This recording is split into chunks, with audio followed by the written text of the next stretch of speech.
All right, welcome back, folks.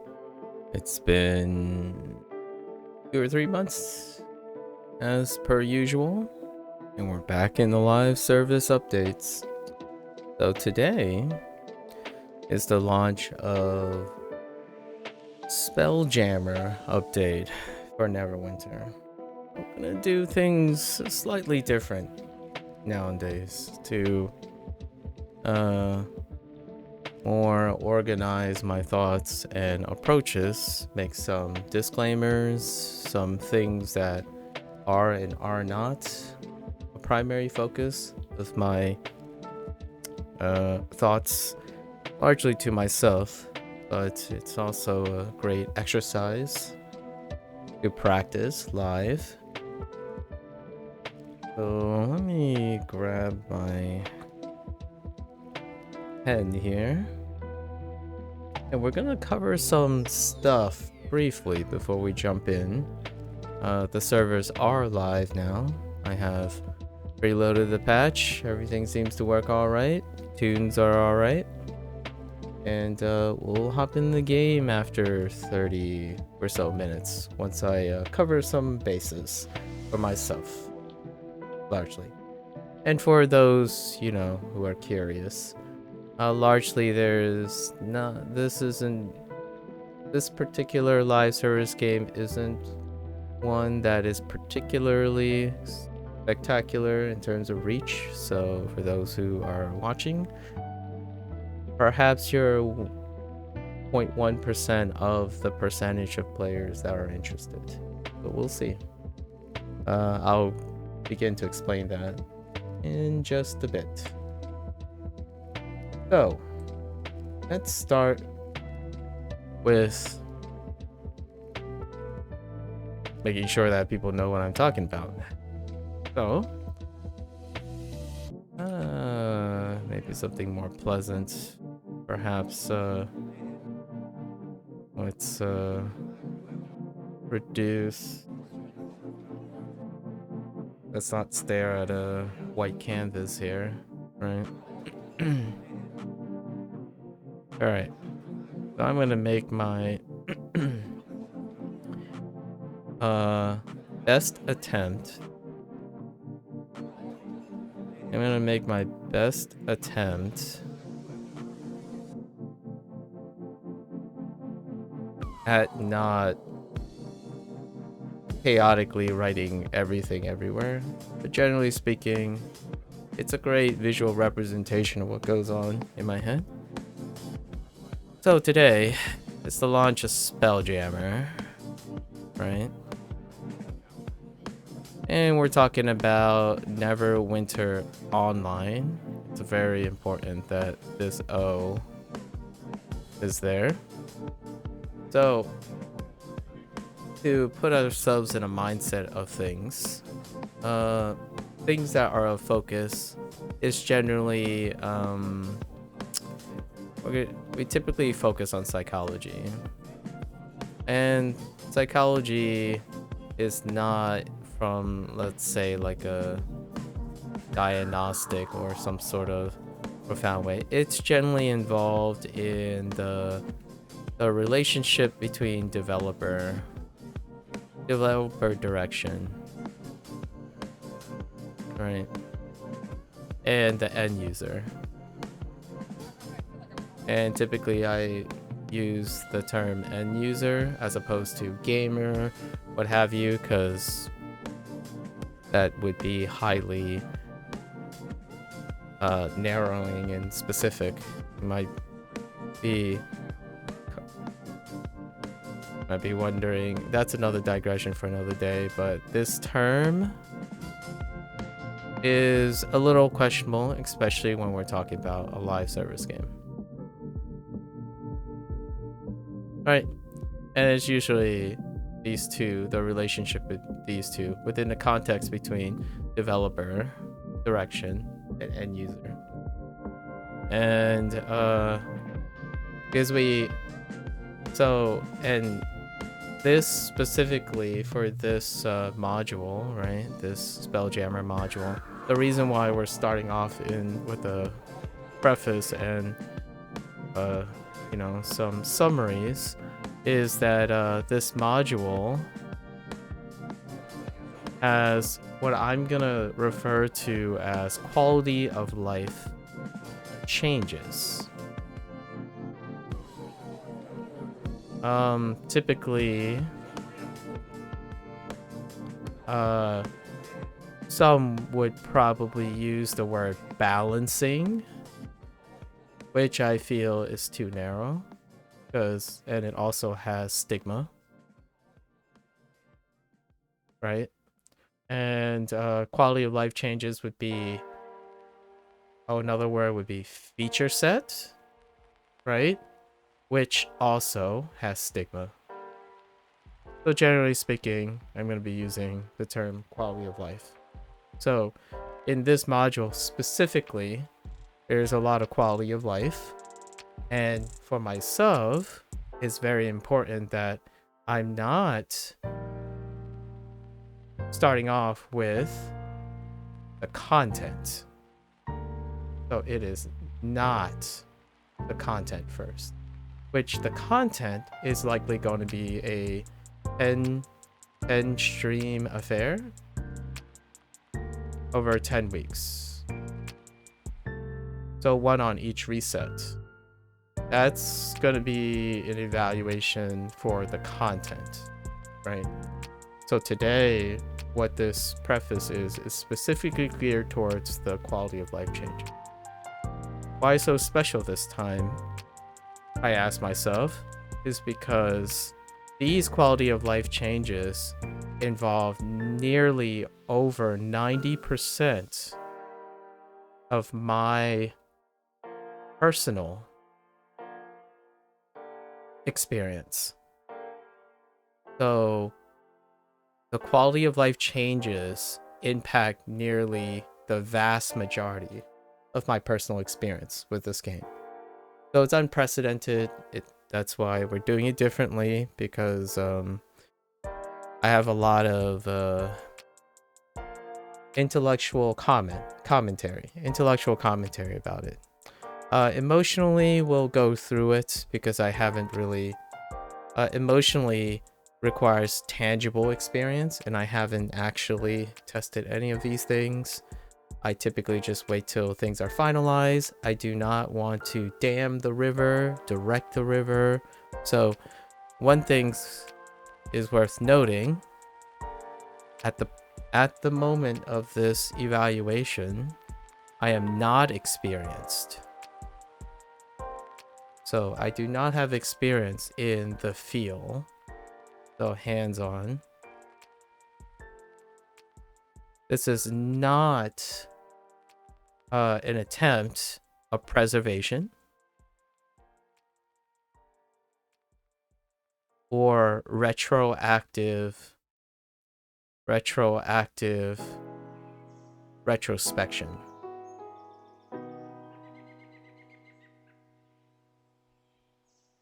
I've already fell off the rails. This has already derailed because I had 2 or 3 hours to organize the thoughts. So not any of these things. So we're gonna talk about preservation and retroactive retrospection in just a bit, because it does deal with focusing on the psychology of things. Any other key points that I like to exclude before I start? So what I'm trying to establish is I may or may not have a lot of emotional investment. We won't know yet, because emotional investment requires hands-on experience, which is not established yet. But I do have an incredible body of intellectual commentary. Since this particular quality of life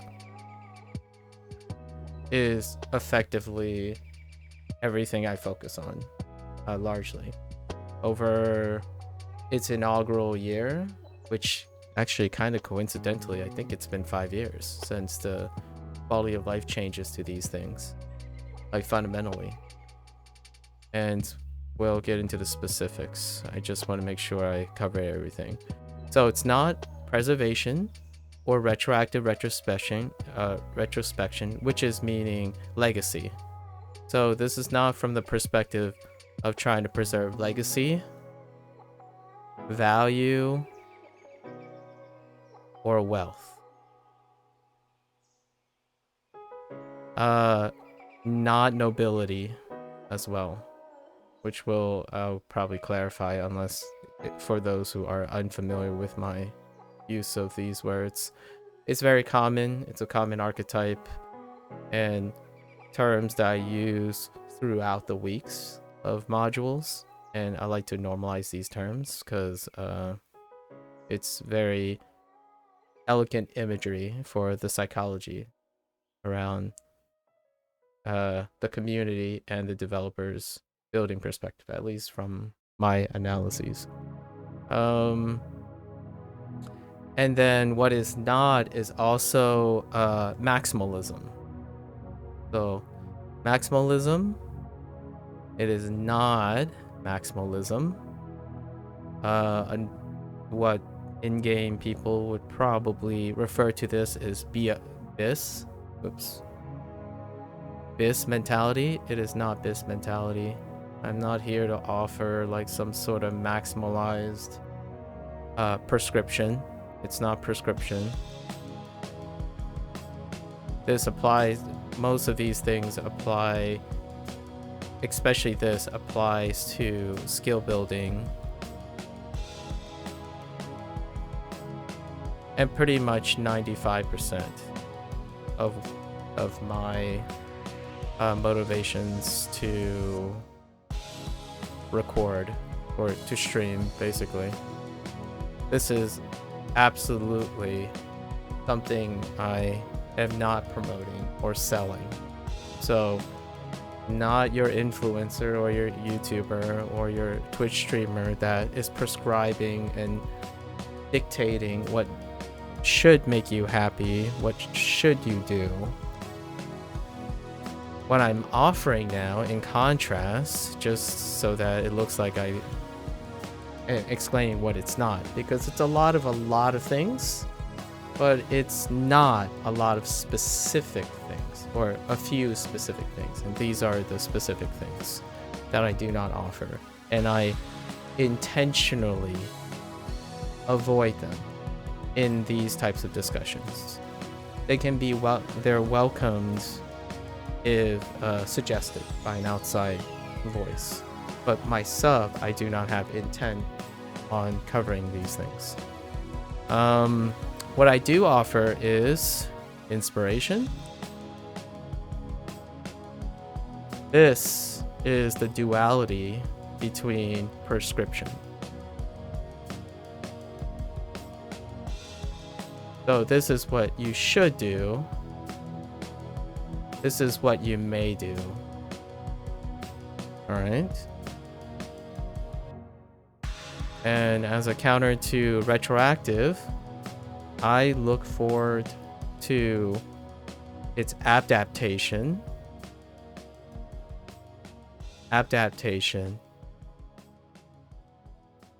as opposed to preservation. Alternatively, this involves embracing change and problem solving versus complacency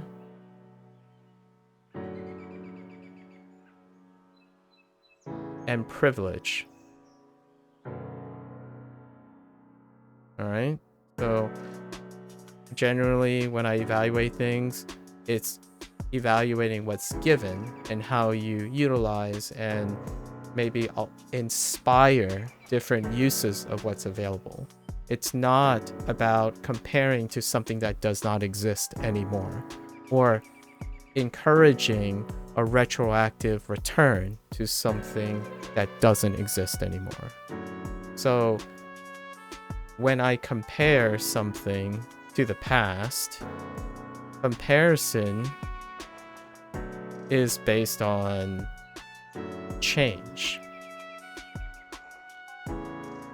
not feelings. So statements like, oh, I wish my class was just as strong as it was. Well, it isn't, if that's true, right? So the comparison is based on change. So if you can make a evidential argument, if you observe that it is not as strong as before, then it is not strong as before. And that it ends there, not the interpretive nature of whether it's healthy, good, or bad, or desirable. That's an act of preservation. So generally speaking, from that type of perspective, it is generally 99% always selfish or toxic compassionism. So when you take into account preservation, it leads to either toxic compassionism or selfishness, which both of these can provide happiness. It can, right? But it is not what I'm doing here. I do not participate in this because I embrace adaptation. Adaptation offers, we'll keep it in a positive, you can fill in the opposing, but what adaptation produces is growth, critical thinking,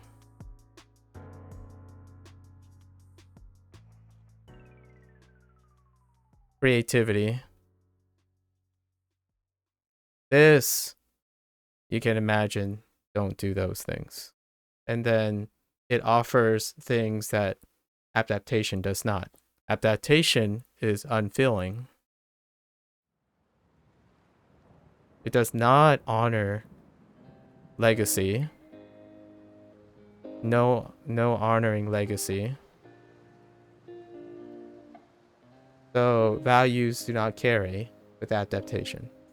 So now let's put, I think I covered most of what I wanted to say. So for posterity, if anyone comes in and isn't on, I'll give them the short version. But this is a little bit more of an abridged version, but not a single sentence, right? I don't want to be too harsh about this. So now, how does this fit in what we're about to say, or what I'm about to say about certain things? Let's take a little bit of history right now. So, Cryptic, right? Under Gearbox, who is the publisher now, or the closest adjacent publisher, because Gearbox is a subsidiary, but we can keep going up. But let's just say Gearbox, and Cryptic, the group.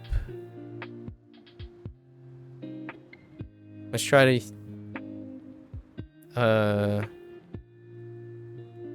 I'll try to summarize what it feels like their actions are promoting, okay?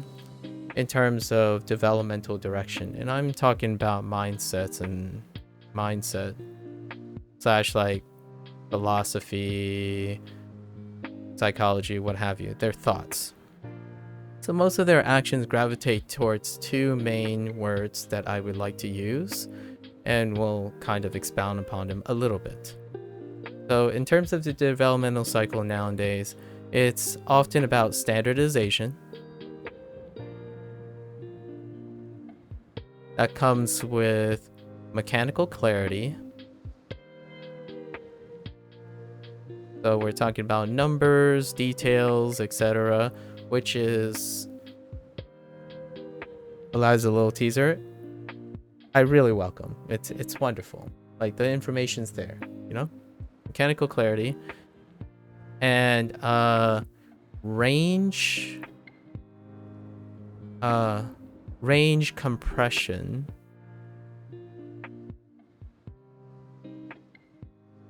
Actually, I think that's a leap. I leaped a lot. I leaped too far here. I think what the look of standardization is improve new to end normalization. By that, normalize the experience from beginning to end. So what I mean by that is healthily create the experience of competence from early, as in new players, all the way to the end. And a consequence of that, which I will talk about when we get into the game because it requires examples, is that there will be a skill cap, skill range, sorry, not cap, skill range compression. This is the theme that I will probably share, and then mechanical clarity is the other one for standardization. Another direction, the second point, and as just to remind everyone, this is not comprehensive. It's 2 to 3 hours. It's whatever pops into my head. So not comprehensive. Just lots of talking points that I like to cover. So standardization. The other one is a variation.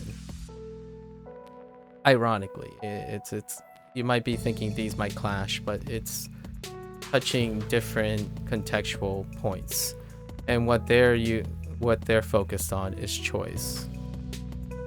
A choice has an antagonist, which I will highlight very much so in soon when we jump into the game. So while choice is great, variation comes in two flavors, really two great drivers, and this has a cap. Variation has a cap, and that's APM, the available number of actions per unit time, and I just use APM as a placeholder. There's a cap. So, and I actually think that, as a teaser, this promotes new mindset, so like new players, etc., but diminishes legacy players. And as I already mentioned, this QOL change involves 90% of my own personal uptime in Neverwinter. And I am not a new player, so I'm a legacy player. So there's going to be a lot of commentary to talk about how I am a legacy player that's willing to support the growth mindset. Right? So standardization tends to be a preservation approach,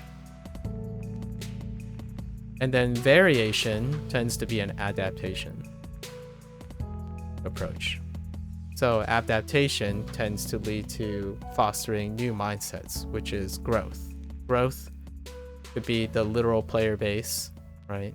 It makes it more inclusive and more open. But because it does do that, a lot of aspects tend to do that, it is against legacy players, which typically favor preservation. Because if you have legacy, you tend to focus on standardizing things, balancing things, maintaining the status quo. So quality of life changes tend to involve improving their quality of life that's in existence. When you reach for variation, you introduce choice and change, and that tugs away from standardization. So I'm focusing on all these dualities because you can really find that it's the balancing act between these. And you have to imagine it's a number line. Standardization and variation are at two ends, and it's somewhere in between, and all of them will be largely evaluated based on these two types of things, these two types of mindset, and then the previous about adaptation and preservation. Now, that's good enough. I'm sure all these will come up. And then it always comes in pairs, because I like to use like a relative so that it's not always evaluated in a void. When you evaluate in a void, you have no relative. So sometimes when you say, this is really good, compared to what? Oh, this could be upsetting, compared to what? So I typically, at least minimally, for the sake of time, use two elements to compare to each other. So the comparison for the developer's perspective is the community at large. At least my anecdotal, cursory, and limited, so I have to make the sessions, they are limited both for developers and communities, because I'm one person and I have limited privileged knowledge, right? So it is limited, but this is anecdotal. So in terms of the community, we are in the scope of live service, right? And I've spoken about this at length multiple times already throughout, and you'll hear me say it continuously when it comes to evaluating direction of game theory. Game theory meaning everything that it deals with maintaining and establishing a ongoing gaming production, from publications to development to community management. All right, so all this. So the community in a live service game tends to share the duality between casual, which you would also include new, and legacy, which are old, or vets. Some people might find this stigmatized, so there might be a little stigma here. So we'll use the word vet. So casual, legacy, and there's a number line between these two, right? And their mindsets are at polar opposites, which reflects the preservation versus the adaptation, growth versus stability, right? So casual, legacy, and they come with lots of coincidental but associated and probably not so coincidental relationships that are at odds with each other. So as a disclaimer, I am a legacy player. We're talking about 9+ years of some sort of knowledge involvement in this game. So I'm trying to compress that down, if you will, in some way.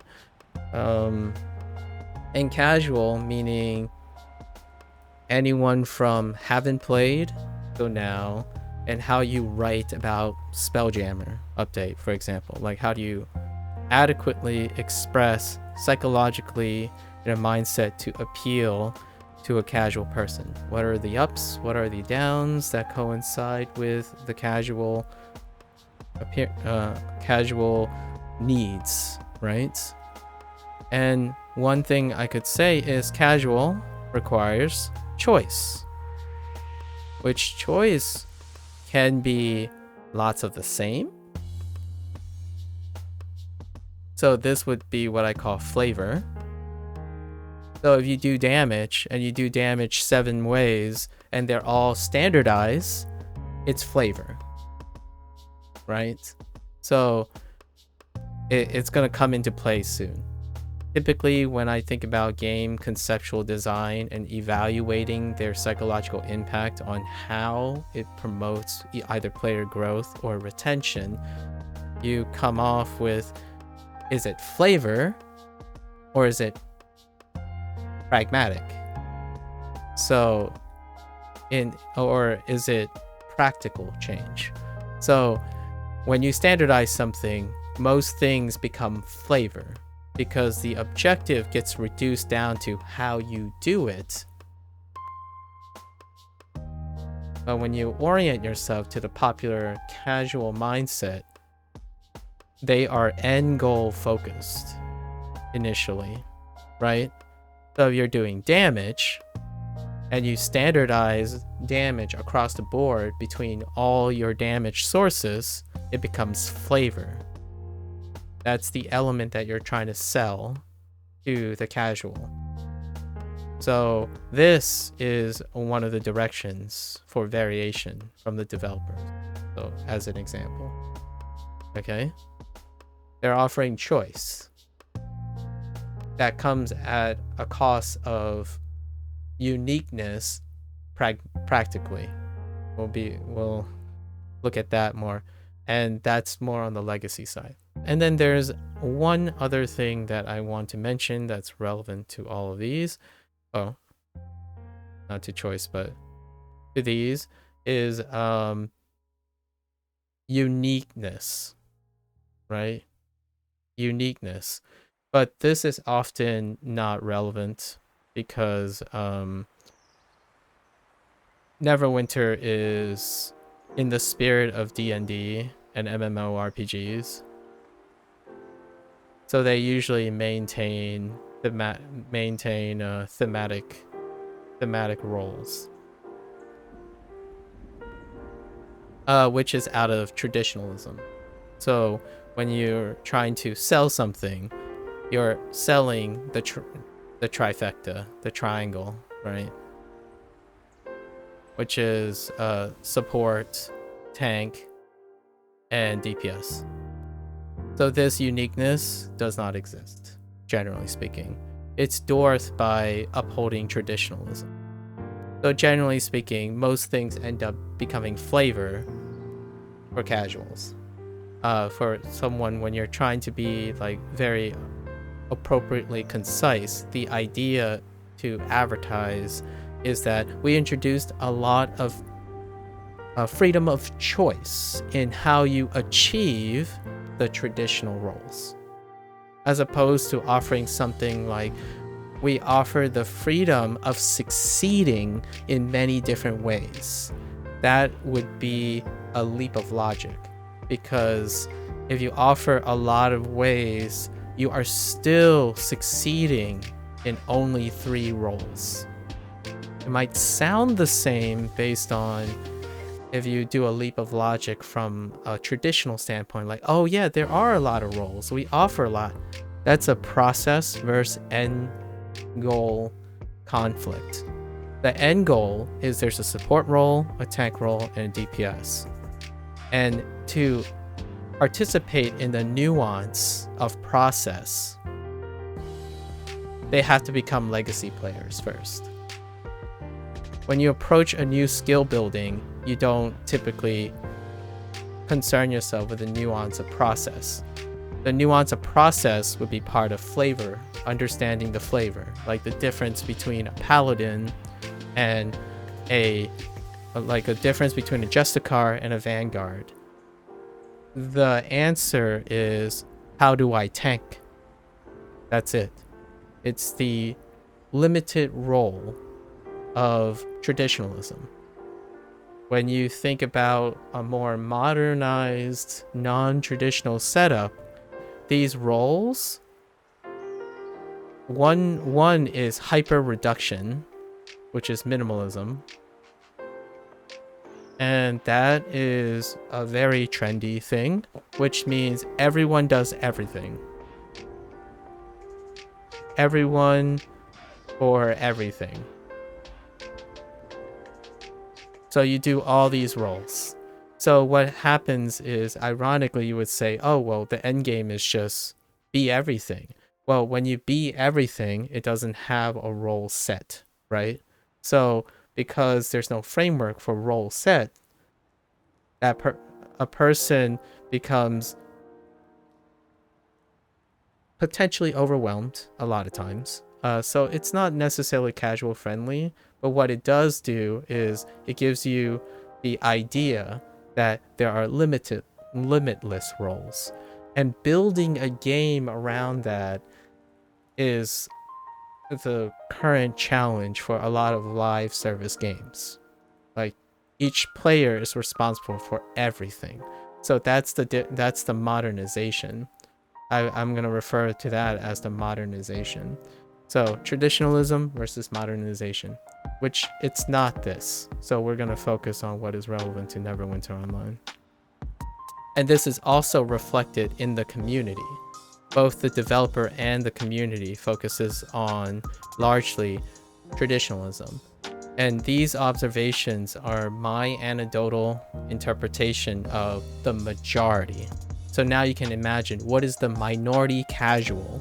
The minority casual would be perhaps someone who came from a modern MMORPG that's a live service. For example, a PSO2 NGS player wants to casually play Neverwinter Online. I chose that specifically because I have personal data on that, because I do play PSO2 NGS at nearly the same frequency as Neverwinter Online. And that would be not in a minority example of a casual. This would be the majority, at least how I see as a majority reflection. They're looking for end results in a fixed number of traditional roles. So when you increase variation, it will lead to a lesser impact on their selling points. However, their other mentality of standardization here tries to fix or create and focus on the limited roles, right? And improve their efficiency. So they're raising the entry-level efficiency of casuals, and that is the second thing casuals look for. An even experience with growth. So eventually, and as casuals, the end result is to catch up, right? The end result is to catch up. And when you standardize, it's not focusing on choice, because if you introduce choice, it's irrelevant. The end goal is to catch up. They're not a casual skill builder. A human being tends to focus on progress, not process, most of the time, until you reach to a point where the process is where the change is happening. I'm gonna say, for most cases, I would say 6-month period. So if a casual can leap over the 6-month honeymoon period, they are transitioning into a legacy player. So we ran out of space. So let's go quickly to the legacy mindset. This is where I would have firsthand understanding. So far, I've largely used empathy and intellectual thinking or critical thinking to kind of assert this. But now we're in the legacy department, which is where I have some emotional investments. Regrettably, I can't often empathize too much with other legacy players, because generally I spend 50 to 60% of my time acting or intentionally participating in non-legacy. As in, I like building skills based on change and adaptation, not promoting and refining and iterating and the mastery of skills I already have most of the time. But in this game specifically, I am doing that, because legacy is tied to live service. And it is capped by developer design, which will be very, very important. It will be the central theme to the quality of life changes I'm going to talk about soon. And that involves tanking and healing specifically to the Oathkeeper. That is 90% of my experience.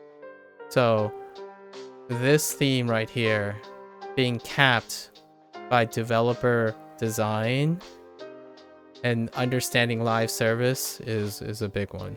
So what are Legacy looking for? Well, preservation.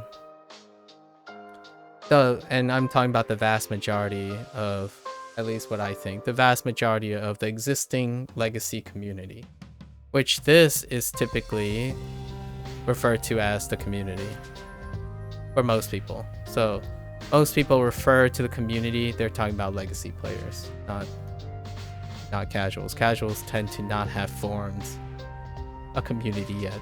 So this is synonymous with what the majority of Legacy players refer to as the community. Is the community the vast majority versus casuals? It's hard to tell because I have no data for that.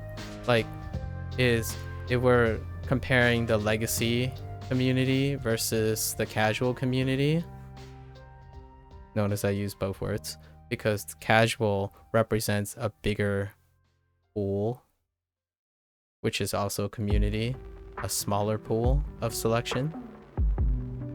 But in the game, is Legacy bigger or smaller? Or smaller, right? It has a bigger pool selection. So this is important because this is what publishers are interested in. And in this case, from what I gather from design, this is also what the developer is interested in. They're interested in tapping into the bigger pool of players, not necessarily the bigger community, bigger Neverwinter community.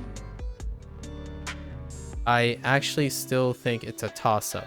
So it is worth catering to both the Legacy community and the casual community of Neverwinter, because it's very hard to dictate unless they have data. For me, it's up in the air. I don't know which is bigger, but the majority of the Legacy players are focused on preservation. This is reinforced by some of the stuff we've already mentioned. D&D, Neverwinter in general, older group,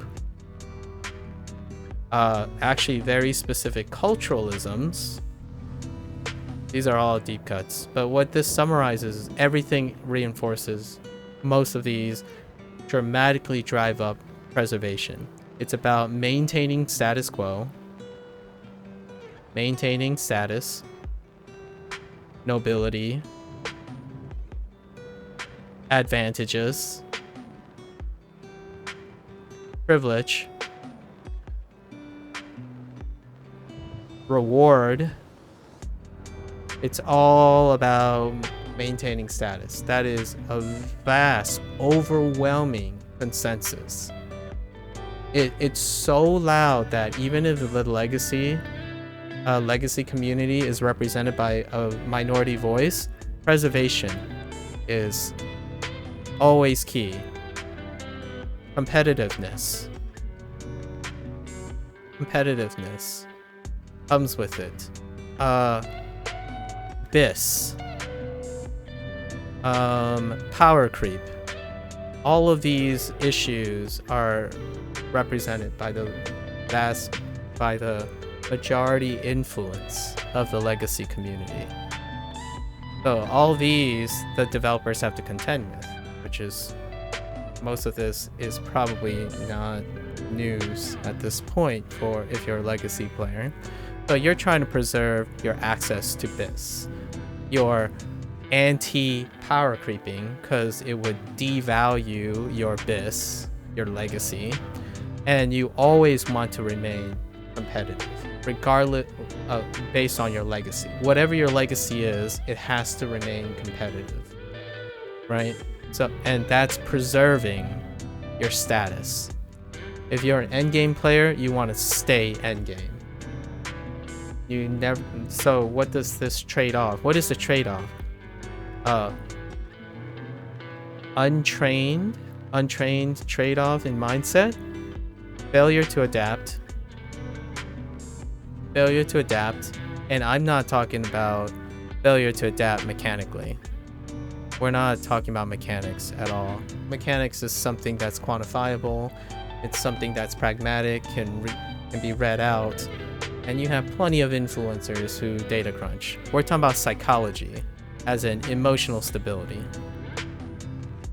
Emotional stability and critical thinking. All these are under practice. It's a failure to adapt. If you refuse and focus on preserving, you don't practice skills to adapt. That includes your open-mindedness, your ability to welcome new ideas, your ability to interact with new people, your patience, your tolerance for growth. So it all filters in. So this is what you trade off for status. And what does this sound like? It sounds like life. Well, this is a live service game, after all. And the key word is live service. Live service, lifestyle. In order for a business model like this and a game design model like this to exist, you're focusing on lifestyle.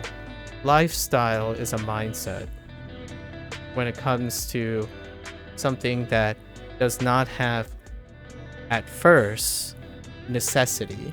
So playing a video game, maintaining a status in a video game, at first is not a necessity. But what throws this into a new level is that it is a live service game. So it creates a lifestyle, which leads to a mindset.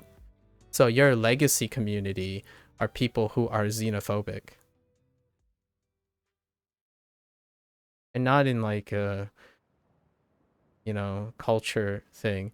We're talking about mechanically, creativity, and lack of innovation. These are the trade-offs for maintaining power, competitiveness, and preservation. You want to stay. If you're on top, you want to stay on top. You favor what's on top. What this does is it's a thing the developer has to communicate in order to control xenophobia. So hey guys, we're gonna fundamentally change something as a quality of life change. What's your first thing you do? Damage control on changing it. For the legacy community, if truly they have data that responds that the overall satisfaction, the majority was driven by sentiments like xenophobic sentiments like this, it would suggest that the legacy community represents a larger portion of your community's satisfaction, right? So you pull back, or you go full stop and you concede that and use empathy, right? You would empathize that, okay, we recognize that the large majority of our community are legacy community, or their buying power and influence. I know this is going to be tough at first. We all want to change together in order to grow and innovate and become more creative and open. And they went through a stage like this. Cryptic did go through multiple stages of this to try to empathize and be conceding and sympathetic to the legacy community, if that at the time it was appropriate, because the legacy community outweighed the casual community. Alternatively, you could fully embrace and pay attention to highlighting variation, change, choices, and the like foundational reset, which this is kind of like a mixed bag. This update is kind of a mixed bag. It was not as much as mod 13, which is very relevant in this discussion because the changes in this quality of life goes all the way back to first introduced in mod 13, which is the Under Mountain mod. 13 has, I'm pretty sure that's the number because it has a special place. It is the birth of the thing they just changed. This quality of life. So there's a lot of teasers here. And we're talking about the Sentinel. And the Sentinel has been an anecdotal core to the inspiration of how I play all the other supports. And that quality of life has been antagonized deliberately by the developers' focus on standardization. The way they are standardizing or attempting to standardize in order to promote growth through normalizing the experience, right? The growth, the progress that casual players would want, which I totally agree with, is complicated by the idea that they believe introduction of choice at the expense of capping APM would promote a feeling of maturity, as in a feeling of inclusion, but it's capped. So what I mean by that is, in the end, this quality of life change are two choices that fundamentally focuses on promoting growth and casual players. It is not in the favor of legacy players.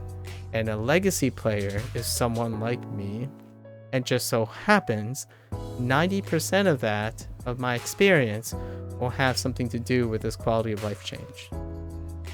So that is the preface.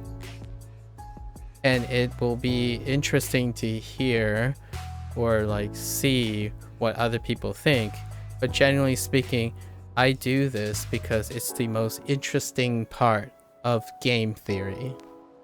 Game theory don't just involve mechanical, pragmatic changes. Pragmatism in the game involves people. A lot of people in this case. And designing things based on your own perspective and then taking feedback, that becomes a very dirty or muddy, and that's our last point. So if I am to take everything at face value, what Cryptic proposes in their development cycle is that they develop ideas, right? Develop ideas based on those two, standardization and variation, right? And they are both enriched this time around, at least specifically for its casual growth. Not casual growth as in casually growing, but the growth of the casual community. It's trying to, and rightfully so, it might even be it might even be Gearbox and you know, D&D stuff influencing the incentive for growth, right?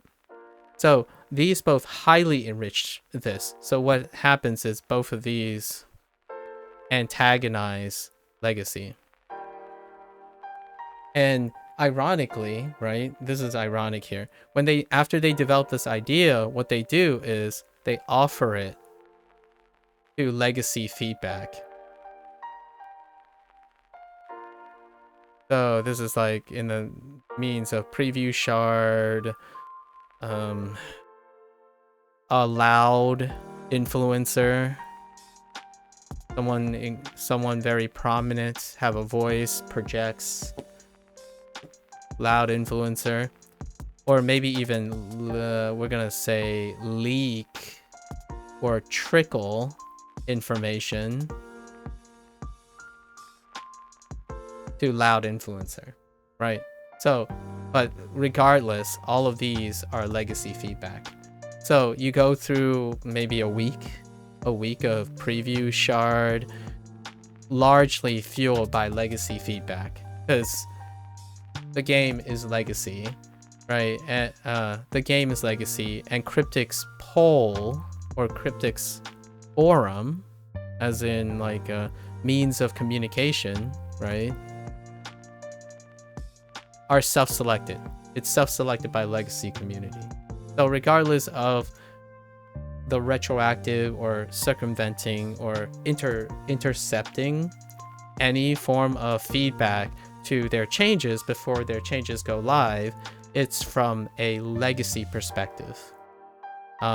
Most feedbacks are legacy perspective, so they'll always be resistant. Because if the current direction is standardization and variation for casual growth, any idea is likely to have a majority resistance because their only accessible source of feedback is from legacy. Or legacy players are the ones that access forums, go on the preview shards. They are inherently anxious, emotionally invested in preserving their legacy. So when you introduce ideas, inherently it's going to find resistance. The standardization and variation that they use largely favors casual growth, the casual community.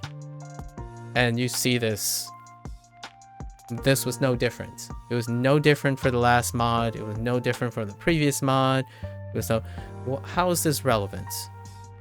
Well, as much as you intend to be standardization and variation for casual growth, since your feedback is largely legacy, based on legacy, in the end, it's a mix of both, right?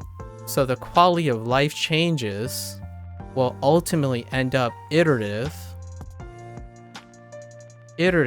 non-innovative most of the time, and stunted for casual growth. And in the long run will likely still favor legacy. So it becomes a mixed bag. So instead of fully stopping and committing to casual growth, so what you would see in this would be something dramatic, like a change of leadership leads to that. That would be at the dev end. Or it would be a complete about face, like, guys, we're changing the way healing works.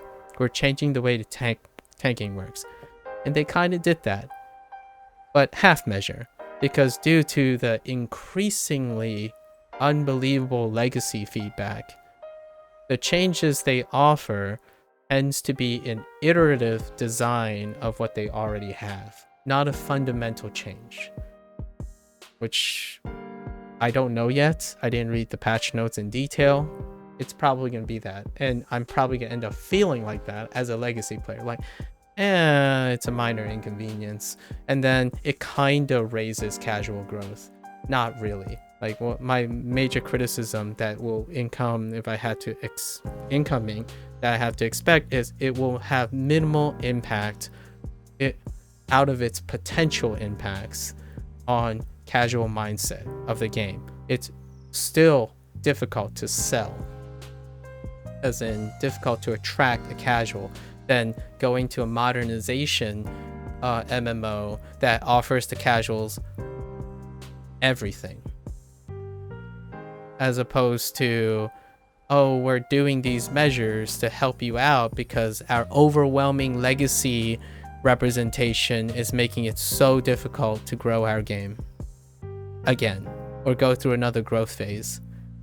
And historically, Neverwinter has not gone through a growth phase for many years, and It honestly, it's a combination of the complacency of Cryptic and the way they communicate that's overrepresenting legacy, in my opinion. And if that is their goal, it's great.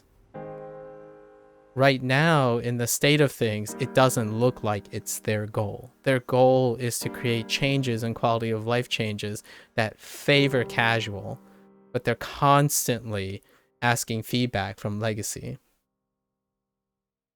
Not even legacy who's in favor of casual growth. Like most of the legacy representation, this is from anecdotal experience, in my opinion, are in favor of legacy. They're not in favor of casual. They're selling products that align with preserving legacy. So like, what is their content that interests them, right? And you have to understand, it's not a bad or a good thing. It's a conflict of interest. If you're interested in growth and your biggest representation is advertising what the end game is like because it interests them the most, most of your ideas will be buried by legacy representation. The loud influencers will bury your merits. And not because it's malicious. It's out of emotional investment. They are incredibly invested in legacy. So you're trying now to look for representation of a legacy player who likes casual growth. Well, there's a big asterisk historically. And this will be the last touching point. Historically, for both the dev and the community. And it's the one thing that unifies their mindset. One thing that lingers all the time is that both of them love legacy. Like, as much as they're instructed, hey, we need to casually grow, right? Maybe like a third party, the publisher, a third party who's not familiar with the game, who has no baggage of legacy, no love for D&D, perhaps, you know, like objectively, they will be able to apply pressure to a dev that favors legacy, which is D&D, traditionalism, MMORPGs of World and Warcraft days, and at the same time, the community, which is represented by legacy, which is also all of these things. This is one of the unifying strengths that keeps Neverwinter going. It's the unifying need for legacy thought. Legacy thought doesn't exponentially eliminate casual growth in a live service game in this day and age. Traditionalism has not succeeded. In fact, live service is the combat to traditionalism. You have to design a framework that favors lifestyle things. Legacy is not a lifestyle thing. Like, what I mean is, you don't get it if you don't have it already. Legacy is preservation. You already have it. You already have D&D investment. You already have MMORPG stuff. You have expectations. So every time, in my opinion, when arguably a higher up who's detached from the bias and self-selection of legacy-prone developers, which is prideful, I would say. It's admirable, right? Like, it's, you should be proud if you're honoring tradition and stuff. I get that. I sympathize with that. When a higher up tries to lead to innovation and change and whatnot, and you reject it, which is what Cryptic did 2 to 3 times already, they oust the outcast, the non-legacy leadership, the one that is the filthy casual that don't understand the dogmatic familial family traditions in a D&D group, they get ousted because what do they have to fight against?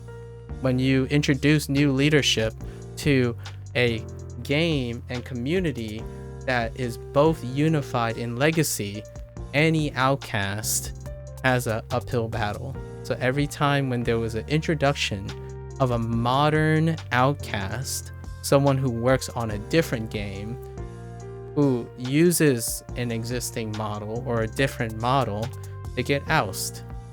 Just like how legacy communities provide feedback to developer changes that could very well be pressured by the publisher in order to increase casual growth for a live service game. And there lies my psychological explanation to the relationship to most of the quality of life changes, content creation, like new content.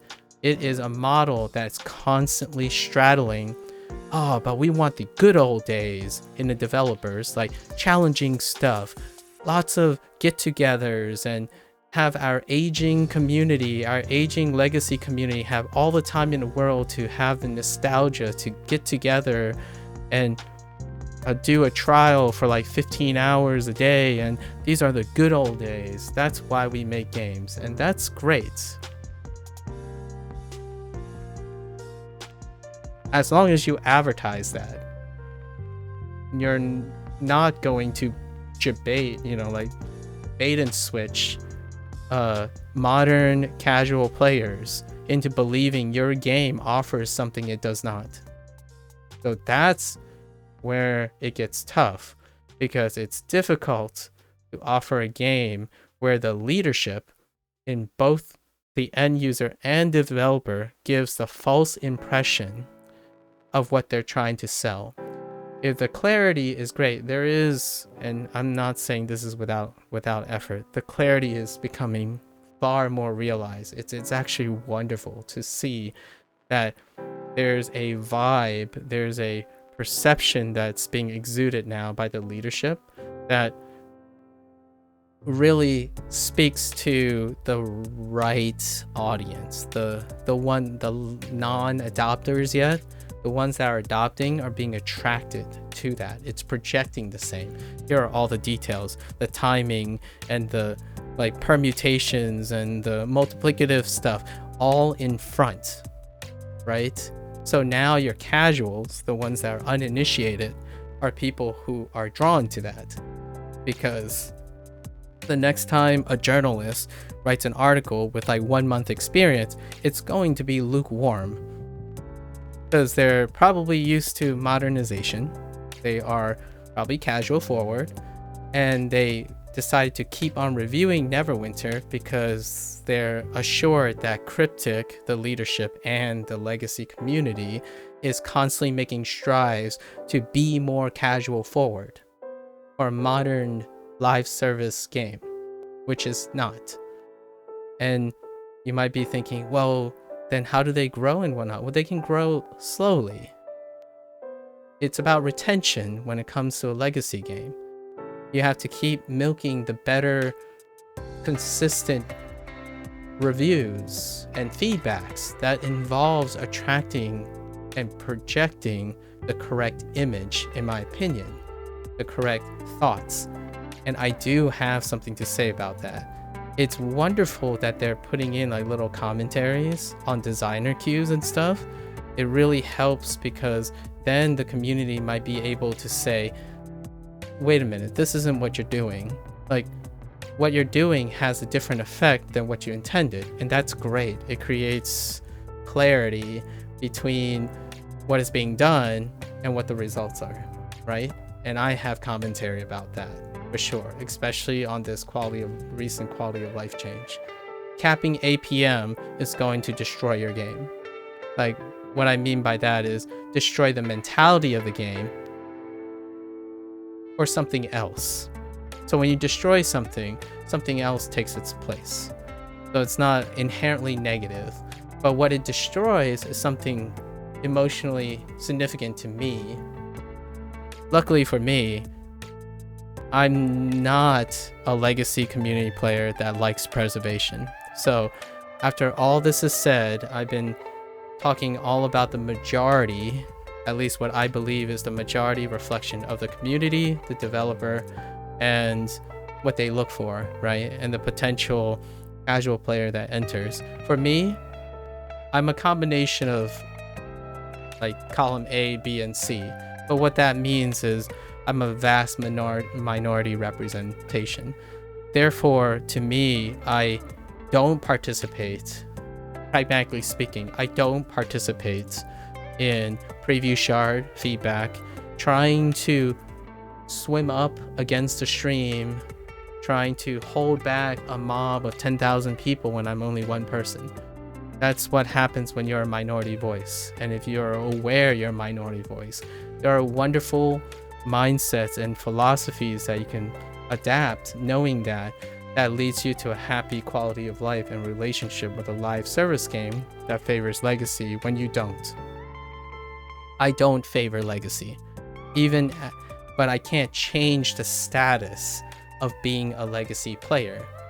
So instead of hating myself or constantly being in a love-hate relationship with your dev who like favors legacy, right? So instead of harboring constant malice and toxic compassionism, a great example of toxic compassionism is all the players I know really hate this. Why would you go and change this? You should know better. That's toxic compassionism. It's also moral grandstanding. There's nothing to that. Like, I'm not defending anyone. I'm not championing anyone either. I'm a minority voice. What am I defending or championing? Oh, the minority voice that gets trounced. What I want to encourage is some proactive measures to feeling okay about it, or seeking alternatives that favor them. So this is not a game still for the life of all that is designer commentary and all the slapstick jokes and stuff. Yeah, I get it. Your personality is shining through and you want to make these like little quips and stuff, but those quips are making it friendly and casual when the vast majority of the community that reads those things are interested in those things and would love to stay for this game probably find them cringe and also filler. And they often read into it. It's like, yeah, you're making a joke here to compensate for the idea that I'm losing some of my legacy. So here's an example. Oh, hey guys, don't worry about it. Like, we made sure that it still feels the same. Trust us. It still feels the same. We're readjusting. Don't worry, your legacy's intact. Like, or like, oh, don't worry, you can do this instead now because it's better. Like, it's still the same, right? So all the commentary, like what I mean is 60 to 70%, maybe even 80. The commentary is a concession that things are getting better for you as status. And all the while, it kind of feels like they're trying to write to new players, but those new players are uninitiated. They are not concerned about the nitty gritty and the process of feel because they can't do that yet. They haven't overcome the honeymoon period. So your site now is globally giving off, in my opinion, a proper vibe. A vibe of sweaty, gloriously prideful, sweaty legacy that involves lots of great computational work, years of experience refining a diminished return skill, because skills give diminished return the more you refine them, like making hard trials. That is a diminished return. And that's going to be a talking point in the content part. Continuing to forward master trials and getting feedback from a legacy community is a great representation of not growth. It is the greater that gap becomes, the more you emphasize that as a selling point, the more you're pushing away any casual player that comes in. It's daunting. It's a barrier. And you can keep trying to do many things, but it's like dangling a carrot on a stick for a casual player. When you go to a website and it says, here's one thing that's advertised, like, oh, look at all these legacy quality of life changes that ultimately favor legacy players. Here's some more content that favors legacy players. You either commit to that, in my opinion, or stop dangling the carrot in front of casuals. It's malicious, unintentionally, a lot of times, and it's reflective in how the community interacts with each other. There are two communities here, the casual and the legacy, and the legacy community is inherently exclusive and toxically compassionate.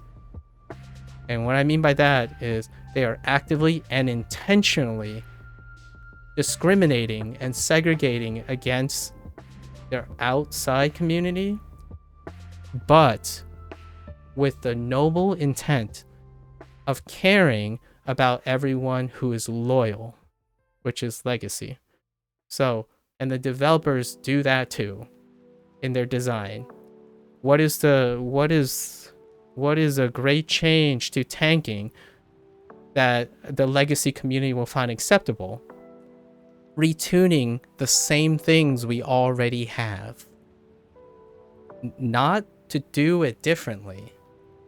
Retuning the same things. It can't be outlandish in a way that it introduces true uniqueness. It has to stay as standardized as possible so that it offers flavor, because our legacy community responds to flavor. Flavor is the end game for tenured people. If you stay for long, what is the sentiment? It's how you do things, how you achieve success, how you achieve DPS. They argue about balance because they're invested in how they got to that DPS. So your entire website now is filled with more communication. I absolutely love it. Like the new leadership, whatever they're doing, it's so much more vibrant, filled with nerdy stuff, sweat stuff that's so passionate, and it's wonderful. And then suddenly the wording comes in and it's like, oh yeah, you know, we want to do this so that it helps new players. And you see the change, and it's like, well, you didn't go hard enough. Are you for the legacy or are you not? And what happens is it's often constantly half measures. And it's not that they're, it's admirable for trying, in my opinion. Like, I'm not saying it's like an act of futility and it's not going to do anything. It's still a half measure. Because the vast majority of feedback just comes from legacy. How can you operate and develop in a vacuum filled with a unified opinion and expect to achieve the opposite? You don't. I mean, like, pragmatically speaking, you don't. Like, if everyone has an overarching emotional attachment to preserving traditionalism, you're expecting growth by not collecting traditionalists. It's weird, in my opinion, and that's the biggest conflict of interest. The reason I say this is because my loyalties, or lack of, I trade off loyalty, right? So some people would say like, oh yeah, but you don't understand the D&D experience in MMO. I don't, not as well as a loyalist. Like, if you spend most of your time in your own bubble, in your world of D&D and MMORPGs, I concede to you, there's no way I can eclipse your D&D experience, just as you can never eclipse my inclusive intelligence. Like, you can never counter argue against me on my casual understanding of growth, expansion, variation, critical thinking, when you stay in a bubble. And just as much as I cannot question your ability of knowing how to make Neverwinter the best Neverwinter-esque game you know and love, the Neverwinter game that I know and love can't possibly be the same as yours.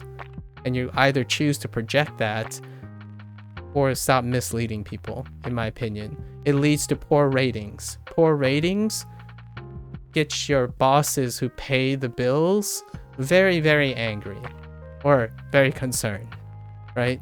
Even if they're doing super well, like, I think one thing I want to concede is just because a game is doing very, very productively well, it does not necessarily mean the people who are working are very, very happy. I think that's a big dissonance between people who don't work in business and creation and those who casually just stay at end user, right? If you're an end user, you can't possibly know the state of morality and leadership, regardless of whether they're making a lot of money or not. It's such a pedantic, lazy way of explaining, like, oh, they're just making money. Don't worry. They're content at whatever, as long as they're getting paid. That is such a dehumanizing comment. And it's kind of like saying, oh, yeah, I can spit at your customer service all I want because you're getting paid. It's so dehumanizing. But it works in the favor of legacy all the time. If you have seniority and you have entitlement, you can belittle anyone else because of your entitlement. And that type of stuff sucks. So it's not clear to me still if Cryptic is a happy group of people or a group of people constantly pressured by a publisher, regardless of their funding source. Their funding source is great. Like, their arrangement is great. Their IP is fantastic.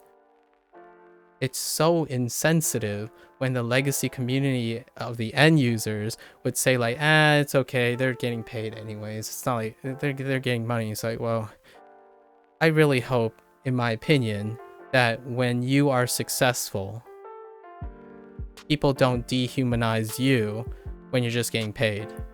It's kind of like the argument, like, everyone has a price. It's like, okay, I mean, in a way, I can't ignore that, right? The reality is it's an overemphasis of money. I just personally feel it's such a disservice because developers can be under so much pressure even when things are going super well. In fact, statistically right now, from the end user perspective, it's usually what happens. It's the middle ground, that the balance between doing not well enough, not too well, but also well enough, is the medium where you have like a happy developer with a happy publisher relationship. Generally, things that are doing super well, it comes at a cost. Either the publisher are making out, or the developer, like, publisher is making out and the developer is suffering, and vice versa. The publishers are suffering and not the developer. You might be thinking, like, this is a one-way street. No, it's not. There are developers who do and run, and they get celebrated and they get excused. It's still bias between publishers and developers. Like, everyone has a bias, right? Like, it's your perspective. What's a good example of a developer that doesn't care, even given a big budget? One would typically argue, oh, it's a publisher who forced a developer and paid them really well to do something. It's like, well, it's an interpersonal thing. They're two groups of human beings. It's both, a lot of times. So while a publisher may be guilty for wanting to farm a trending topic, it is also the developer who possibly accepted the responsibility because they had a price. Much like the legacy community being toxically compassionate for other legacy people, and inadvertently their compassion for each other becomes toxic to casual growth. It's all interpersonal. I was trying to keep this within an hour, but it's been an hour and a half. All right, now we're going to jump in to the quality of life changes, which admittedly I did skim over really quickly, And functionally, it knocks me down a peg. But what I'm going to do is probably just change. I change the way I do things. It's about time for me to switch it all up anyways. Because I really, to me personally, I don't like being complacent. Complacency is not in my nature. So I have that quote-unquote play style for a really long time now. And what the developers did was they tried very, very hard to remove and standardize by lowering the skill cap and raising the bottom line. So the range, the skill range is compressed. You get, when you compress it like that, usually the average goes up. So the standardization goes up. And that's what they did. So whoever is legacy that is involved in that quality of life, I will probably see a decrease in efficiency, regardless of what the dev says. In my opinion, there will be a perception of deficiency. And what they're attempted to do probably is to compensate by the only way they typically do, using legacy mechanics. Basically bumping magnitudes, maybe lowering cooldowns and something. And what I'm going to do is not make a commentary on that. I'm not going to say if it's better or worse than it was. It is what it is now. And what I'm going to do is, if they're going to change it, I'm going to just change everything. I mean, I'm not here for BIS. I'm not a pro legacy person.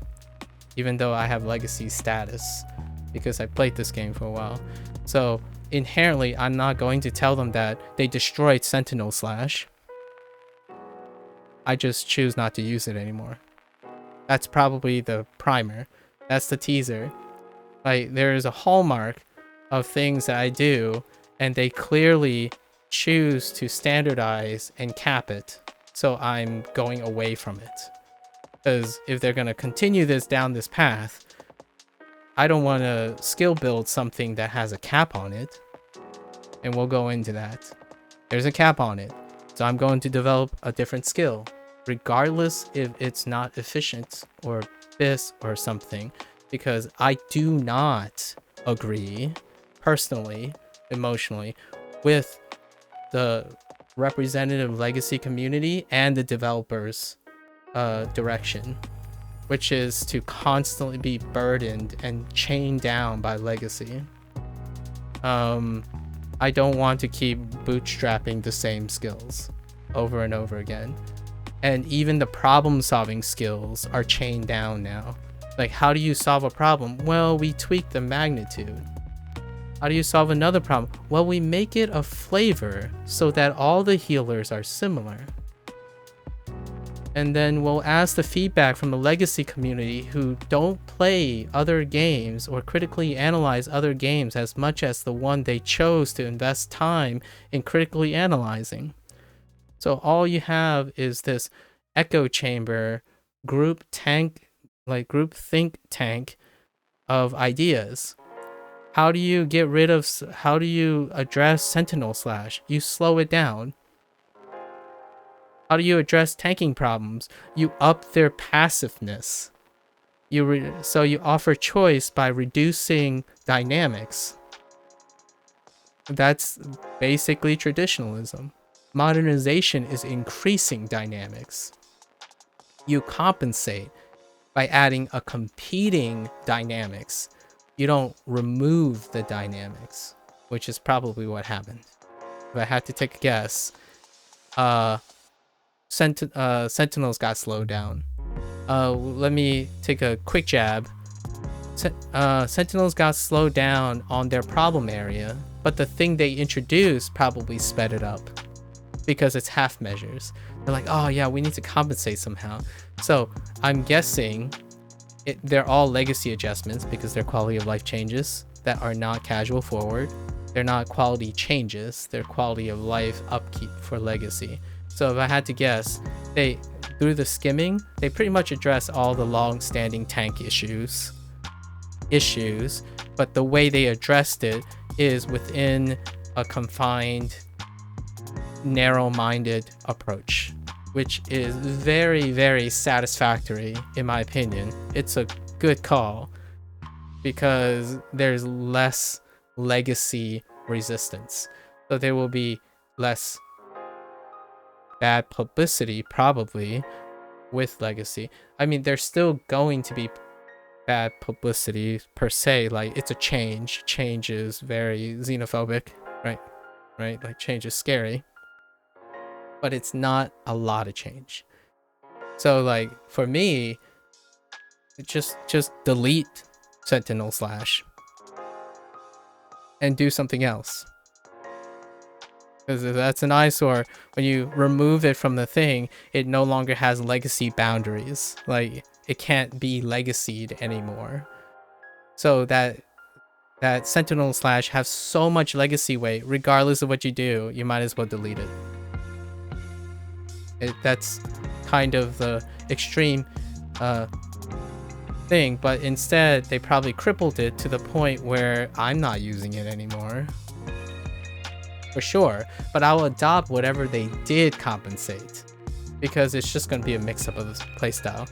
And it skimming 6 of the patch's main objective in like main changes in the quality of life patches were the things since Undermountain. Like since my, I guess, streaming period, they addressed all those. And what does that tell me? They're all legacy problems. They're all legacy gripes. They're not innovation, not creativity, not addressing casual stuff. Because that type of change is largely relevant to legacy and can only be processed and understood by a legacy community. And I'll explain, I guess, those things, I suppose, or provide commentary. Will I be successful? Probably not, but, you know, it's the burden of having a lot of experience. You leave a lot of things out. It's never comprehensive. You can't please the longer it gets. So what you do, you wipe the slate clean. And the one thing that really did, sort of, the best, in my opinion, for casual forward friendly is removing Bond of Virtue spiritually, I mean, literally, and spiritually retained Bond of Virtue and added a new functionality to it. I just rewrote it. Fantastic. What's another one? Some of the auras in Oathkeeper when I was scanning, or like the Paladins, just rewritten.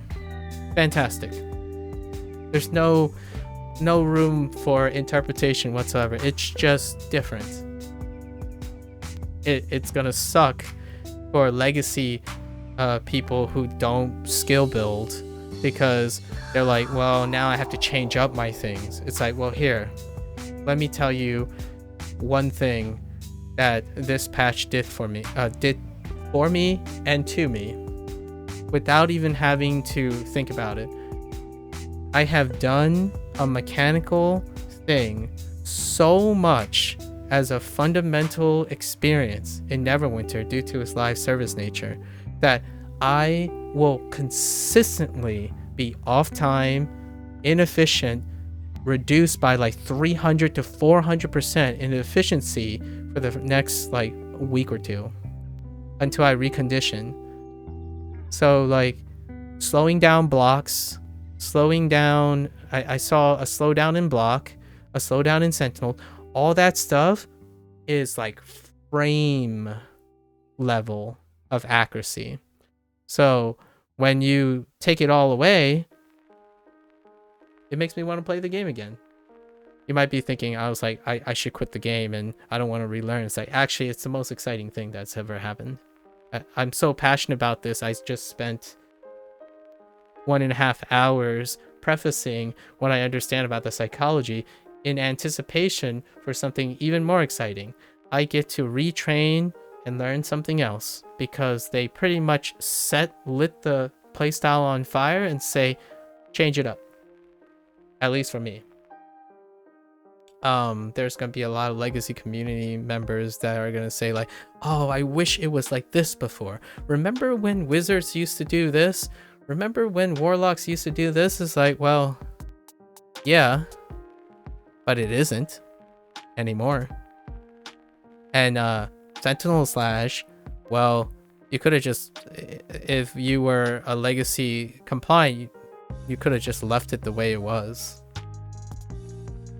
Legacy community would still not really say anything. And then the casuals, like, what you adjusted is you lower the glass ceiling on legacy community. It's just a net negative change. And then you introduce new things, but that's irrelevant to legacy communities that are net negative. And the stuff you're advertising, well, it can't even be processed by casuals because they didn't even use it. Like Sentinel Slash animation cancel, emphasizing blocking, holding down block, you reduce dynamics for viability. We're gonna get into it. All right, so let's start and let's finally start Neverwinter. I have to like,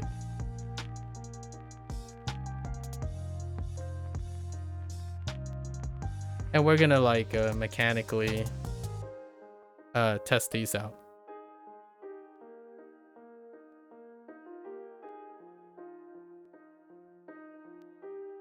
Give it a sec.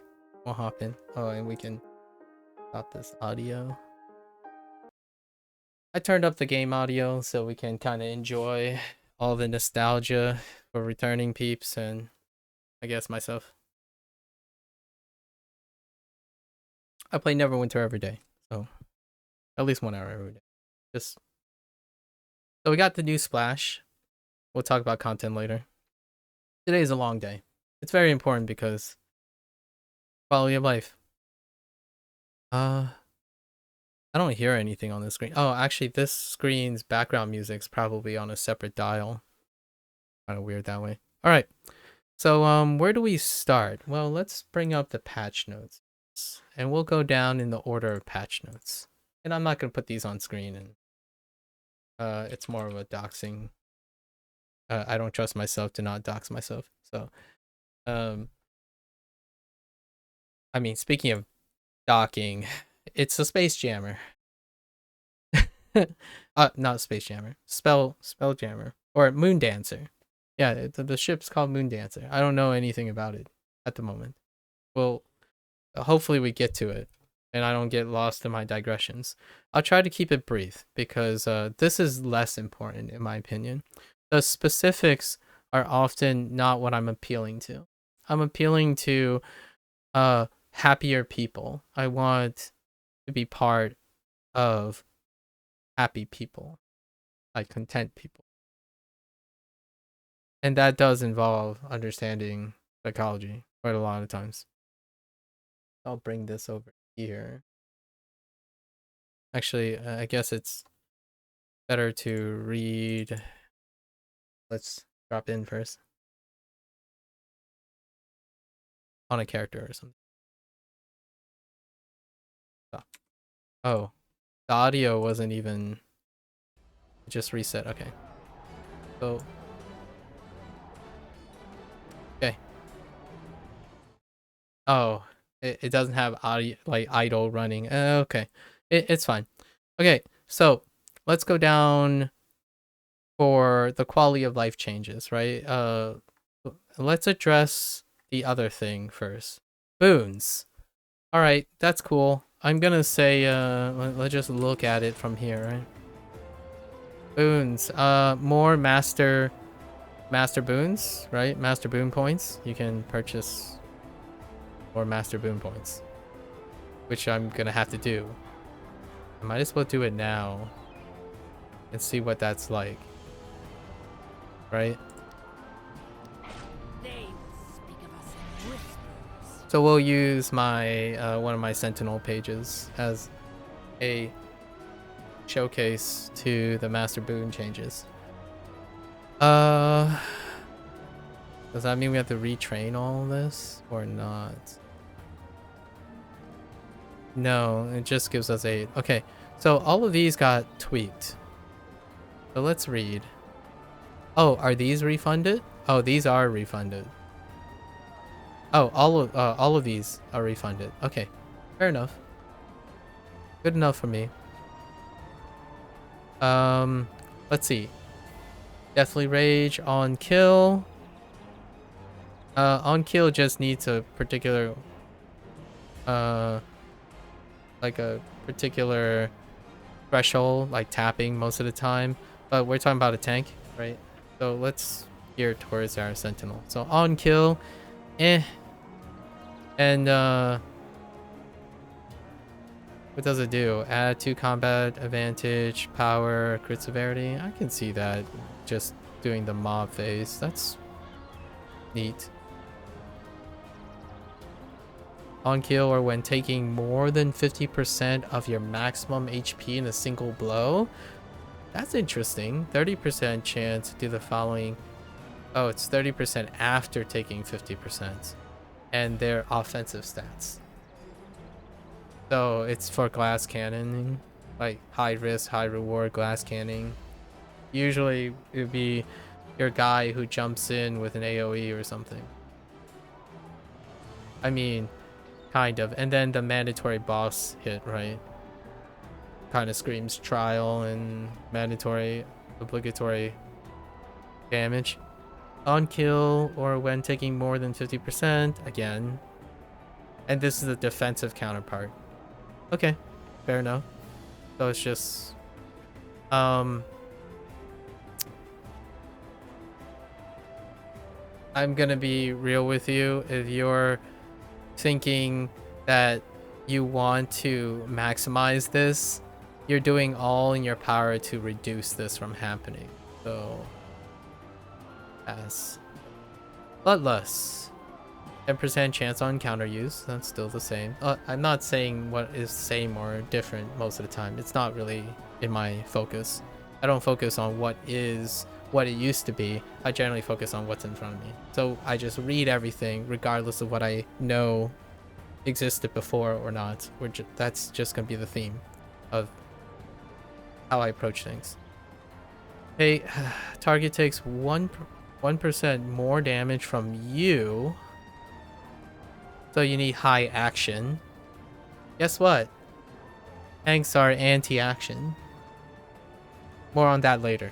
I'll tell you my approach on, or at least my personal approach on how to play a combat MMO or try to play a combat MMO.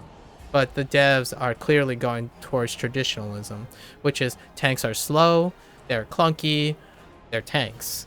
They're heavy, they do less action for more, that kind of thing. It's not the modernization tank where it's high action, high dynamics, and lots of situational tools.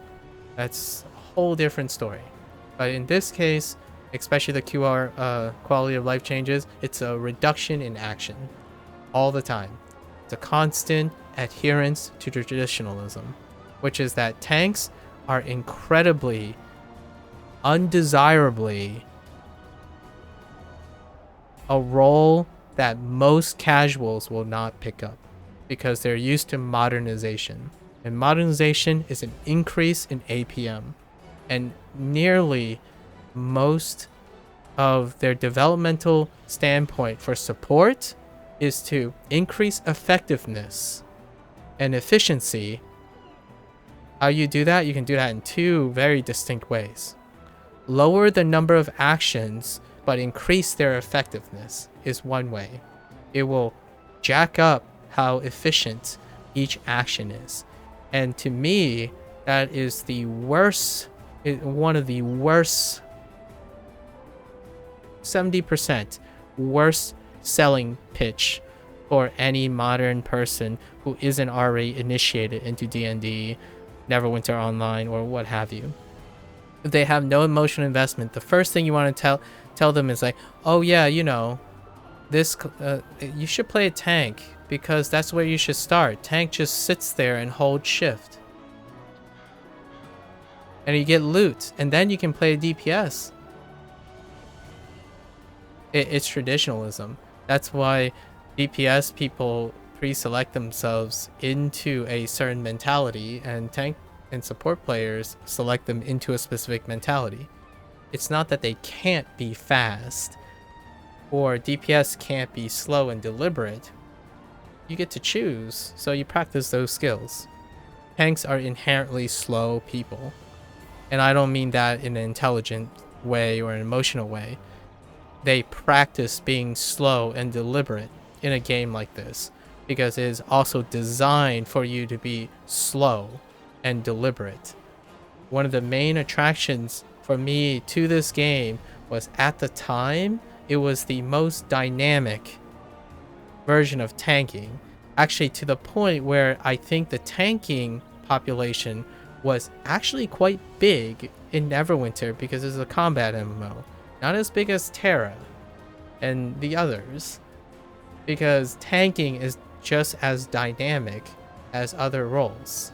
Now, it's back to traditionalism. What does a tank do? Well, occasionally they hit buttons. Occasionally. Oh yeah, you know, the like comment, there was a like comment in there. It's like, oh no, we like the idea of like using block to interrupt powers, but hear us out. We're still going to force you to hold certain things because we don't want it to be abused. It's we don't want to give reward where there isn't any. When you block spam, I don't know if anyone raised this thing, but when you hit block and you let go and you try to hit block again, there's actually a delay in the block. And it leads to a behavior that is very common in Neverwinter, especially the end Neverwinter, and it's a undesirable behavior that's compensated by healing, is a tank that doesn't ever consume their stamina.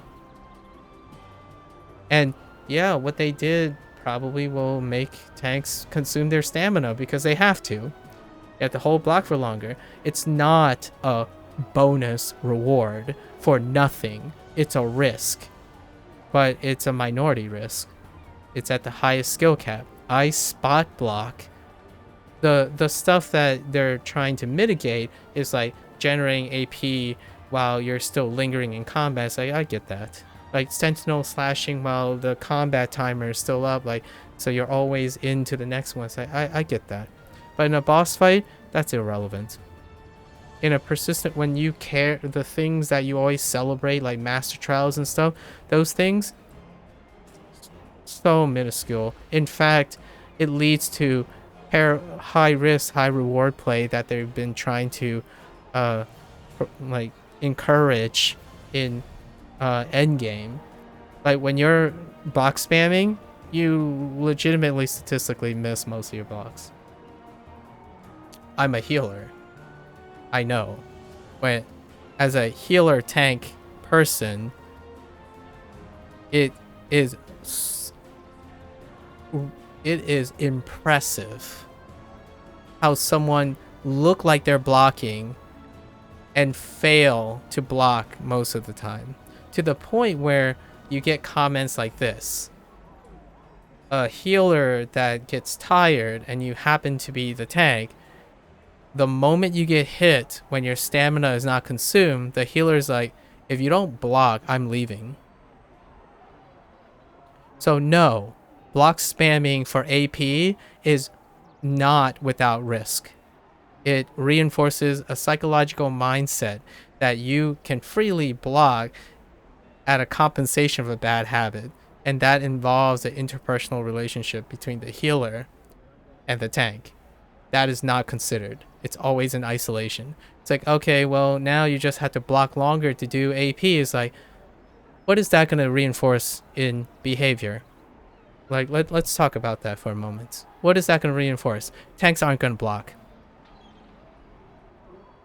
I kid you not. You think tanks are going to block more because you force them to AP? They're going to use the other things that generate AP. So instead of blocking, they're just going to run their face in and stack HP and defensive stats. You get more action when you don't block now. You get more action without using Sentinel Slash. You block less. And then what do? You complain about being weak. You complain about not tanks being tissue paper. That's going to be the inherent result, in my opinion. What am I going to do? Oh, I'm not picking the slow approach. In fact, if that prevents me from doing trials, that's fine too. It's just less dynamic. I'm not going to sit there and count. We don't know how long it is. I know for a fact, though. I keep up with like the preview shard stuff. I just don't input my Sentinel Slash is delayed, and blocking for all tanks is delayed. How they compensate is raising the threat ratio. I'm gonna be real with most developers here at Cryptic. Non-action is one of the most toxic offenses in the legacy community, and you did not account for it with that change. Increasing threats, offering more options to increase threat. When you have an action cap, inaction is the worst action emotionally. What does a tank do worse? Keeping up with the team, getting threat when they can or want to. Those are the two, actually. It's even less than 3. I thought I had 3. It's those two. What you did was you mandatorily forced blocking. You think raising threat by mentally like imposing slowing down tank action as the solution to maintaining threat. It's how slow the tanks are. Like, oh, I'm sorry guys, I hit all 3 of my buttons and now I can't do anything. Oh, wait, I still have my daily. Wait, but that involves me blocking and not doing anything. Blocking doesn't generate threat. Sentinel Slash was something that could generate threat, and even more threat when it created AP, and blocking led to AP that allows a tank to generate more threat by gain of action, which is the AP. So what do you do for compensating? Oh, you upscale the threat for AP. Like, okay, well, good luck once in a blue moon being defensive while doing non-action. Blocking is non-action. There is one exception, which is dig in. Because, you know, if people can time their once in a lifetime dig in spam, that's still a thing though, at least. I don't know if they adjusted that too. But yeah, and block spamming, it doesn't happen instantaneously. My compensation is it's not about slowing down block, and it's not about increasing threat. It's about increasing block. And what I mean by that is not by its AP. The compensation for the AP loss is that make block instantaneous. Let me demonstrate. When you shift, you can't block immediately after. Block has a cooldown. No matter how fast you press shift, block has a cooldown. Remove the cooldown. That's a compensation for the loss of action. Like, even if block has 0 AP gain initially, like if you removed it completely, you remove the cooldown on block. It's not riskless. Like that saying, that myopic, like that comment, well, I'm gonna read it, I guess. That comment is so ignorant, in my opinion. And it's not a, I wouldn't say it's meant intentionally supposed to be like ignorant or anything. But here's the thing. The first underclasses, like, we're gonna skip boons for now. Boons is, sorry, I'm digressing. But tank threat baseline rework, right? Overall, I'm gonna spare all the numbers. It all goes up. Nice. All the powers go up, and so you have a lot of choices for action, active, threat generation. There's nowhere that says cooldown management has improved action gain has improved, or like there's no metric that increases the amount of actions. So those actions are still end user dependent, as in, regardless of how you change the threat profile, a user has to do the action and have the flexibility to do the action in order to assess the value of threat generation. And I agree that it will increase the consistency for sure, because each button is going to be worth more threat. Overall, that's fantastic. It is great for casuals. I agree. Absolutely. That definitely works for action. That where those casuals, that's where the understanding stops. What this does do is provide a net negative in exchange for legacy players, because what this says is nothing changes. You've compensated for threat multipliers when the thing you stripped away was another function. It wasn't necessarily a threat function. It was an action function, as in you had the ability to use more action. You liberated more time, but your compensation is casual for it. That's fair. I'll take the hit, right? Like for me personally, I'll take the hit. I slow down my blocks, I hold my blocks longer. That's what is happening. The AP in the block action, you require it to you know, block longer. You have to hold down and it gets more chunks, and then we'll see how long it takes, right? And then there was like this like little blip about using block to interrupt a power should still generate some bonus action points. It's not bonus. It has a cooldown. It's a risk.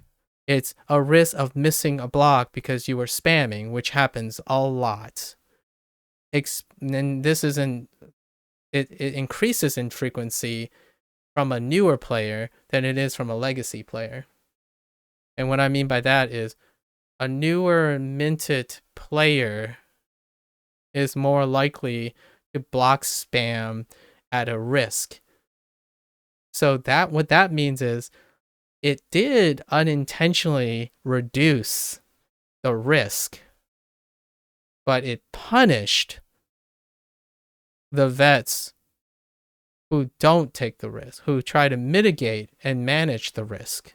It is by no means a bonus to legacy. So it's still net negative for legacy. I block when I have to, and I gain AP when I have to. I try to do both overlapping. Now, what they did manage to mitigate is a player early on who might discover, oh yeah, I can spam block at the cost of my healer's expense, because I will miss most of those blocks. And it does. It transfers all the time. And then when you get to a legacy point, maybe they won't do that. That's cool. Win for maybe not the intended win. And the comment shows me that it's not the intended win, because they want to talk about how it's bonus action power, but there's not a big upfront reward for simply entering block briefly. Like, they don't want that, right? It isn't a big upfront reward. In fact, it actually psychologically conditions someone to take risks, which is to block spam instead of holding block. But this is an entirely deeper issue, because blocking is counterproductive to threat generation. So your compensation goes back to threat generation, which is to increase the baseline of everything that doesn't increase threat, and then more taxing. You still have to hit the target. You still have to prioritize the target with limited action. And on-demand action is what kills legacy players, right? Like, oh, dang, this wave is coming up too fast. In fact, this is kind of funny. Faster DPS, more actions, the bigger gap the action action gap between DPS and the tank, the less likely the tank is going to be able to respond to the threat problem.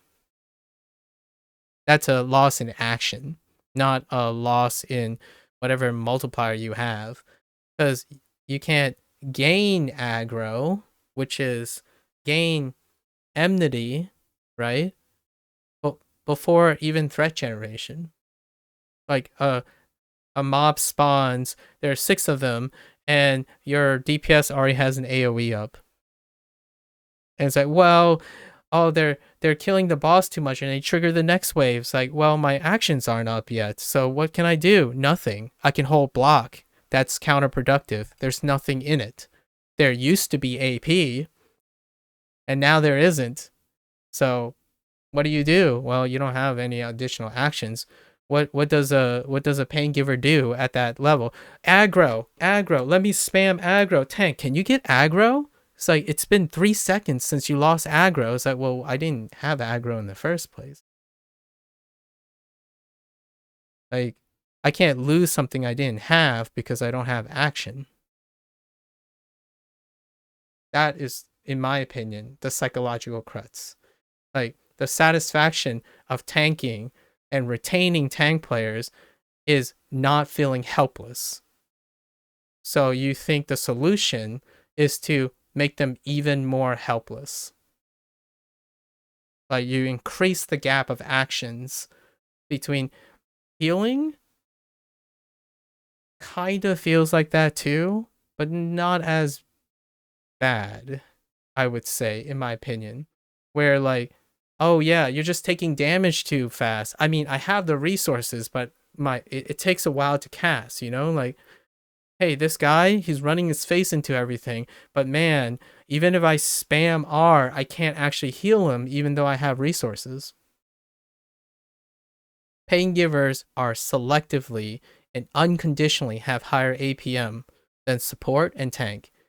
And the developer's choice is to adhere to traditionalism because healers have to be deliberate. They have to be precise. They have to choose when to heal, and tanks have to choose when to block and when to take threat. Meanwhile, all their changes selectively increases the action and pace of pain givers. Okay, big hot take here. I'm not suggesting to slow down pain givers because Mod 13 did a lot of that. Slowing down the game was like the whole track for a couple years. Now it's still a track, but now somehow it's selectively increasing the gap between a support player and a tank player's response time to a pain giver. Like, when someone has a high response time, I can almost guarantee you, in my opinion, when you get a new casual player, their APM is so much higher suited for a pain giver that when they see the tank and realize you can't do anything and you have to hold things down, they're not going to play a tank or a healer. So you won't get any new tanks or healers, and you selectively introduced something that's psychologically antagonistic to all legacy tank players, especially myself. Now I don't get the benefit of an additional action when I'm risking not blocking for a split second. I don't really understand. To me, it's hard for me to fathom that you think the game is slowing down as opposed to speeding up. It's an interpersonal relationship. Pain givers speed up when they become experienced. Casual players who enter the game are already faster than the APM cap of tanks and healers. When they come in and they sit there and say like, well, there isn't much to do as a healer or a tank. Like, it's not as dynamic. Well, they're not going to be tanks or healers. And then you be saying like, well, there's that, there's those people who like to take it slowly and whatnot. It's like, yeah, but we're not talking about the majority of players. We're not talking about young players either, largely. We're not talking about even the modern gamer. We're talking about old D&D, MMORPG traditionalists. And if you're advertising like that, that's fair. If you're misguided like this statement, I appreciate it, by the way. I'm not saying you shouldn't do this or reveal what your thoughts are. I really love this. It gives me so much things to talk about when it comes to changes. Because this quip about this will hopefully expand tank power choices and make it generally easier for newer tanks to play the class. It also makes daily powers, like for the threat increase, absolutely agree. I'm on point with that. It does do that. It will not change legacy tank players' perspective on tank modifiers. So that's fair because they specifically said newer tanks. Okay? And I agree with that. But those newer tanks are going to be ill equipped to play endgame. And what I mean by that is they're going to be ill equipped to be psychologically acceptable by the legacy community. You're going to have tanks that are slower, lazier, and rely solely on decisive conditioning of use of your powers. And what I mean by that is that's great if the vast majority of pain givers aren't just having more actions all the time and doing something that a tank can't keep up with, like by design, not by humans. Like they could be that fast, but what you're doing is you slow down the game and you compensate it by making each of their buttons more efficient. Your game constantly introduces more and more elements on movement, more mobs. In fact, that goes in a deep digression to trials tend to be wave focus. Like the vast majority of experience, you might think like, oh, the boss takes up most of the time. No, like when you're not doing a trial or something, the rest of the experience is how fast you are. It's not how slow you are. Tanks are utterly, and any pain giver that's attached to a shielding character, which I play all of them because I like shielding, especially how dynamic shielding is in this game. It's just as dynamic as dodging and shifting like in other classes. Well, it's not anymore, really, because you took a utility away. You might as well just give blocking invulnerability at start. You might, normalize the shift. I don't know. Get rid of stamina. What I'm saying is, yes, you gain something, but here's my concern now. Newer tanks will have a rough conflict of interest. The moment they reach endgame, their first comment is, well, it's not my fault that all the DPS just run ahead and like kill things faster than I can do anything. But it's not my fault they attack things before I can even have an action to do it. That's the major concern. That's like, in my opinion, that's the majority complaint. It's a conflict of interest. Pain givers are excited when their tanks are fast, and I can assure you that is the most positive experience I've ever had that retain my tanking status today. The goal of having a nice random queue or random queue, like a random queue or a random solo queue as a tank is when you as a tank are blitzing faster than the pain giver. So now what are you going to do? Well, the barbarians savage advance is not used for damage, in my opinion. It's used for gap closing. Like I am generally at least 4 character lengths ahead of everyone. Pain givers don't have to wait. Healers know I'm safe, right? Because I have action gain. I can block whenever I want. The double edge is that the people who aren't doing that, who are spamming block, they tend to have a healer too far behind. So that's a counter compromise. But what you get is you get a synchronization of the tank always being the leader, obligatorily, instead of intellectually. So you don't have that thing where like, guys, can you slow down? It's like, whatever. Like, I'll just queue up as tank. It doesn't matter. I can AFK for the first like 20 minutes, and this might sound extreme, but a solo queue experience in rush hour, when you queue in, the tanks sit still until until they get to the boss. It happens way more than you would like, in my opinion, because I typically heal during rush hours. So I'm running, I'm healing the dudes, and then the tank would AFK there. Just like, I'm not running. Like, what do I do? Hold block? Like, hold block, great. Charge in once, you use 2 more buttons, and then hold block. Like, your at wills is the greatest thing about this quality of life. So we're gonna change the tone a little bit, because that's a good part. That's one of my major concerns about slowing down tanks. Finally, after so long, after 7 years ish, no, not really, because Bounding Slam didn't exist actually until Undermountain. They've normalized the animation costs for gap closers on their at will. So Radiant Slam, Bounding Slam, and Threatening Rush were normalized to speed things up. It's an action gain.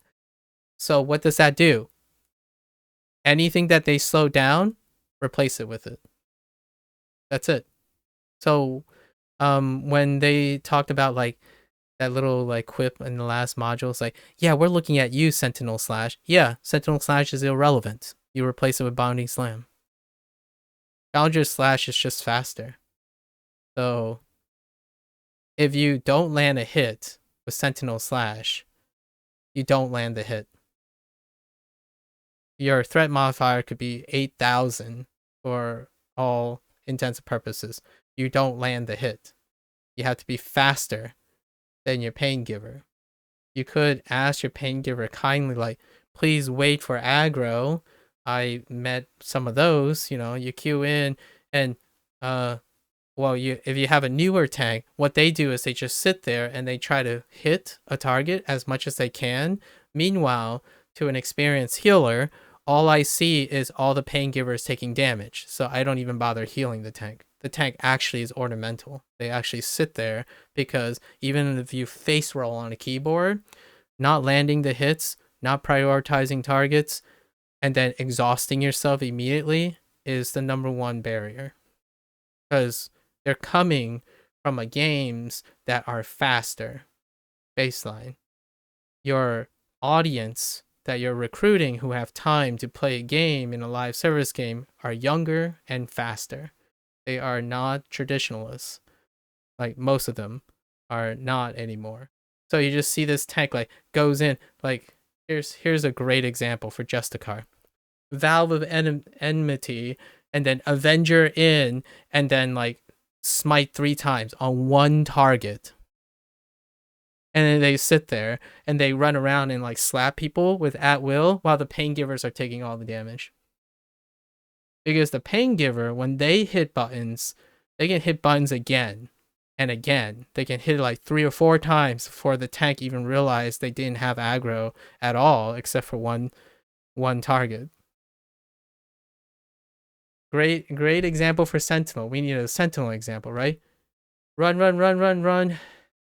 Punishing charge in, then use I don't even know that move that I don't ever use most of the time. The one that like sweeps them together, right? You group them up, and then the pain givers hit 3 buttons and they have no aggro anywhere. So what I do, I pick the guy that's getting most of the aggro, which for newer tanks, it's never the newer tank. Like, I would say 9 out of 10 times, it's never the newer tank. There's just no tools. No action on command. They blow their load, and that's gone. So increasing threat is a moot point. Increasing the time it takes to block, it's a moot point. I mean, I'm gonna be real. Tanks don't even block at bosses.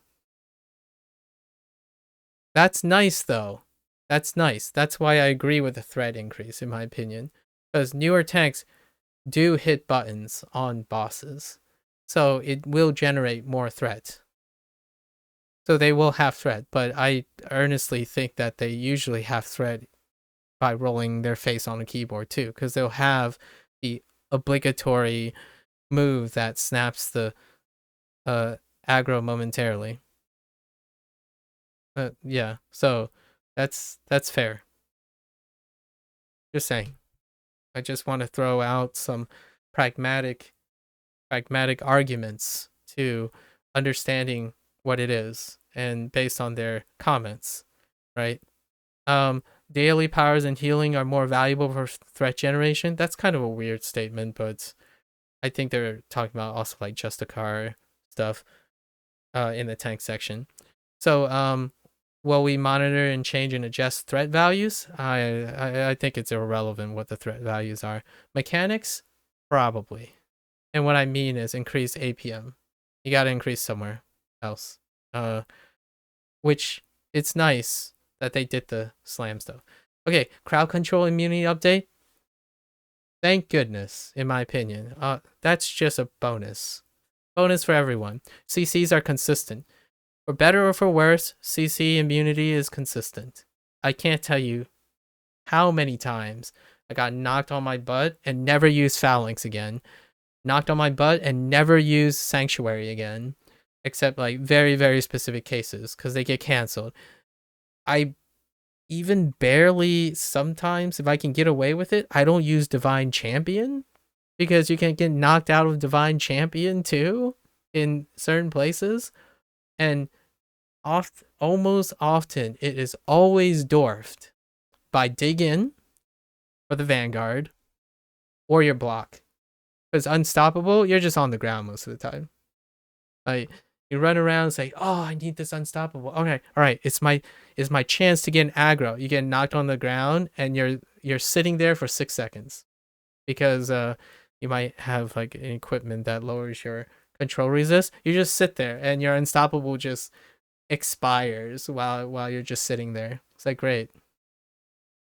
Often comically, I refer to Sentinel's tab Unstoppable as very stoppable.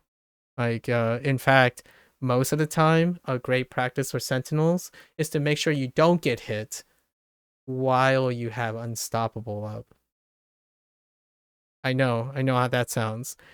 The difference between an effective Sentinel and a non-effective Sentinel is utilizing Unstoppable's attack speed increase. As in, it increases your APM. That is the use of it, not that you're unstoppable, like legitimately unstoppable. Actually, there are 1 or 2 instances, I think, where a battle rage from a Blade Master had immunity that Unstoppable did not. So it was really weird getting knocked back while your guy is. I mean, there's a chance they could have shifted in place. Shifting in place is dodging, and I think shifting in place, dodging has arguably some CC immunities that don't overlap. So it's all normalized. Awesome. For better or for worse.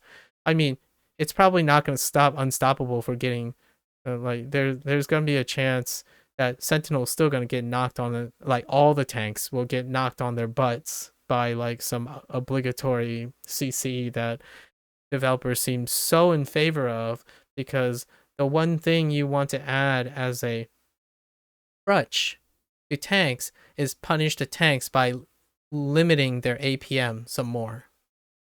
So what's a surefire way to get a tank to quit a queue right away is when things like Demon Web Pit shows up. And thing, any dungeon that has the tank being mandatorily CC'd and at the mercy of not the boss, but the pain givers, because they're just going to make it a nightmare because they don't get CC'd. Usually the tank either AFKs or just drags behind because it doesn't matter. Like, dodging is better.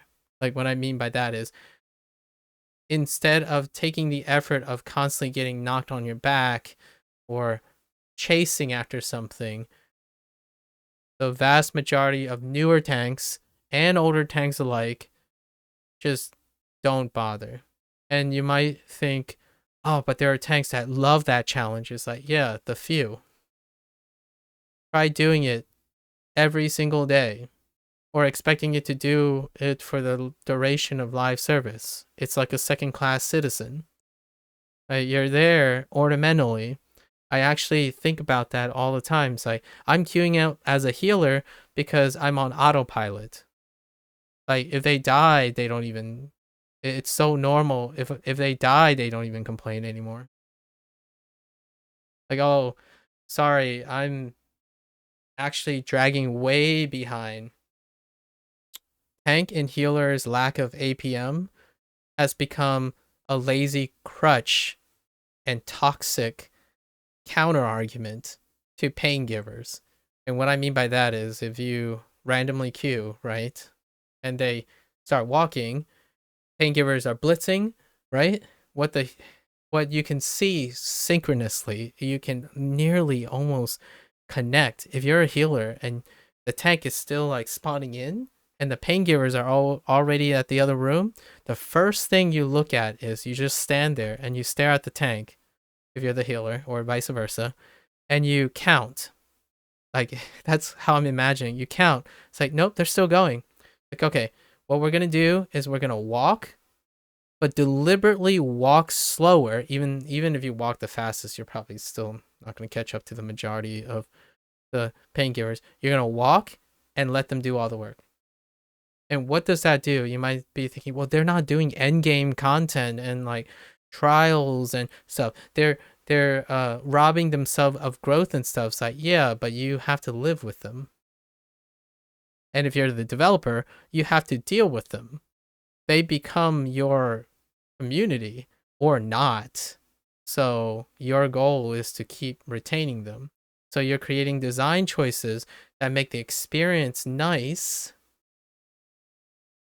but are they preparing them to integrate into legacy status?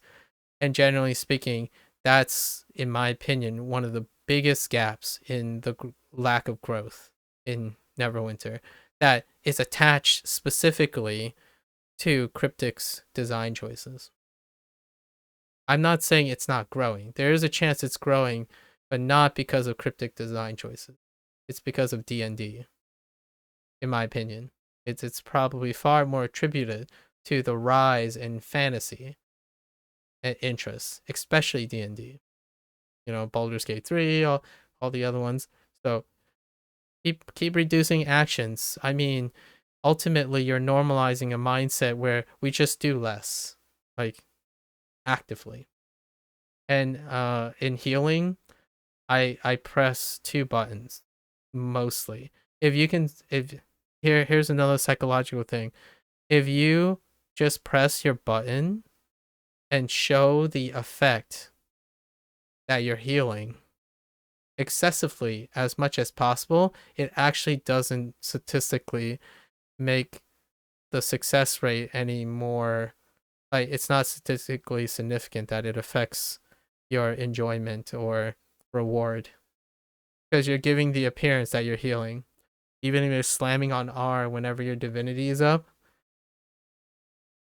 it's not any more than waiting for the right time to heal, because you still feel like you wish you could heal on command more, which is the argument for the bond of virtue thing, in my opinion. Reading under the lines, Paladin's got a new healing power in exchange for a power that just have non-action. So a non-action power No, sir. Say no. Replace them. Always have a powered action. So blocking is not. So if you keep emphasizing blocking, well, people are just going to block less. And sure enough, this change to Sentinel Slash, I'm blocking less effectively because I won't be using Sentinels. I will be replacing it with something aggressive, something that generates rage. Rage gets me more action. And thankfully, that's what they did, technically. But I think it's more for pain giving. I find it incredibly hard to believe that they thought of increasing rage generation at the expense of the Sentinel versus the most recent change to Blade Master. Because Legacy community, there are fewer Sentinels than Blade Masters by a long shot. For every one Sentinel, there's probably 100 Blade Masters, exclusive Blade Master. So that sentiment about rage, well, works in my favor. Because like Bounding Slam probably generate more threat overall because its action is faster. It's more consistent. I can't miss. Blocking can miss. I don't know if people ever frame it that way because someone who says blocking is a bonus reward that has no functionality if it fails, like blocking can't fail if it's bonus. It can fail. It fails a lot.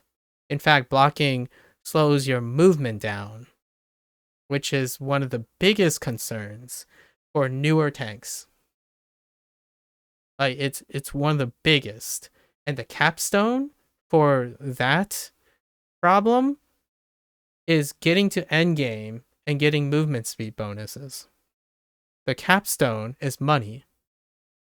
So when you're saying supporting a newer player to getting to the capstone of being an effective tank, the effective tank is getting a plus 10% movement bonus and getting all the things that provide more movement bonus. Because if they're holding block the whole time, they're just slower. And if they're holding block, they're out of position. So yeah, that's what you removed. And what you do, if you encourage holding block longer, well, you're encouraging tanks to be slower on their feet. I guess a consensus would be, hey, make your trials slower. Make your trials smaller. Make your dungeon bosses run around less. Like, I can't even imagine how to describe what it's like when you have to tell someone or like don't want to point out the obvious, basically like hey dude, just let go of shift because you have to run to the other end of the room right now. Like, you're not going to make it if you're holding block. Block doesn't save you from anything. You actually have to move. And it was that part is so relevant now, and it was always true since Power of the Mad Mage. Even experienced tanks would just stack defensive stats and hope they don't have to. They just don't hold block because block slows you down. What's a more recent one? Demon's Web Pit. Imagine seeing a newer tank trying to avoid those boulders that knock him off the platform while they're holding block. Here's an alternative. Remove the movement penalty from block. When you're blocking, you move just as fast. It's your passive speed. There's no block slowdown. Because like if you look at this, right? Here's your normal speed. You slow down. It's very noticeable when you have a lot of movement speed, but you do slow down when you're blocking. It's subtle, but you do. It's less noticeable when you have a lot of movement speed, which is what I usually have a lot of movement. Heck, I mean, I'd be for the idea of if you block, increase movement speed. I'm sure the dev is aware of this because what was introduced in the lockbox is the same. The lockbox's selling point is it introduces a mount power that allows supports and tanks to move faster. It's pretty obvious, in my opinion, that biggest gripe is non-action. Like, healers, what are you doing? You're not healing. Like, well, that's awesome. Oathkeeper got a new healing spell. That's awesome. That's one extra action every rotation for healing. Neat. Did Cure Wounds do anything? No, you still don't use Cure Wounds. It's a shame an at will that can be used anytime has such diminished return. At least they gained encounter power. I mean, at first they were going to try to replace one. So you still only have 2 actions. It doesn't even matter if it's like it could be anything as long as it increases the number of healing actions Oathkeeper can make. I don't know about you, but my first thought was reduce the cast time of Shelter. Like, Shelter is so blindingly long. Like, all the healing spells are blindingly long, to be fair, but that's increasing action. It's like the thing that seems to always elude legacy community, I suppose. Tanks, they're clunky, they're heavy, they're slow. Fair enough. Just offering my 2 cents. In that case, I also gotta emphasize, I have a minority voice. I'm not defending anyone, really, because clearly these things are already set in stone and the sentiments don't really address any of these things. So I'm obviously speaking for a group that isn't vocal, if there is one. All right, so CC complete. Then we had the block action refactoring. Block and shield priority, that's done. Fair enough. Definitely can't argue with that. Finally, normalization. That's standardizing that block is first. Stamina-based blocking comes before magic-induced shields, like any like skill-induced shields, because how this happened is it effectively reduces the any type of shielding Oathkeeper is so undesirable, because as a tank player who oath keeps majority of the time, know exactly that you, even if the tank is new or old or whatever, when you shield a tank very, very efficiently, you are actually reducing the efficiency of many of the tanks. And usually those skills that end up are the most used skills. So it opens up a lot to allowing, whether someone knows or not, that shielding is reducing a tank's efficiency, because tanks have bonuses when they effectively micromanage their stamina for being depleted. And this ties back to the whole block spamming thing again. Block spammers are already inefficient because they don't utilize those things anyways. So there is a risk. There is a trade-off. In fact, the goal of maximizing it is to do all of it. You block for AP, you block at the right time for AP, take stamina related bonuses, and cash in on the AP all at the same time without taxing your healer. So the skill cap got knocked down, right?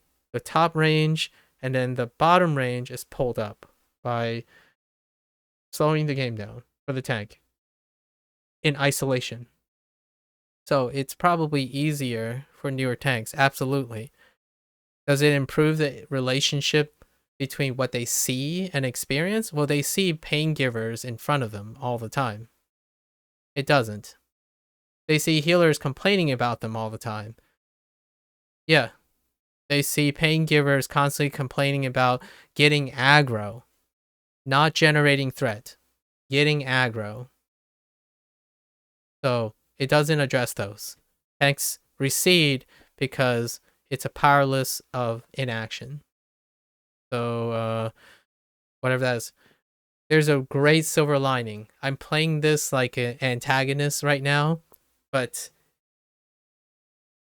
I have a play style that I will present maybe at the sometime 3 hours later, maybe, that I like because of the changes.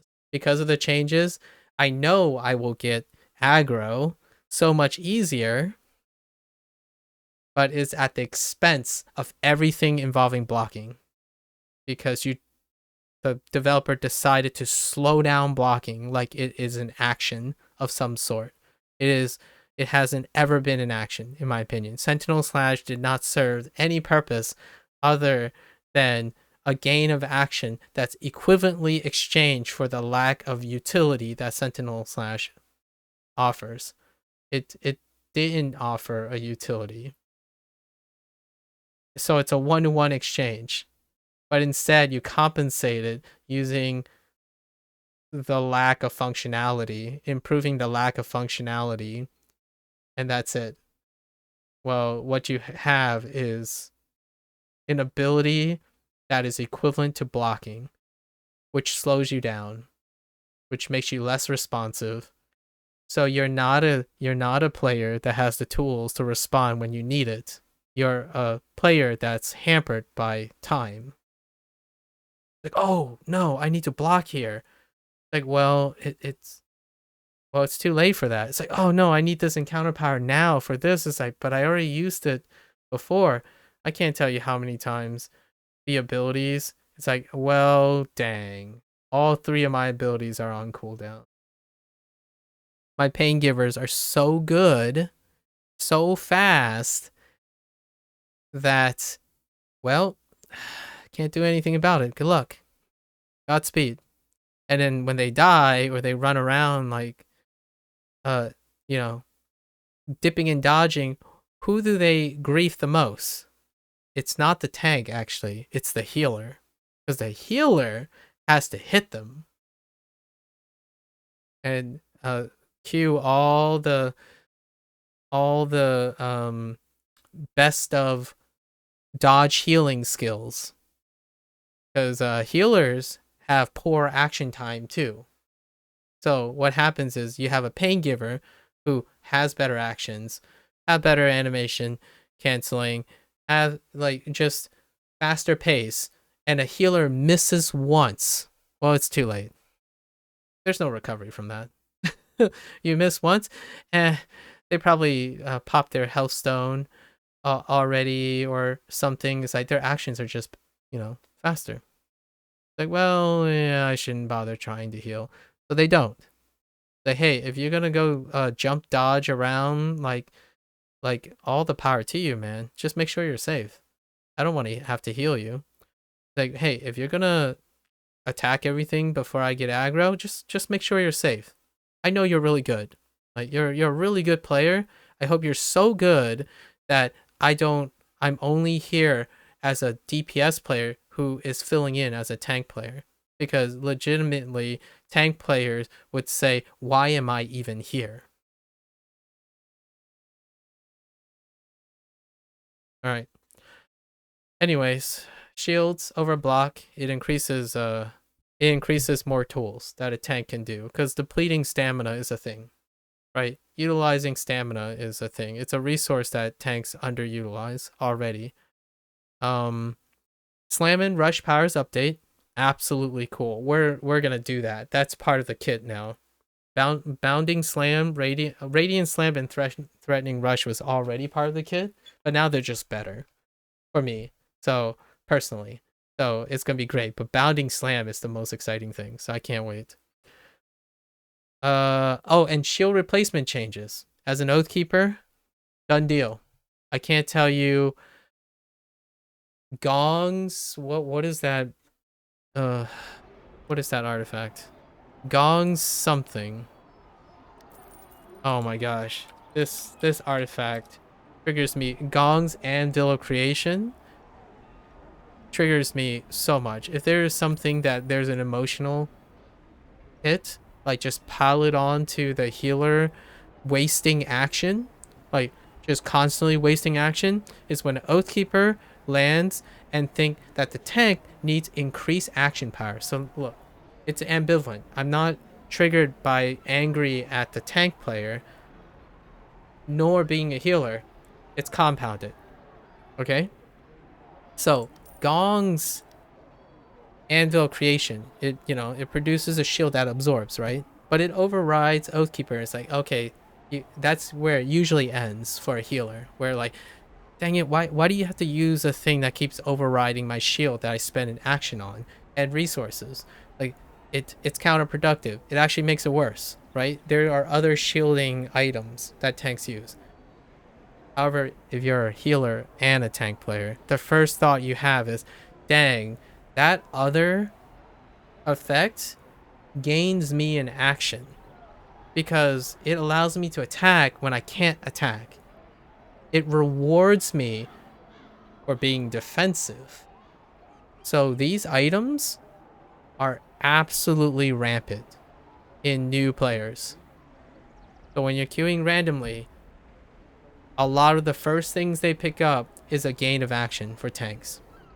Deflect to do damage, whatever they can do where they can compensate for the fact that a tank just can't do things all the time. They can't respond to things when they need to, because when they respond to the first thing, they're out of tools. So this is ambivalent because as an Oathkeeper who keeps getting his shield overwritten, especially when I'm an excessive use of Hand of Divinity, like I may shelter, Prayer of Opportunity, Hand of Divinity, then spot heal with Divine Touch, and then see a Prayer of Opportunity, I just refresh the tank's shield.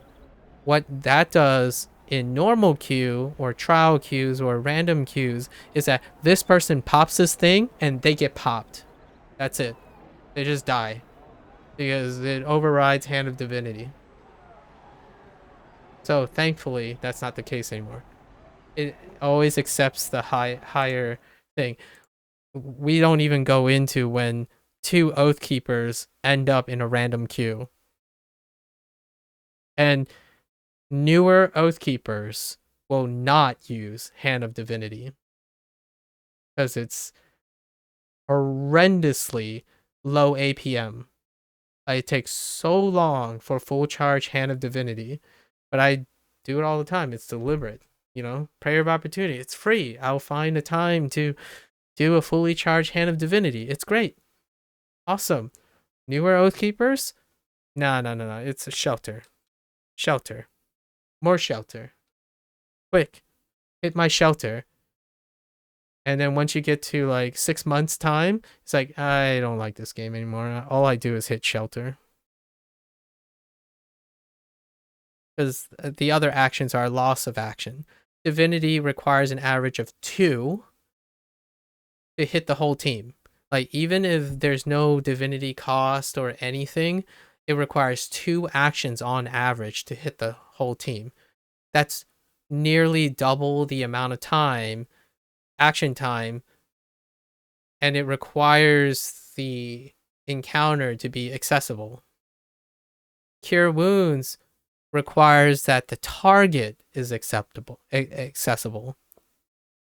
isn't most of the time. I can guarantee it. When you have pain givers who can overlap non-stop while a tank is basically a sitting duck, it's not the tank hitting the tank with your single target, non-prioritized at will that's always accessible. The target is not accessible. So it's still down to actions. And yeah, this one is a stickler right here. That any shielding thing completely nerfs the Oathkeeper. What do I do when I see that little tiny yellow bar? I tap someone else.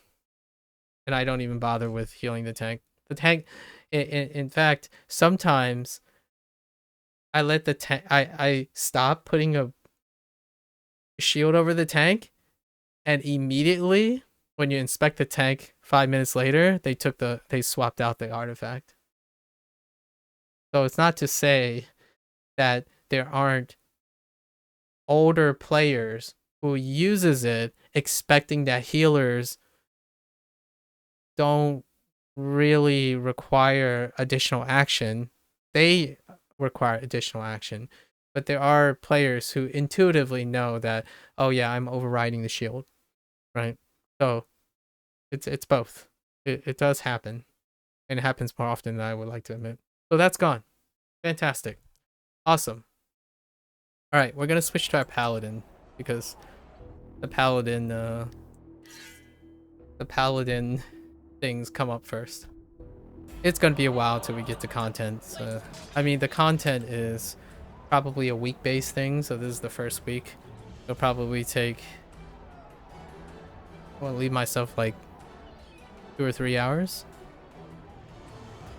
Okay, class paladin. Paladin AoE should now heal all allies. That sounds amazing, you know, including companions, etc. I mean, it sounds really obvious, but it definitely didn't do that. So, awesome. Just a plus. And then all the auras and divine champions are changed. I don't know what their change is, but I'm just going to rattle down. Aura protection, defense base, awesome. They say it used to be deflect, not so awesome. So, great. Defense, critical strike, absolutely, because that's a capstone stat. Threat reduction, and it doesn't affect the other tank, absolutely. Plus, plus, plus. This is like TLC stuff. Like, it's a win, win, win, win, win, super win position. So 3 in a row. Awesome. Vengeance, just a magnitude increase. I use Aura Vengeance most of the time because it's a source of damage that is a gain of action for the tank. So next to spot blocking, if you're overgeared, if you're overstacking, what you do is you try to fetch for action. Action plus. Aura of Vengeance is action plus because it deals damage around. And then Divine Champion is just better with it, right? And that's going to lead into my build, or the build that I'm going to use anyways, personally. And Aura Restoration, that's the Oathkeeper. Done deal, just an increase, bump, incoming, you know, that's plus. It really didn't change much. And an Aura of Life. Aura of Life has 50 magnitude. It doesn't say it can crit, though. So the one thing I'm worried about here for Aura of Life is it doesn't, it just doesn't crit. So if it did crit, that would be interesting.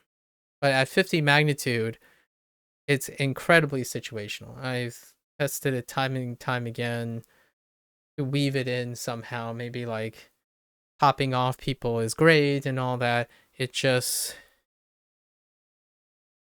doesn't. Because burst damage is when healers come in. And trickle down healing is not the same as what is that?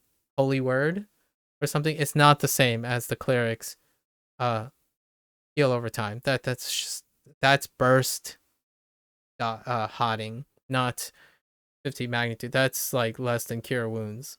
So passive healing, yeah, we'll see if there's a situation. It just doesn't come up. But increased base is increased base, man. That's awesome. Like, in fact, I might encourage newer Oathkeepers to have that on, because incoming healing, like Aura Restoration, again, it still requires the healer to actually hit the target. What does that mean in the early game? Shelter, shelter, shelter. More shelter. Shelter, shelter, shelter. That's it. Shelter. Did I mention shelter? That's it. So, if they were running Aura Restoration, shelter, shelter, shelter. Because it's non-action. It's a non-actionable feature when you miss. And you get brutalized because healers have limited action time. Because they have cast times with, especially Oathkeepers, have cast time with their stuff. Alright? So if you're going for the decisive stuff, and at least make it intuitive, I suppose, for newer players to think that when you hit something, it isn't the traditional thing where there's a cast time. I mean, but if you're adhering to like D&D conventions and stuff, there are cast times. Cast time is a mechanic and thematic thing about the design. So I will respect that there are cast times. Generally that factors into my decision making when it comes to playing. I circumvent it or try to minimize it, and that's where blocking, sentinel slashing, like shielding, that type of stuff, that's how it comes in, because I'm more of a hybrid player. I favor some of modernization and some traditionalism. It's always a different game for me, so we're gonna try to make it into a different game. Radiant Slam, awesome, and it's considered AoE. That's weird that it wasn't, but I was not aware. So awesome, and it, all the charges are improved, and we're gonna use them. I already used them on 2 of the 3, so the biggest goat right now is Bounding Slam. And then Shield of Faith daily, apparently it didn't prefer players originally. I it's hard to tell, because when you use Shield of Faith, that animation is tough. It's tough to see. So I'm not sure what that means, but that sounds good. Okay, Justicar Paragon. This is where the gain of action is going to happen. So Divine Palisade is when you hold shift in Divine Shield. So it roots you, it kind of heals a little cone behind you. That's Divine Palisade. An Unyielding Champion. So what they did was, first of all, they removed the cast time. That was unbelievable that was a thing, in my opinion. I don't know if it's intended or not intended. It's still in block, just much worse. So not only does Divine Palisade have to the Divine Champion has that little animation, right? You can actually cancel that animation. Actually, I am pretty sure at some point, or enemies can cancel you out of that animation as well. So it's not instantaneous. The tab is not instantaneous. And I'm gonna say, based on your ping, and sometimes they didn't address something else, which is related to the Divine Champion thing. But in this case, yes, Divine Champion roots you when you tab, which is great. It also has a cooldown, just like block, where if you tab out of Divine Champion and try to tab again, there's a soft block, and then it causes that cast time again. And Palisade also requires time to initiate as well, which they didn't address, because shielding, in my opinion, should still be shielding. It's instantaneous. And Palisade suffers from not only a cast time on block, it also has an internal soft cooldown, just like regular block. You cannot reinitiate until you reach neutral again. So blocking has a nuance where, generally speaking, it makes most newer tanks inconsistent because there's a neutral state. So when you block, you have to wait till when you let go of block, you have to wait till you get into a neutral state again before you can initiate another block. That is the risk. It's not a bonus reward. It's a trade-off. So then Palisade inherits all of that. The one that does not is Dig In. That's why Vanguards are, in my opinion, still the holy grail of standstill defense, right? It does not do that. For even if the animation is on its way, it's instantaneous. Not for Unstoppable or Divine Champion. And because they sped up Divine Champion, I imagine that's not going to happen anymore. Palisade does, but you're already in Divine Champion, so it's going to be less of a known issue. Unstoppable will still happen, just like Battle Rage.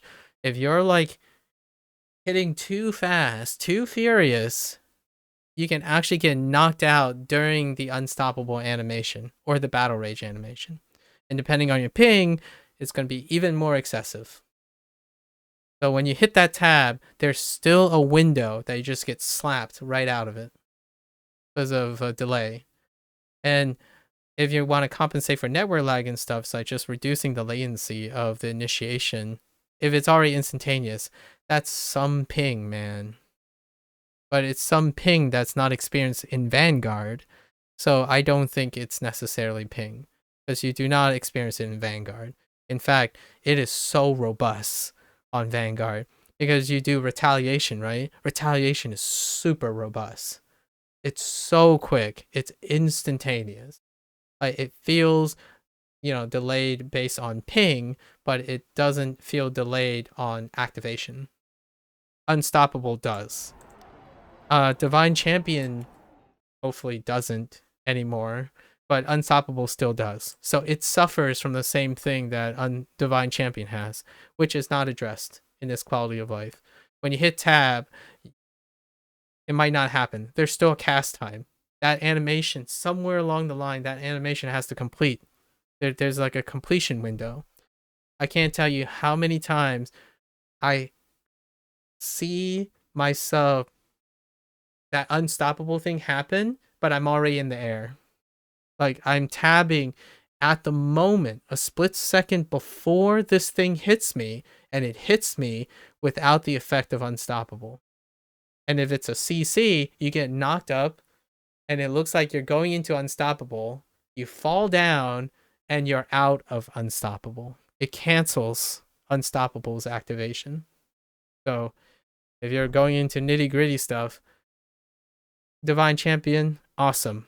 Unstoppable, still suffering from that same thing.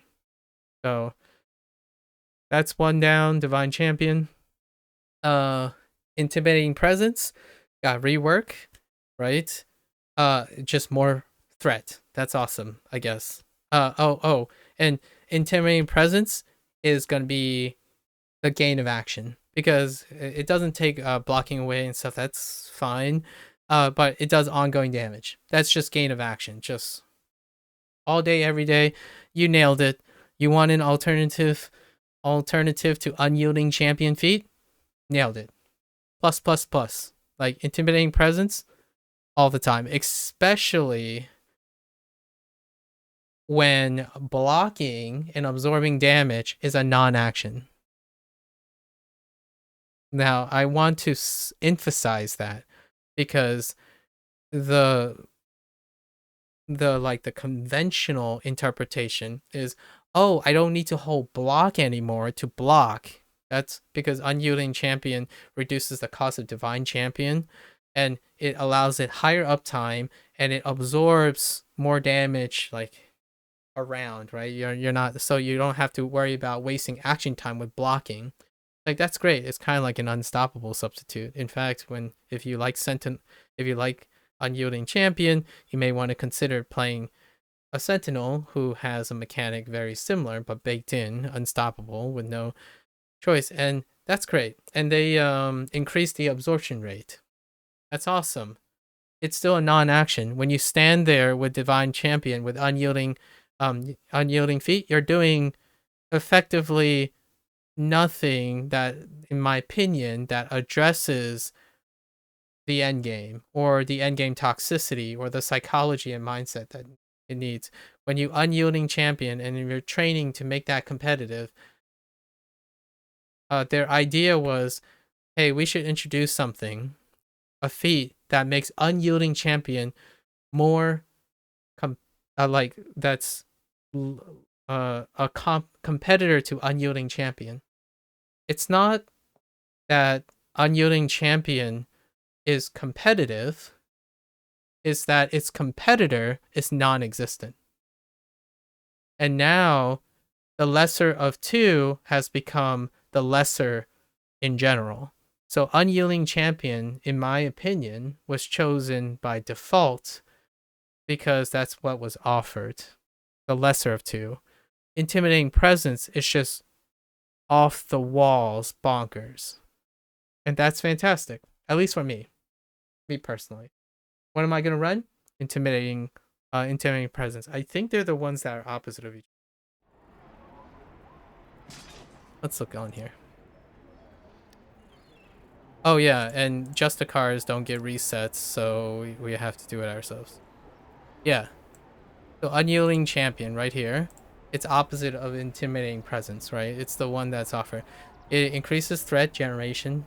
Sure. Again, moot point for a legacy player, generally speaking. And for a new player, it's still a moot point, in my opinion. And it does 100 magnitude high threat attack every second to nearby enemies. That's a gain of action. It's a constitutive gain of action. I don't know how long the divinity is going to drop. And there's also a divinity penalty, by the way, that I feel should be uplifted. Basically, you have a divinity bonus for critical avoidance when your divinity is not depleted, but once it's depleted, you lose it as a paladin. Here we go. It's under here. It's called divine protection. So you have 10% critical avoidance whenever your divinity is full. This effect decreases as divinity decreases, right? That effectively is misleading, right? If you're a new player, it's counterproductive because you have no idea why when you're depleting your divinity, but they hardcore leaned in on utilizing divinity in a different way. Well, this will effectively nullify and penalize a non-intuitive mechanic, which is losing the 10% critical avoidance. Does it matter? Well, it kind of does, because 10 and 15% is the key contributing range of powers and features. So 10 is pretty significant. Anyways, and what I do is I'm going to compensate for that 10% at the higher end because of knowledge with that. But unyielding, right, it now absorbs 60%, right? Cool. Awesome. And it lasts longer. But it pales in comparison to just toggling this. Because in bosses, I'm just going to be probably real with you. In bosses, you're only toggling unyielding champion when it's useful, when during like a tank buster.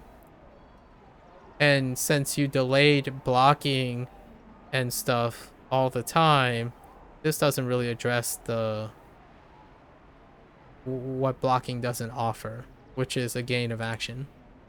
Like, you're already gonna be blocking if you're gonna be in divine champion with unyielding champion. Pretty sure the block ratio is still the same. Like, the palisade ratio is still the same. It's still 60%, right? So, without a doubt, I like it. I love it. Great. I'm just gonna go on the record to say that I only picked unyielding champion because they were both non-productive. They are both non-actionable stuff. So you just pick the one that is relevant more often.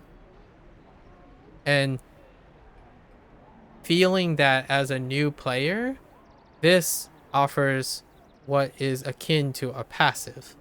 The other was threat generation. I think it was something like it made you generate more threat.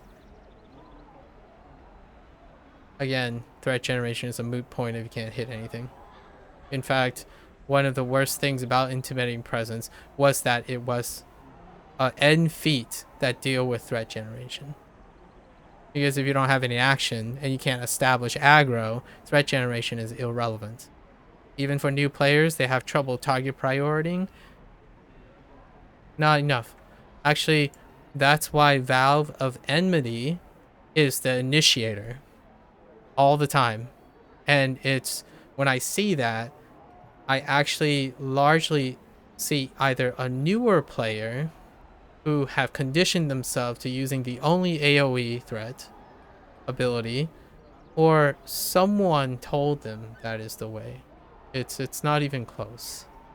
Like, this is the crutch of tanks. They don't have actionable ways to compensate for the lack of knowledge of of target priority, and they get punished for not seeing something they can't possibly see coming, which is like wave speed, spawn speed, mandatory tank busters, tank CC, conditional mandatory tank CC. Those are things that causes you to never recover because you have no tools to recover other than the one obligatory, I think there was a comment in there, the obligatory encounter power that snaps it back. Sure, like that's it's still that. No amount of getting, when you get CC'd and chaos ensues, your pain givers are good. They're really good pain givers. No amount of threat multiplier is going to make it feel any better than just having a hard CC. Soft threat generation is irrelevant, in my opinion, even for newer players, because hard threat trumps target priority, the lack of target priority and action. And this, if you're a new player, this is it. When you get to your last feat, this is it. Initiate, hit tab, good to go. I mean, I'm surprised. This kind of takes place. This is better than Gong, right? Because Gong, you need to get hit. A lot of things like items and stuff, you need to get hit. And that's where blocking can make sense. Like, oh yeah, we want you to hold block. It's like, well, you don't have aggro, so what's gonna hit you? What's gonna hit you? It's here's a comical thing. I see the Gong activate. I'm pretty sure they did. So they charge in and they use 3 single target attacks on the target they're charging, and Gong goes off, and all I see are 8 mobs hitting pain givers. Because the Gong is only effective if they actually have aggro. Not threat. Not like having the potential. Threat is a potential parameter. It's not a action. It's not, it doesn't increase I mean, it will improve consistency. I concede to that. No matter what, it's going to increase consistency. It has a big bottom though. That's the concern. Like you miss, you miss all the shots you don't take. You miss all the shots you miss. So just saying. And this is a no miss. This is a no miss. This is shelter. So newer tanks, Justicar, I actually find it is hard not to recommend Justicar after intimidating presences change. And stacked on top of Aura of Vengeance, right? You just sit there and it's like, that's awesome. So if that was your intent to make Justicar use it, newer tank friendly, sure. If they see it, is it going to improve their mechanical transition into endgame? No, absolutely not. They're still going to be slow as heck. Like, they're not going to stay up with the pain givers. Pain givers are going to be angry, and then they're going to tab at the wrong time, so all their divinity is gone. And then when their divinity is gone, all the mobs are going to spawn eventually, and then the pain givers are going to get one-shotted, and then they're going to blame the healer for not healing them, which then the healer blames the tank for not having aggro. Very, very, and I'm not saying everyone, obviously. This is the I'm trying to reflect the majority anecdotal experience. I would say 60 to 70% of the time, that's the order of how it works. A veteran player would do it differently. They would, all caps, say tank aggro. And what they're doing a lot of times is saying, oh, I know it's not my healer's fault. I'm being nice to the healer, so it's okay to be toxic to the tank. That's, you choose your battles. You save a soul by sacrificing a soul. Someone's a scapegoat, and rarely is ever the pain givers. Pain givers have majority vote. There are 3 of them. And they always have more action. So intuitively, they can deal with it. Tanks and healers are hopeless. they have less action, so they can't overturn anything. Like, hey guys, can you just heal better? Like, okay, well, at the moment, I would have to either somehow improve my targeting substantially at this very moment, or I get more action so I can act faster.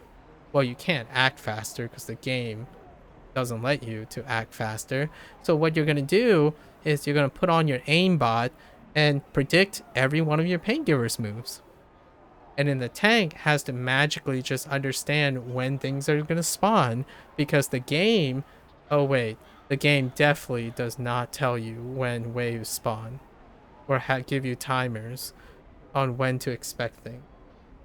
It's part of the game's challenge, you know, it's the traditionalism, and I kind of like it. I like the non-forecasting. What does WoW have? Well, let's just say WoW has timers and counters. But here, it's kind of like it's the fun part to a lot of people, you know, knowing when things are gonna spawn and organizing. But to a new player, nah, there's not enough action in the world to save a new tank player in the company of efficient pain givers. Pain givers, on the other hand, trades off in complacency. They have this safety net because they have so many actions. It's such a safety net that it makes it unblameable, but at the same time unrefined. There's a vast difference between 3 pain givers that are on the same page as a tank and pain givers that are not on the same page as a tank. In fact, the healer ironically becomes even less engaged when the pain givers are on the same page as the tank. If the pain givers are on the same page as the healers, it is only felt when the tank has no idea what they're doing.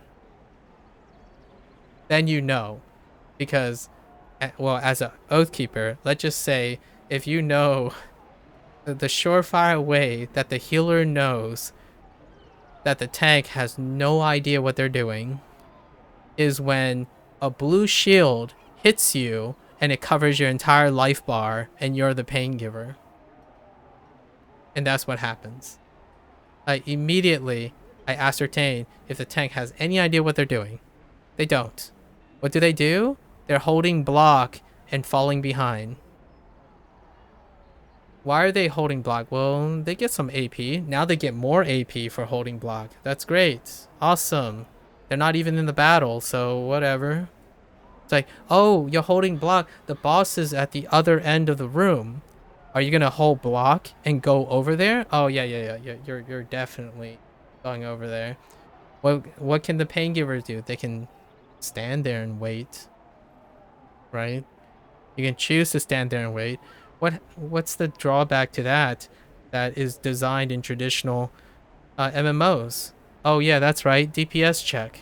That's when the boss says you're out of time and the tank is too slow and hard caps your pain givers. These are not like new issues. The hard cap to pain givers in content is the tank. A lot of times, traditional MMO design tends to have a hard cap because the tank has mandatory damage requirements for holding aggro. That's like their check. The tank check is an aggro check a lot of times, because you might be thinking, well, a tank check is a soak check, right? It's a damage check. Not really. You have to have aggro first before you can actually do that. And the most toxic, ubiquitous, universal moral grandstanding argument against a tank is that they don't have aggro when it's needed.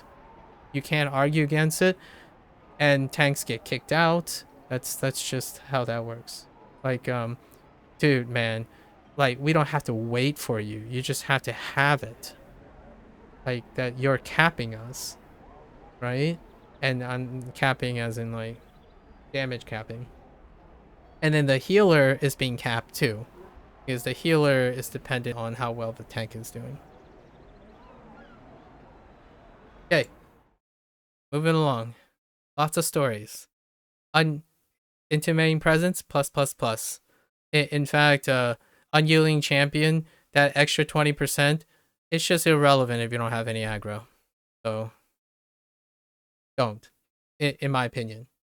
And they're focused on newer players. So, sitting there with unyielding champion bonus is zero. It has no investment if you can't understand target priority. And intimidating presence removes excessive need for target priority. It actually helps with that indirectly. And then they can hold block. In fact, that's comical because if you have intimidating presence, I'd probably encourage blocking in that way. Because then they have an action while blocking. What does that sound like? Sentinel slash or unstoppable. That's the design choice. If you want to normalize something for tanks, normalize blocking while attacking. Non-single target attacking while blocking. The reason why I say that is because the fighter can attack while blocking. Unstoppable is situational. So at least it's a little bit more reliable now. Anyways. Like a lot of times you use unstoppable to run away out of CC. Okay, Oathkeeper. Healing magnitude. They just readjust. Okay, let's bring up Oathkeeper. Oathkeeper, they readjust Emissary of Warding. And overall it's still the same. So regardless of, let's just skip along. It's good. It's fine. It's a moot point. I'll take their word for it. Basically, I trust the devs. Like, I trust them more than I trust myself in understanding how the coding works. So I'll take their word for it. Aura of Divinity. I don't know which one this is. Is it just a normal thing? Is it your tab? Is it listed here? I don't even remember. Oh, yes, the mark. That's right. They call it. They call it an aura because it's around the mark, right? So what did I say? Fixed a bug where Aura of Divinity would not always increase the effectiveness of. I had no idea. That's great. That's a positive. Now Bond of Virtue encounter is new. Awesome. Heals all allies, right? 300 mag, and it heals an additional 300 mag to the weakest. Fantastic. Can't argue with it. It's a gain of action. Like, it's practically mandatory. Because Shelter is the only one. It's Shelter, Shelter, Shelter. If you're listening to your Legacy community, they'd be like, oh, I kind of like how Divine Touch works, and you can single target with Divine Touch if you're good. Yeah, I do that too. But it's Shelter, Shelter, Shelter. Okay? So, awesome. In fact, I might even... No, you just run all three. It's mandatory. More heal action. If you're a healer, more heal action is the best heal action. So awesome. Can't say much. That's actually a feedback from someone. I actually heard that feedback. I read that feedback somewhere. It's like, well, no one uses Bond of Virtue. Yeah, because Bond of Virtue is non-action. It doesn't do any action at all. It requires an action. So you're using an action that's a setup for another action. You already only have Shelter. So, like, the other things are Divinity Restoration, like Sacred Weapon with the feat bonus, or Circle of Divinity. How you need Bond of Virtue, which needs to pair up with something else. Yeah, that's a no-no. So awesome. Cool. And it costs 0 divinity, so PogChamp. Sanctuary, proper CC immunity, and a little bit of increase. Awesome. Cool. Especially damage reduction. Increased by 5%. That's kind of choice. If I'm thinking that Sanctuary, you're not just going to get knocked off of your butt because your CC immunity is crap, and Sanctuary roots you. In fact, one of the most common things that happen with the first use of Sanctuary is someone inputs a movement and cancels Sanctuary. If you played Oathkeeper enough and you've tried Sanctuary, the first thing you're likely to do is cancel Sanctuary by still inputting a movement input while hitting the daily button. It's going to instantly cancel, and it's going to happen so fast most of the newer players won't even notice that they used it. It's so fast that I've read, occasionally, not often, that someone said the daily was bugged because when they use it, nothing happens. And the first question I generally ask is, were you still moving when you hit Sanctuary? Because Sanctuary cancels if somehow your keystrokes are registering, like if you're like micro up and downing, like Wing or ADing, you cancel Sanctuary. But anyways, Sanctuary is still functionally the same, so it's cool. Cure wounds at will and lay on hands. It will now target only players. That doesn't circumvent the problem that cure wounds have no accessibility to the players and lay on hands have no accessibility of targeting. That's just, it's a common thing. Newer players will not use lay on hands, because the first thing they're going to discover is they're going to hit a pain giver. Because when you're a newer player, you're also playing with newer players. But if you're playing with legacy players, they also dip and dive around the tank, like goofballs, in my opinion. Fun goofballs, if you're a tank that doesn't require lay on hands, hopefully. Maybe you want to lay on hands to pain givers. That's kind of goofy too, because they're basically dodging lay on hands. You can be really skilled. Trust me, I use lay on hands. It's not consistent.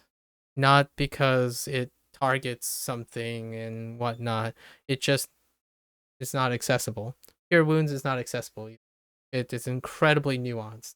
Like, you would have to be way late into legacy before using cure wounds. I occasionally use cure wounds on very specific times, like tick damage with an isolated target, something like that. But man, it has such diminishing returns as well on your divinity. Because divinity, oddly enough, which I don't know if this is true or not, divinity restoration doesn't passively constantly go up. Like, what I mean is, you have to let time pass before it starts regenerating. I don't know if that's a thing. Like, let me try to illustrate that. So here, I'll cure wounds myself, right?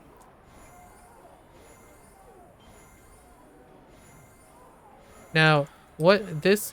Oh no, we have to be in combat.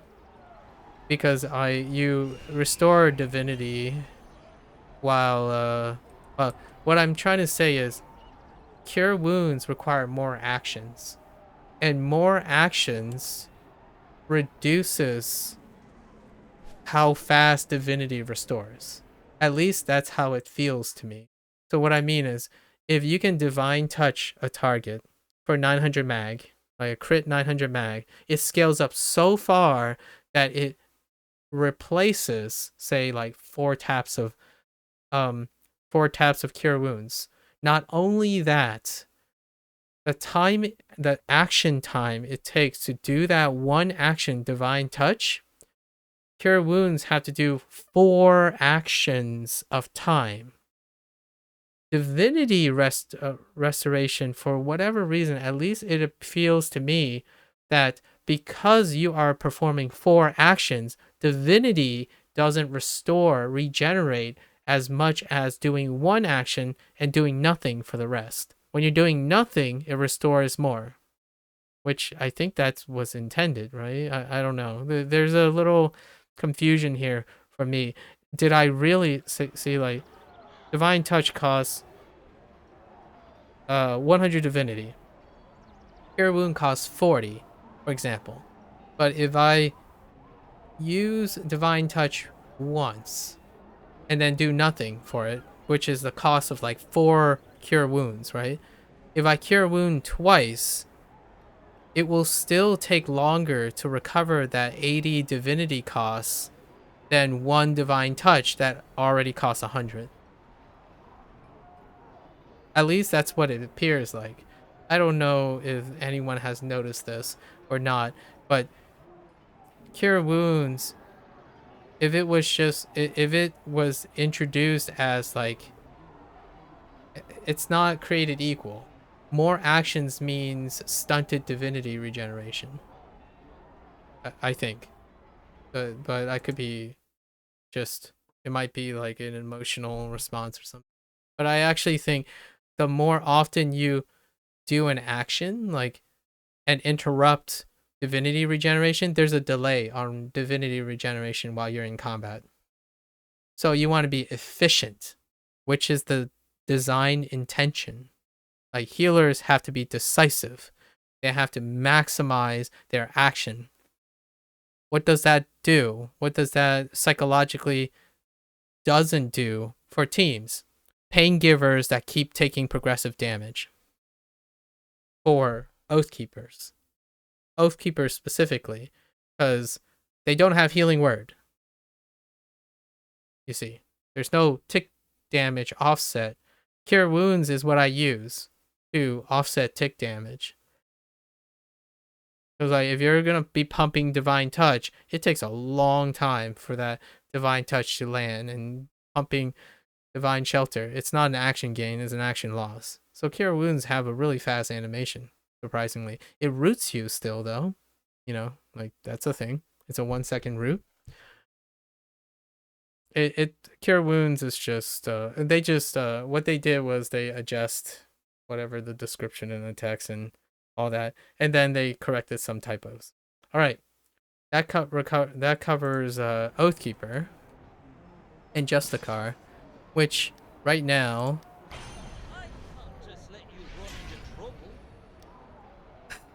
there's no respec for Justicar, so I guess they only fixed one thing, but it's like one of the most monumental things. So we're gonna retrain. Yes, I have tokens, so it's actually not that big a deal. What to legacy players, the retraining token, outside of having to put back all your usual stuff. So fundamentally, nothing has changed for myself. And we're going to test out, we're going to use Justicar as the prototypic on how fast the block AP, how long it's been delayed, like how far it's been delayed. And no, still not using like I don't use either of these either. I tried using these, like healing yourself, like Divine Reciprocation. It's on Divine Touch. You know what would be the GOAT? Put it on Bond of Virtue. and then not just yourself. Just have it reflect off to the lowest HP.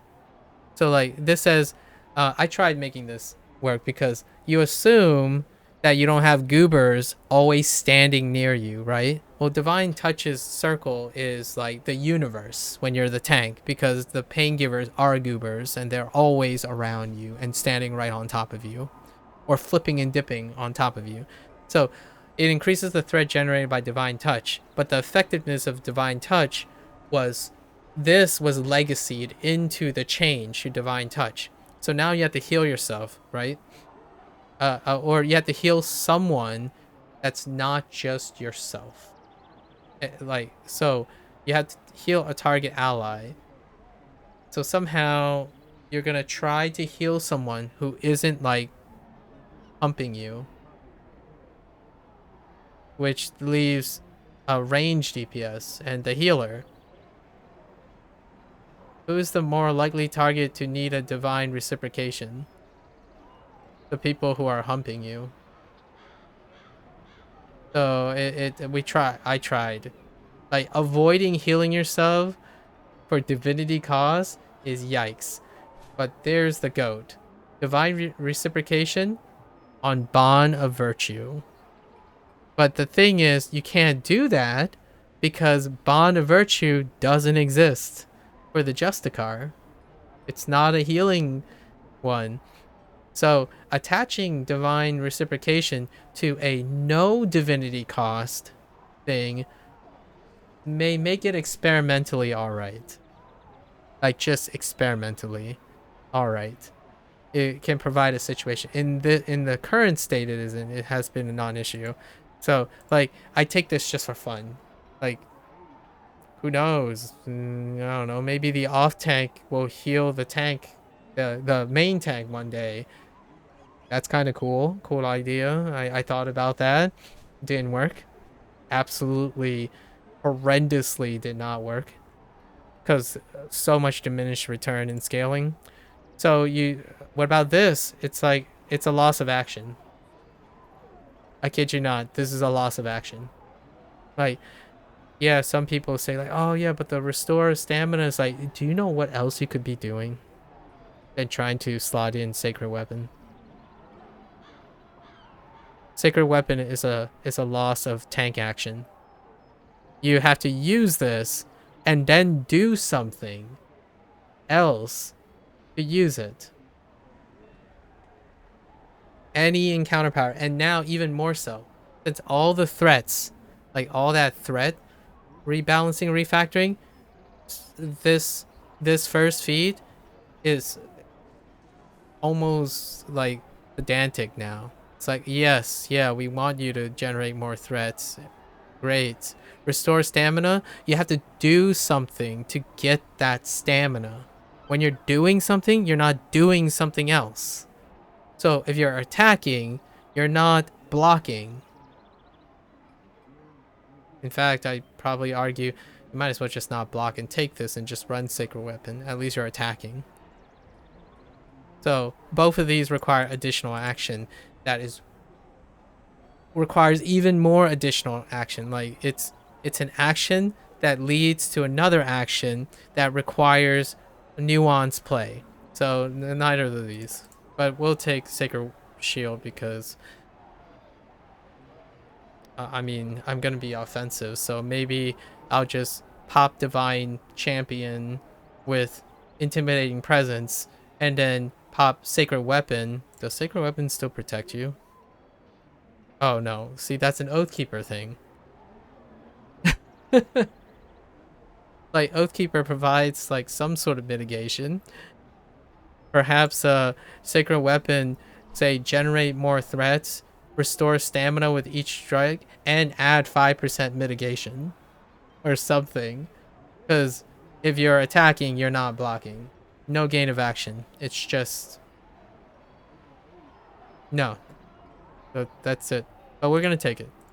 Okay. So there you go.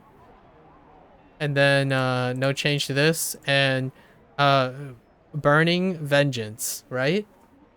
Complete loss of action. No action plus. Like, burning like now deals up to 800, right? What does that do? Well, as long as your stamina decreases, so if your stamina is like nothing, it does 800. What does that do? Well, first you need to have aggro to get hit. You need to be in a dire position, and then you can use it. Versus you have a 5% chance of gaining an action. Right? Even if you want this to work, The alternative is always gain in action for a tank, in my opinion. This is personally for me. I always build tanks. The responses that you get is always that tank is flying. That tank is always on top of everything. It's because of maximizing for actions, not maximizing for effectiveness. I it doesn't matter in my opinion. It it won't feel any different for a healer and a new healer, right? And a new like a new pain giver if the tank is not taking any damage because they have so much mitigation. It will be noticeable if everyone is getting hit, for sure. Like a healer might be like, okay, well, this tank doesn't take that much damage, so I don't have to heal very much. But the difference between a tank that is already doing this versus a tank that has even more is not not really. And what this requires is aggro. You need aggro for this, and I tried to make this work. So what I would do is like an example rotation that a lot of people use is initiate with valve enmity, which more or less is ineffective because it's 130 magnitude. It puts you on the list, but it doesn't really actually do anything. It increases threat, great, but it requires an additional action to use this threat. So what do? You use this, you hope that you land that long range one, the mobs have time to get to you, you charge up burning light while you're getting hit, you won't be, and then you use it. You let go. What does that do? It roots you. It makes you feel like you're using Hand of Divinity, which is a loss in action time. It is the longest thing sequence ever. And what's even worse, Burning Light and Valve are on cooldowns. It's 13.6 seconds. This is with refresh by the recharge rate, by the way. And 18.2. What do you do on the next one? You don't. You do nothing. And then what happens on the third one? You're not even there anymore. The pain givers are way ahead of you. You can do the thing where a lot of new tanks do. What they do is they throw Val, and then the pain giver just wipes them out. Like the tank's not even there to use it. It is irrelevant. You might as well use Smite or Bane and target all the way over there. Granted, I think Val has a longer radius, length, or distance. Oh no, they're the same range. So you might as well just try to chuck a Bane out there. Because if you hit, a Bane is 6 times more likely. And with the threat, with the threat modifier, Bane without contest anymore. Like, if what they're saying is, so what they did was they tripled the amount of threat for any encounter power or any power or something like that that doesn't have an added threat like effect on it. Bane is one of them. Smite is one of them. So whatever it is, Val does not exist anymore. You might be thinking, oh, there are other choices, right? There are other choices. When you're modifying threat to increase choice, threat scales with magnitude, in my opinion. And threat scales with cooldown and cast time. Bane is less than a second cast time, and I mean this cooldown technically is even fast. Like, dude, 18.2, 13.6. Who cares if it caused divinity? It's action plus. Now here's the downside. When you take intimidating presence, there will be a nuance in making sure that Baneful Strike is procced before you initiate a Bane. But you can still Bane in while Intimidating Presence is up. because Bane is a gain of action of 0 divinity. So even an encounter that's only going to be used possibly every 5% chance of the time, or however, it's probably a really, it's a higher proc rate than you think, because it rolls on every use of an at will. It is still far exceeds quite literally everything in terms of gain of action. Now, there are swap ups for defensive, like Binding Oath, fast. Like, look at this, 0.8. But then you just look at the cooldown, it's like, and then you look at this, it's like, oh my gosh, it's still the same. Anyways, and then the reason why this one is situational. Increase the amount of divinity that Justicar's charge may restore. Guess what? Justicar's charge requires a non-action, which means blocking. Where's Justicar's charge? Restore divinity whenever you block an attack. Blocking an attack is a non-action, and it has a prerequisite. They have to be targeting you first. Sure, you can argue for a boss, right? But using encounter powers that cost divinity, you can weave in a smite, get more divinity back by following up an at will, and you would have divine champion up more. All of that happens without a loss of action. So yeah, you pick. And obviously I run Bane, so I don't know if this is so according to the description, it's working as intended. Basically, encounter powers which cost divinity, right? So Bane does cost divinity. But when Baneful Strike procs, the next Bane is changes the cost, reduces the cost to 0. But by the description, it is a power that does cost divinity. So what happens is when you Baneful Strike, it triggers Divine Pursuit. So, and what are you going to be doing in the Intimidating Presence, or even in Unyielding Champion? You're going to be attacking with at will, because tanks have sucky action time, and the most accessible thing is your at wills.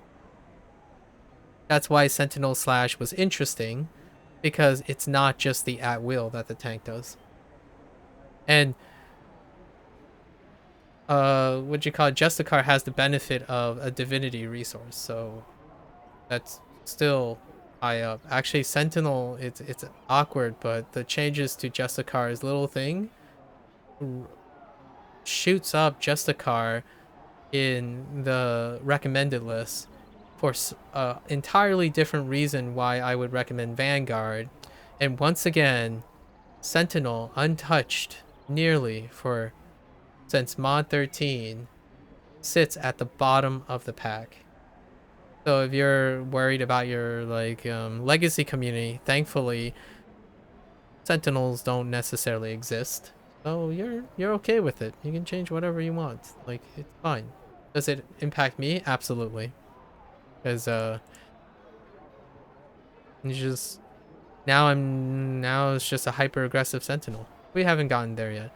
And I think this was not changed. Shield of the Gods and Sheltering Light. And let's just say whenever you heal a player under the effects of Shield of Faith, you're now healed for 50% of the value you are healed for.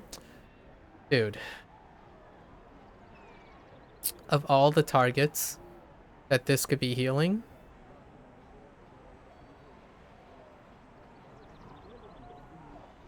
it's not the healer. You pick this. No. I don't know. I think I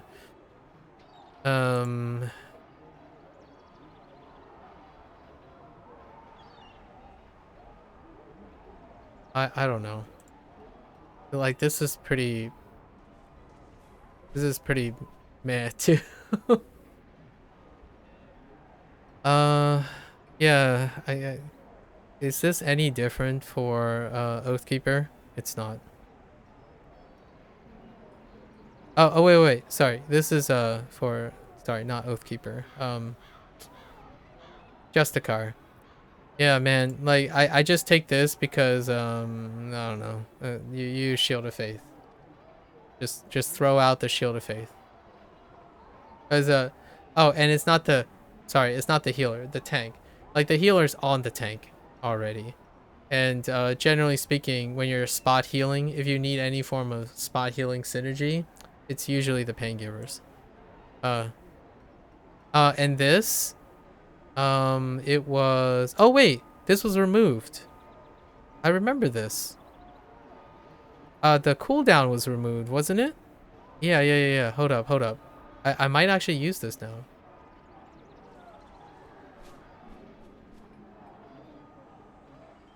No. We can use this.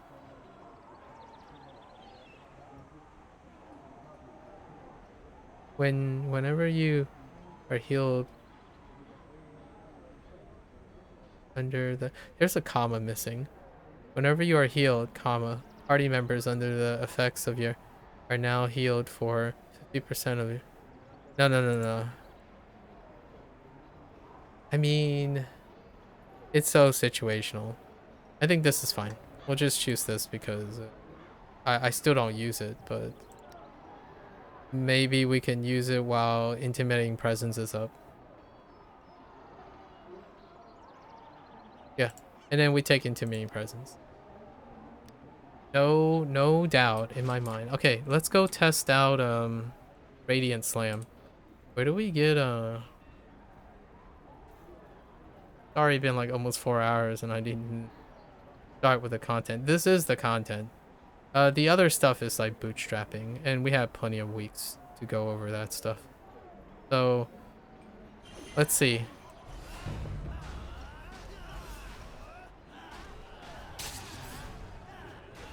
They said it can string? It definitely doesn't. There's such a long delay. Holy heck. Man, I was really excited. Oh no, maybe it's just only bounding slam that does it. So let's see. Let's get rid of this.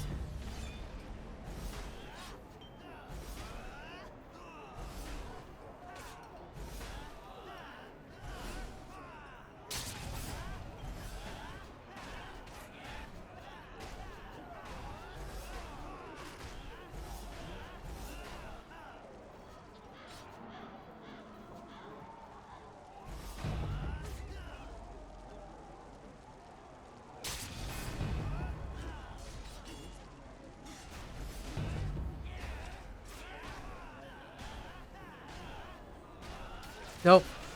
Still the same thing. And what I mean by the same thing is I will still choose to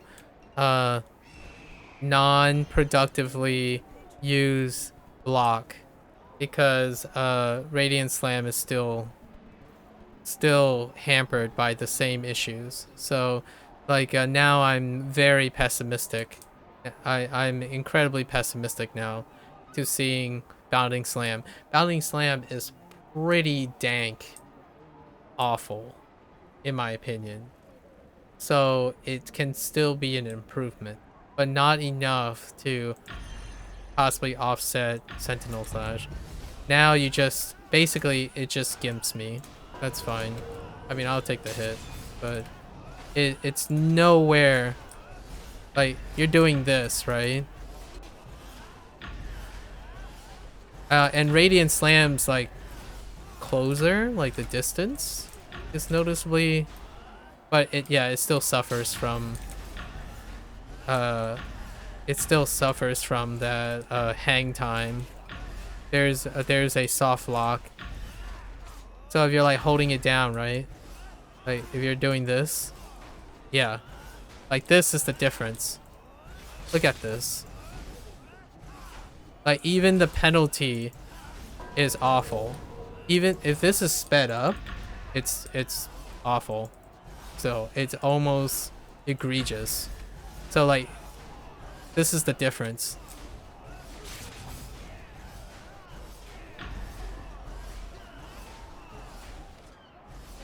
So yeah, no change. That's actually really unfortunate. However, Radiant Slam is the fastest. So we won't know. We won't know until we see the others. And then let's... That's so awesome. Oh, and I really liked how Intimidating Presence look. Oh, downside? Yeah, see, Palisade? That's why I so dislike about Palisade. It has a casting time. When you have to shield with Palisade, it has a casting time. So it actually slows you down. So you can't use this. Yeah.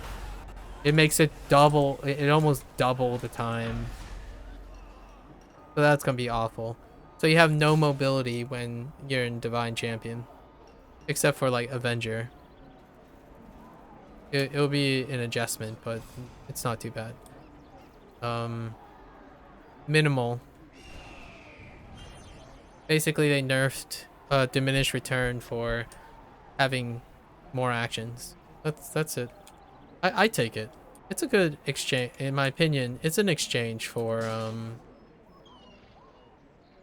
It's an exchange for Intimidating Presence. And then and it does change the playstyle. Now the playstyle is hitting tab instead of shift. So you're exchanging one for the other. Faster interaction. And for Oathkeeper, you just slot in Bond of Virtue. That's it. Like that's it. Bond of Virtue, Shelter. Oh, auras? No, you're still doing aura, restoration, and composure. Feats? Still the same thing. Does it do anything? Yes, it does. Does a lot. I think Justicar is a home run, and Oathkeeper is a home run, in my opinion. So, kudos. There's just so much other things that aren't a home run, but you take it. So that wraps up the Paladin, and I think the next thing on the list was no, the next I was incorrect. The next thing is Fighter. I'm only gonna go over the tanks because it'll be too long and I wouldn't even get to finishing my launch thing. Okay, the Fighter is kind of shorter. I'll talk about the Dreadnought too. I mean, might as well. So cleave and all, like basically all the at wills from the Dreadnought, or the shared stuff, Dreadnought and Fighter shared stuff, are increased, baseline increase. That's fair. I mean, no commentary. And then it just goes, and then it goes to Dreadnought. And I like this change quite a lot. I do very much approve. And that's the activation requirement, activation prerequisite for Heavy Slash and Reeve, which are two that again affects everything I do. So like 90% of the stuff is relevant. So this is awesome, where you can like, it's still juts though. So having just looseless activation is great, but it does this now, right? It still does the ping slide, which is kind of funny because the last change to this was to remove the ping slide, this thing. So now it's creating the same effect that it used to, but towards the target, right? So they added I call it the ping slide because that's what it did before, where you were like moving left and right, like you were strafing left and right when you're holding down Heavy Slash. That was like this, like that. You can still produce it a little bit because it's the soft lock. It's the soft lock in the animation. Basically, you have to return back to neutral before your heavy slash can activate again, which is fine. I think the biggest deal is this. Like being able to naturally aim somewhere that they might be going. The downside of that is I hope the hitbox is responsive. So we don't know the hitbox is responsive. Like for example, what's the hitbox responsiveness on a moving target? Like can you preemptively pre-hit into an empty space as the target is moving in? I don't know. But it does, it's minor. It's really minor. Especially if you're already conditioned to like be at a specific place and whatnot. It's a little bit more user-friendly, I suppose. Legacy players will not have a problem with this, I don't think.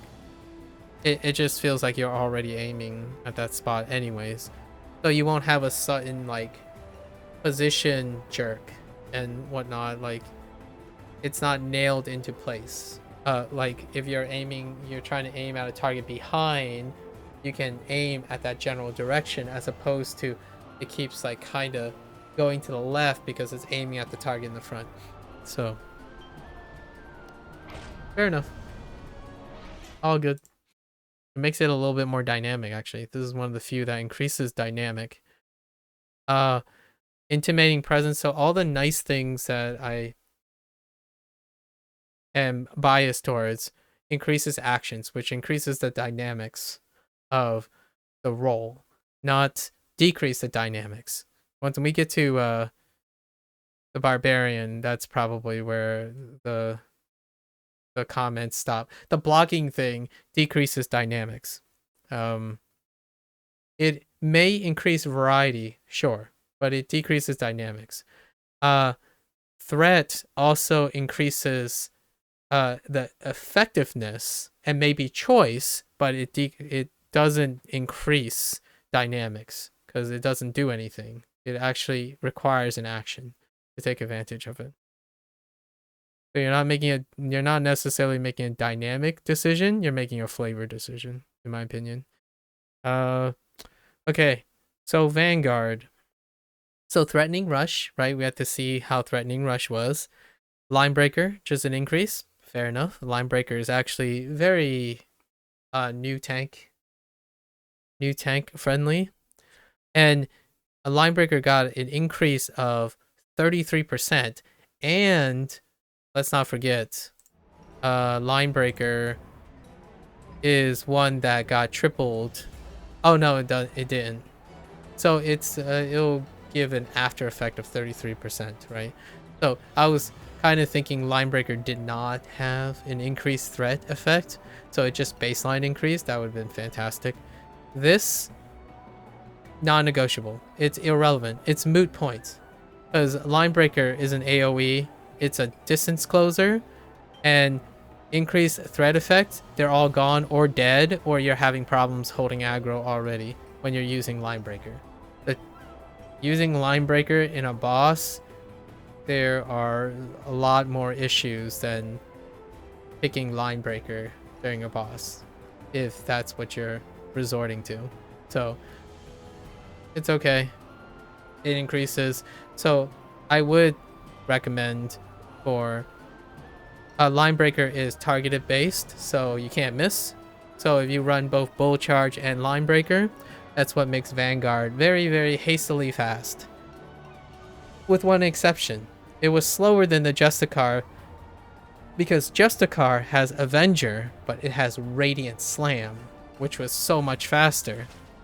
So let's see how fast Threatening Rush is. Because if a new tank comes along, Bull Rush, Linebreaker, Threatening Rush, you can keep up. And it will carry into the later stages where the Paingivers are always ahead of you in mobility. No. It still suffers from the Guarded Strike. Because, yeah. Like, look at this. Holy, I don't think they changed anything. That is so underwhelming. That recovery is unbelievable. It almost seems like that patch notes is not real. That is so long. And the difference between this, now you have to, this is why I was suggesting for this being able to turn off guarded stuff. So being able to turn off shield bash and guarded strike, like as an option. Like I don't want to guard while attacking. That would be great because the speed this is going, you don't use it unless you do what I'm going to do, which I still do it, but I do it much less.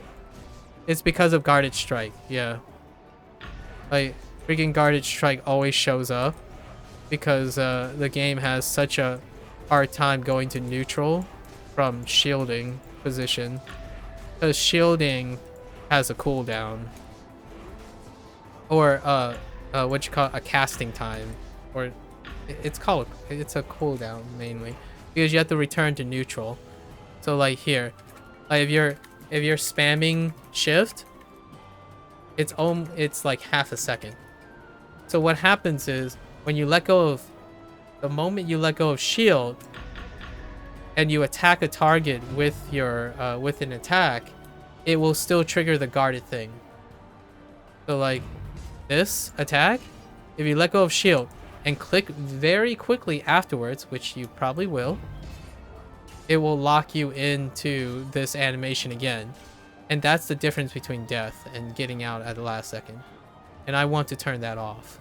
Like this thing roots you down, and it's the core of holding guard, holding block. It's just, there's a movement penalty. Like remove the movement penalty, in my opinion. Like this guarded strike thing, remove the movement penalty, or increase the animation time. It's like, man. And this is a nuance tech here where you threatening rush and you walk away. So as long as you walk away in a proper timing, it increases the double time, which is the timing for to me closer to Radiant Slam. So when they were talking about that patch notes about normalizing and reworking threatening rush, it is a slightly faster. Like the distance animation is faster, but the lock-in time is not. It's very noticeably similar. In fact, I just canceled it mid charge. So this is still great. I'll take it. It's nowhere normalizing to Radiant Slam. Just the actual distance closer is faster, and then because of guarded strike, you're gonna have missing inputs. So no, that's lukewarm. That's very lukewarm. Some tooltips: staying power, threat bonus no longer limited to at wills. That's fine. That's just more threat, more non-actionable threat. Phalanx, right? Phalanx got it. Yeah, so that's it. What can I say? I'll take it. Literally nothing, but I'll take it. Because Threatening Rush doesn't even do anything for... And Threatening Rush is still single target, right? Yeah, it's still single target, so...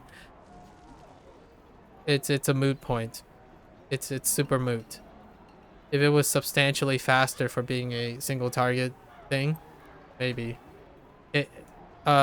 Both the at-will choices for if Sentinel is having it bad by losing Sentinel Slash, right?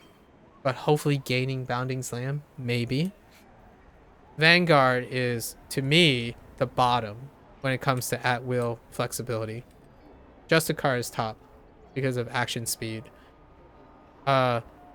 This is still the lowest because of literally because of the, ironically actually, because of the block mechanic.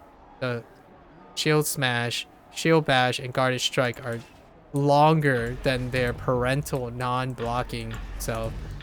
So grounding yourself instead of just blocking and walking away and locking yourself into an animation inadvertently is a cause of a lot of damage to Vanguard players, especially new Vanguard players. They always end up grounding themselves by accident like this.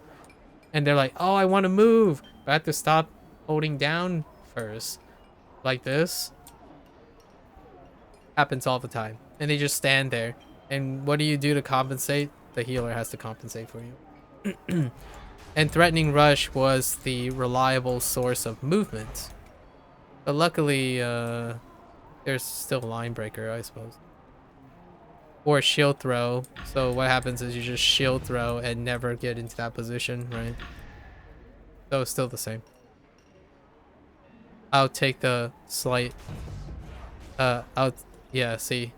That double animation? Whew, it's still there. Like, look at that. Like, look at that. It's so long, I can still produce the double animation. Yeah, like... Look at that double animation. Double animation so reliably. And then, what I mean by double animation is it locks you and grounds you to complete it, but it doesn't actually do anything. It's just there. It locks you in. And you can also have the mid-range accidental too, like, oh, I panicked, and then you're locked into double animation over and over again. Not addressed. And you might be thinking, oh man, you're just making a big deal of double animation. It's like, you don't understand. When someone charges in, the first thing a new tank player does is hold block. It does matter, but more than what people might think.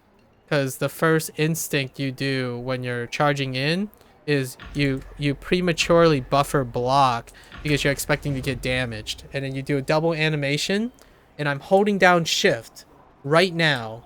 I'm still holding shift, and he's not blocking. That happens a lot, but new tanks don't even notice that, and they take a face hit. So when you charge in with Threatening Rush, if you are anticipating to block, you don't block at all while holding shift. Like, I'm walking around right now and shift is being held down. Nothing is happening. You're not shielding anything. So you got locked into a double animation that doesn't do anything, and then it locks you out of holding down shift for block. So you have to let go of shift and then press down again. It's so reproducible. It happens all the time. So something, in my opinion, would be, if you're thinking about new tanks, there's got to be something to be done with the buffering of, I don't know if I can reproduce it in, I don't think Radiant Slam can be reproduced because they are faster. So let's find out.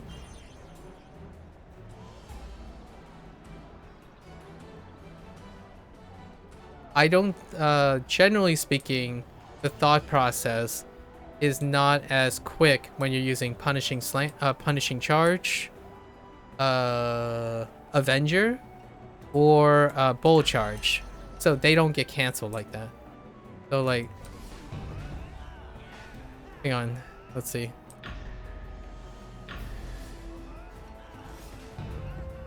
Yep, it's reproducible. I'm holding shift right now. And you're telling me that holding block, right? You're telling me that the problem is people are getting too many bonuses from spam shielding. Well, I'm going to tell you now, here's another counter argument. When you don't learn how to spam shield and spot shield, this happens. And new tanks do this all the time, in my opinion, from a healer perspective. Like, I can see them thinking that they're going to charge in and guard. And what happens is they end up not guarding. Like Radiant Slam is not fast enough because what you're doing is you're anticipating that you're gonna block. So the moment you charge, you hold guard and you're no longer guarding. You just don't guard. It happens with all of them. The Radiant Slam is not as bad because Radiant Slam is faster. So from time to time, you don't encounter this. Because people see the slam and then they guard. And Threatening Rush was like mid. It was like in the middle. Now Bounding Slam, we might as well just do it now. Vanguard, we're done with Vanguard. So let's go see if Bounding Slam is basically the same. So I take it all back. There's no compensation. Like I think Sentinel Slash Sentinels are, I mean like 1% of Sentinels, yep, are crap out of luck. It's so long. It still has that ridiculous wind up.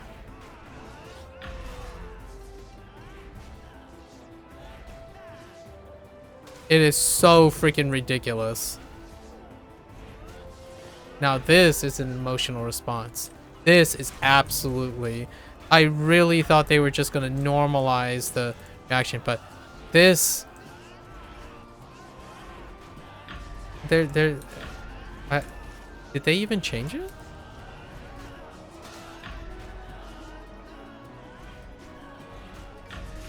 Yep.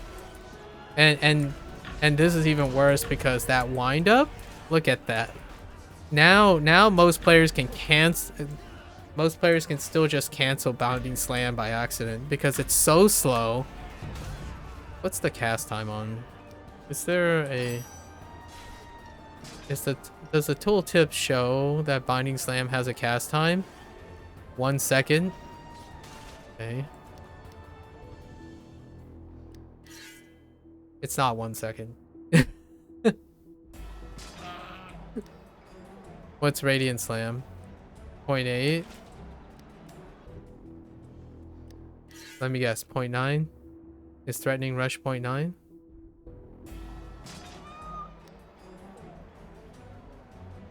.8.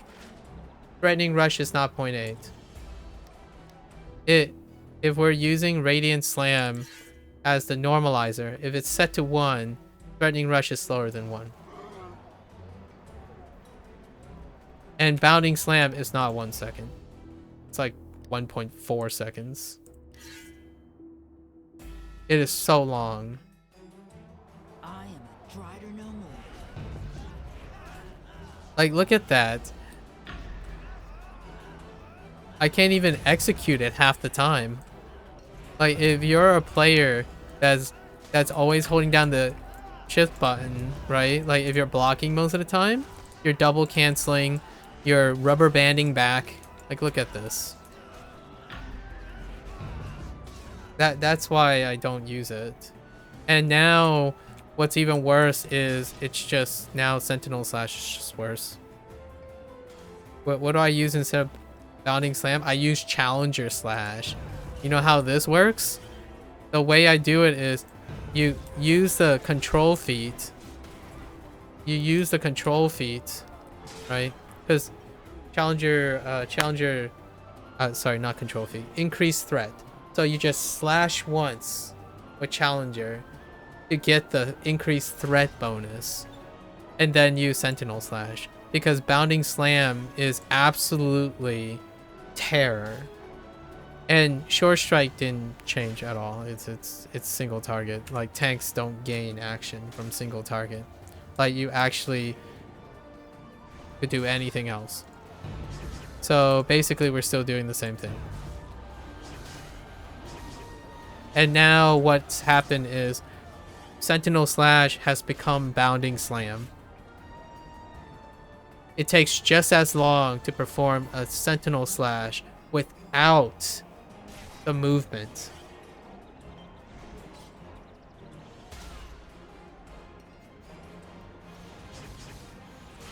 Like, look at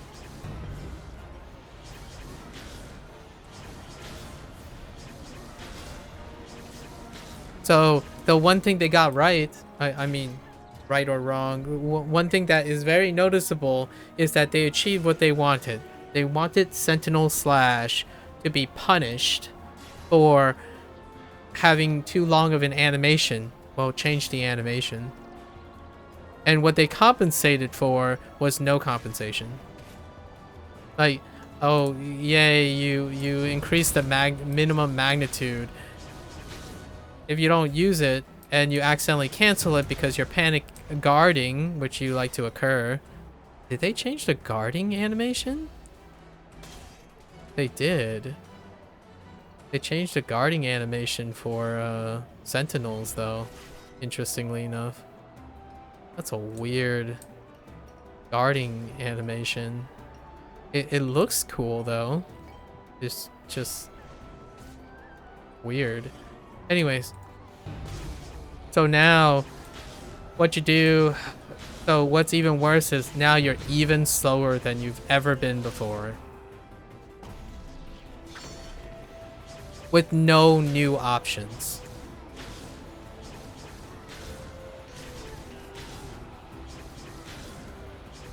What I would say is I would take the full length charge, a decrease in the full length charge time.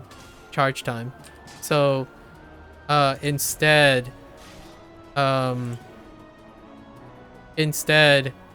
this, the length between these two is shortened. So I would just execute the full Sentinel Slash most of the time. Heck, if you're going for holding down block, you might as well hold down block on Sentinel Slash too. In fact, just get rid of this entire magnitude altogether. Lock it in at like 2 seconds or something. 2-second cast time for willpower. Amazing. I know, it sounds blasphemous. There's absolutely... Or remove movement speed reduction. This is even more than the block reduction. It's... And here's the thing, right?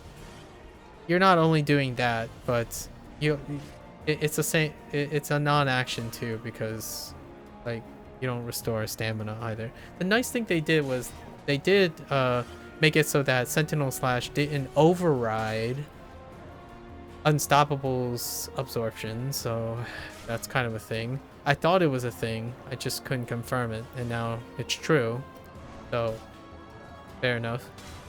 So yeah, I would say the worst right now is getting debated by suggesting that Bounding Slam and the others were adjusted in a meaningful way, in my opinion. It's unbelievable that this now to me it feels like the Sentinel don't have any at-wills at all. Not a single at-will.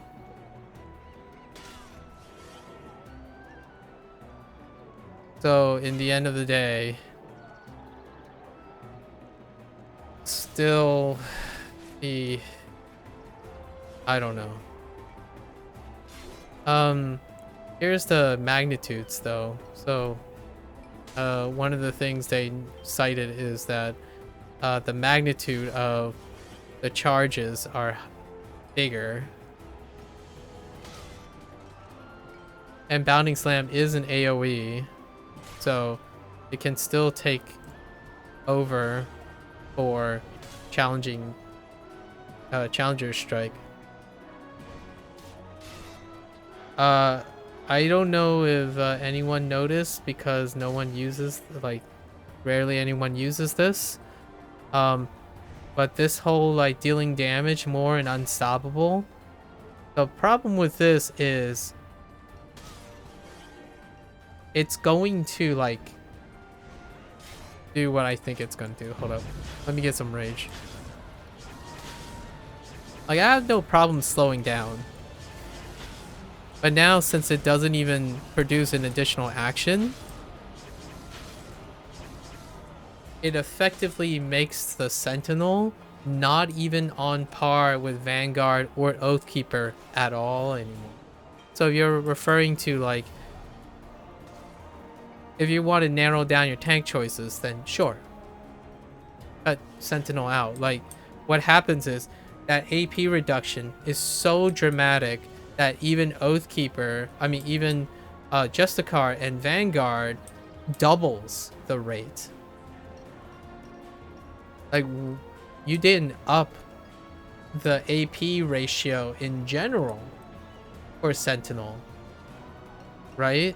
Like, Challenger, all of the at-wills need a base bump on the AP gain, because Sentinels just don't get AP at all. Like, at all. Like, there's no... But, like, let's compare, right? Okay. So we're gonna try to get some AP. Here we go. So what do you do?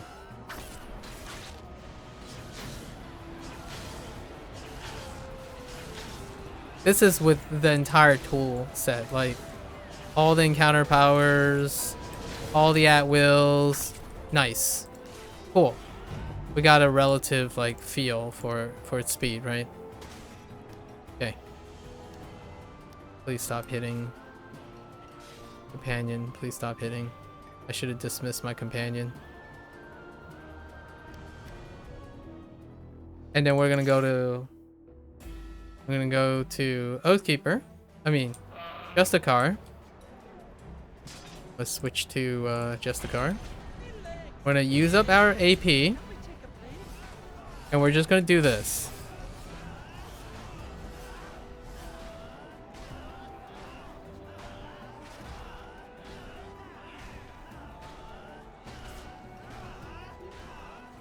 An Oathkeeper generates AP at a faster rate just using at-wills.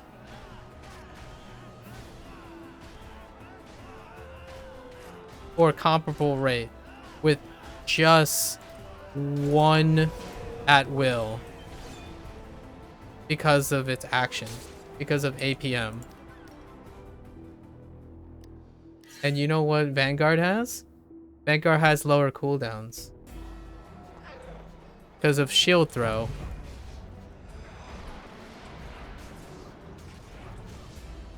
I mean, it's... Whew, that's rough, though.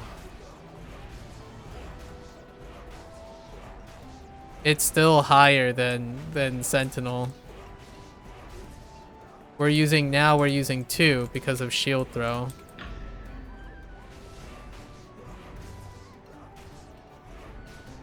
Wow. Actually, it's pretty bad though. It's still pretty bad. Yeah, there's no compensation. I guess we'll just not... Yeah, there's no different way of playing. I was really looking forward to like an alternative way of playing or something. But yeah, you did it. Congratulations. And what did this do for the Sentinel? It just made it harder for newer tank players. So if your goal was to make it easier for new tank players or have it be more consistent, you're really just nerfing. So let's be a little bit honest about this. It's nerfing. And man, nerfing Legacy is pretty, without offering an alternative, is it's incredibly lowbrow. So here's all the other changes. So let's go through the other changes. The other changes are purely cosmetic because they already function that way, in my opinion. And now it's just more explicit. It flows a little bit naturally, which works for new Sentinel players, which will likely exist, sort of, because there will be Blade Masters. And Blade Masters will inevitably kind of be curious of using Sentinels, realize how clunky it is, and then start a Paladin. So there you go. I will not showcase any Sentinel gameplay anymore. Because there's just no alternative way of playing. Just Blade Master. That's the goal. I was hoping once we get there, let's just look at this. So Rage. They said they made at wills notably more valuable for rage generation, right? And they didn't say this, but I'm going to say it now. We're making at wills notably more valuable for rage generation for Blade Masters. Because the at wills that you've used and crippled for Sentinels have such a long cast time that this is irrelevant. It won't generate more rage. And remember, rage is only generated when you are not in Unstoppable or Battle Rage. So you can't just argue, oh, well, you can generate rage when you get the attack speed bonus from Unstoppable and Battle Rage. You don't generate rage during that state. The whole point is to get to that state, right? So this statement about rage is about Blade Master. Sentinel slash doesn't even generate rage in the first place because the actions are not its functionality. It's a non-action block that has a really long attack phase. Challenger slash actually was changed. The animation was increased. The animation time, it is still the slowest of nearly all of the at wills. So no, Challenger slash doesn't create rage. Bounding Slam, you just saw it. Bounding Slam is a muddled mess. It is arguably even longer than Sentinel Slash. Like, it cripples you, it locks you into place, it roots you on its cast time and on its finish without canceling. Like, so you're asking now, what is the cancel reward? What is a shield reward? Well, the shield reward is you don't run around using no at wills as a sentinel. What is your payoff? Well, sometimes you can rubber band because Bounding Slam is absolute horrendously made, and everything else is horrendously long. So what is the reward? Well, being able to do that. It's a shame because my guess, here's my 2 cents. I was willing to say, oh yeah, I can finally use Bounding Slam because Bounding Slam is going to generate rage because it will be finally an at will that actually hits a lot of things to create rage. Rage is often dealing with the number of targets and how quickly you can hit something. Well, it's only relevant to Blade Master. Because if you remove Unstoppable, you can't hit anything really quickly. In fact, the whole opposite of it. So, let me add a phrase into this patch notes. We're making at-wills notably more valuable for Blade Masters. Rage generation. It's incredibly misleading to be not specific here.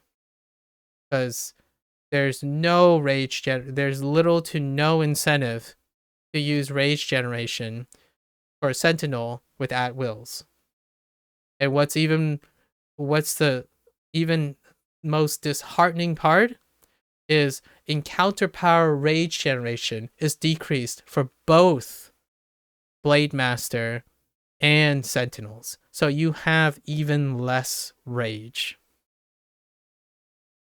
as a Sentinel. How do you block and attack and stuff? Well, tough luck, you don't have rage. Well, you could use AP. AP has got an increase. Like, it's 15, like, it's by a factor of 15. Like, well, here's the deal, Sentinels. You have no way of even creating baseline AP gain compared to an Oathkeeper using a singular at will. Not even the kit, just singular at will. So, kudos. Well played. Very incredibly disappointing. And the disappointment is not because of the changes. It's because there's no alternative way of playing. There's no options. It is inherently misleading that even they teased in the last module that, oh yeah, we'll try to offer an alternative that's competitive to Sentinel / try to offer something else. Zero. Absolutely zero. I refuse to even entertain the idea that there was a conscious effort to offering an alternative. You, in a very jokingly way, but also in an emotional way, you might as well delete the Sentinel Paragon. Because if you think the rest of the kit is going to compensate, let's go through it. Okay? So, at wills get a buff for rage generation for Blade Masters. Fair enough. That's great. Bounding Slam at will, it deals additional damage when it's in battle rage and unstoppable, which will never happen. It will happen like 10% of the time. If you're bounding slamming during battle rage and unstoppable, you have problems. There's a lot more problems that you're struggling with than bounding slam during battle rage, and I'll show it in a bit. It has increased radius. That's nice. Like splash radius, pretty nice. It can proc weapon enchantments. I didn't even know it can't. So that's kind of nice. Imagine an at will that didn't proc weapon enchantments. So how bad was Bounding Slam? Like, I wasn't even aware it didn't even do things that other at wills did do. So that's visual effects have been updated slightly, non-existent. Maybe the red shadow casting was added. That's the one thing that I notice is very similar between the three. And then this power's attack cycle and damage has been reworked. Hard pass. I refuse to believe like that. That's a hard. That's really hard to believe. In no noticeable or significant way, in my opinion. Crescendo just increased. That's fine. Trample the Fallen. This is actually a technicality. I'm gonna say it's a mid. Basically, they changed it to a target-oriented hit. It's an on-hit effect now, as opposed to a use on activation use proc, which I think in most cases it's functionally less consistent. It's more nuanced to promote proper use. So you can't just swing and a miss and get the bonus, right? So instead of a buff, it's a debuff on the target. So it's mid. It might not be essential legacy. It will lower the consistency of any Blade Master and or Sentinels, in my opinion, because you can swing and a miss. Okay. Disarming. Okay, and this one is worse in a sense because the next one is disarming takedown, adamantine strike, and crushing advance debuffs are unique now, and they're not unique to each other. They're redundant to each other. So what happens is adamantine strike. Well, you didn't decrease the cast time, so it's a loss in action. So people don't use that anyways. And now, as a sentinel, you no longer can use disarming takedown and crushing advance. But maybe they never did stack in the first place. We don't know. And also, there was also a suggestion that crushing advance and disarming takedown were being negated as an overwritten by other debuffs. So it could be overall a gain, but you wouldn't ever use both of them. So what this means is it forces you to not take one of these. And if I were to pick something, get rid of Savage Advance. You're not doing any dailies in this. And this is even more salting. It just compounds. Like, it gets worse. Because Sentinel's Paragon, we haven't even get to that because Blade Master comes next. When they change and did like Inspiring Bravado, you're not going to get that. Like, when are you going to get the AP to do that?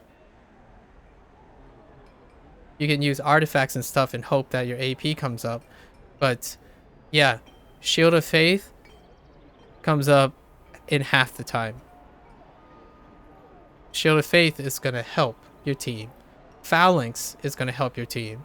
Battle High, well, let's just wait for a really long time for a Sentinel to use this.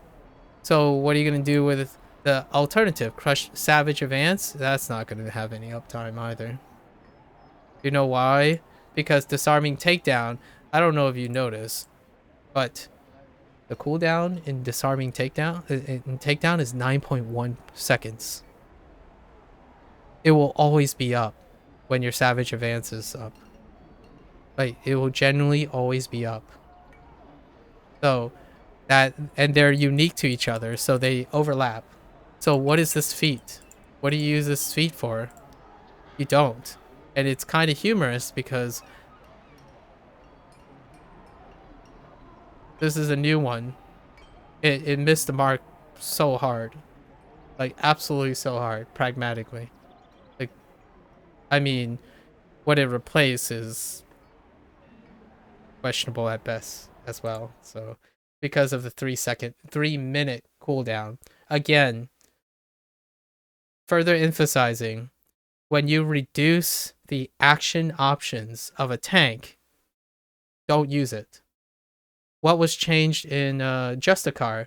Remove the 180 second, like the 3-minute cooldown.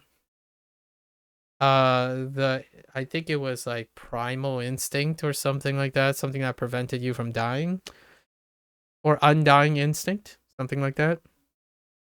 3-second, it's 3-minute cooldown that prevents it from like just being attractive. Anyways, but we should go to Blade Master. I am a Drider no more.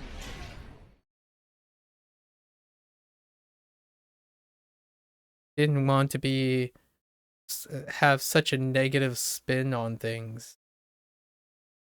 Or sound like I'm trying to be negative. What I'm going to do is I'm gonna seldomly tank as a Sentinel, because I am still doing the same thing, only it's out of my control. Everything's just scaled down. That's all that happened. Everything's slower than usual, and the alternatives, there aren't alternatives. So, fantastic. I have no pull or influence over these designs, and I don't wish to have any, but I do like to express that there are 2 tanks in the game for newer tank players. If you're prioritizing newer players, there are only 2 tanks. There has long been only 2 tanks, with the exception of what I did before. And I saw it since mod 13. Like, the first time Sentinel was like, oh yeah, cool. Like, can I make something else work? No. Now there are 2 tanks. Okay, so Blade Master, this is to help, most of their changes is to help with this recent change to escalating rage. A lot of times. So the escalating rage, the at-will, helps to some extent. Does it? It actually really doesn't. Now that I think about it. No, it really doesn't. I do, and just so you know how this is relevant to me as a Blade Master, I have an at-will focused Blade Master.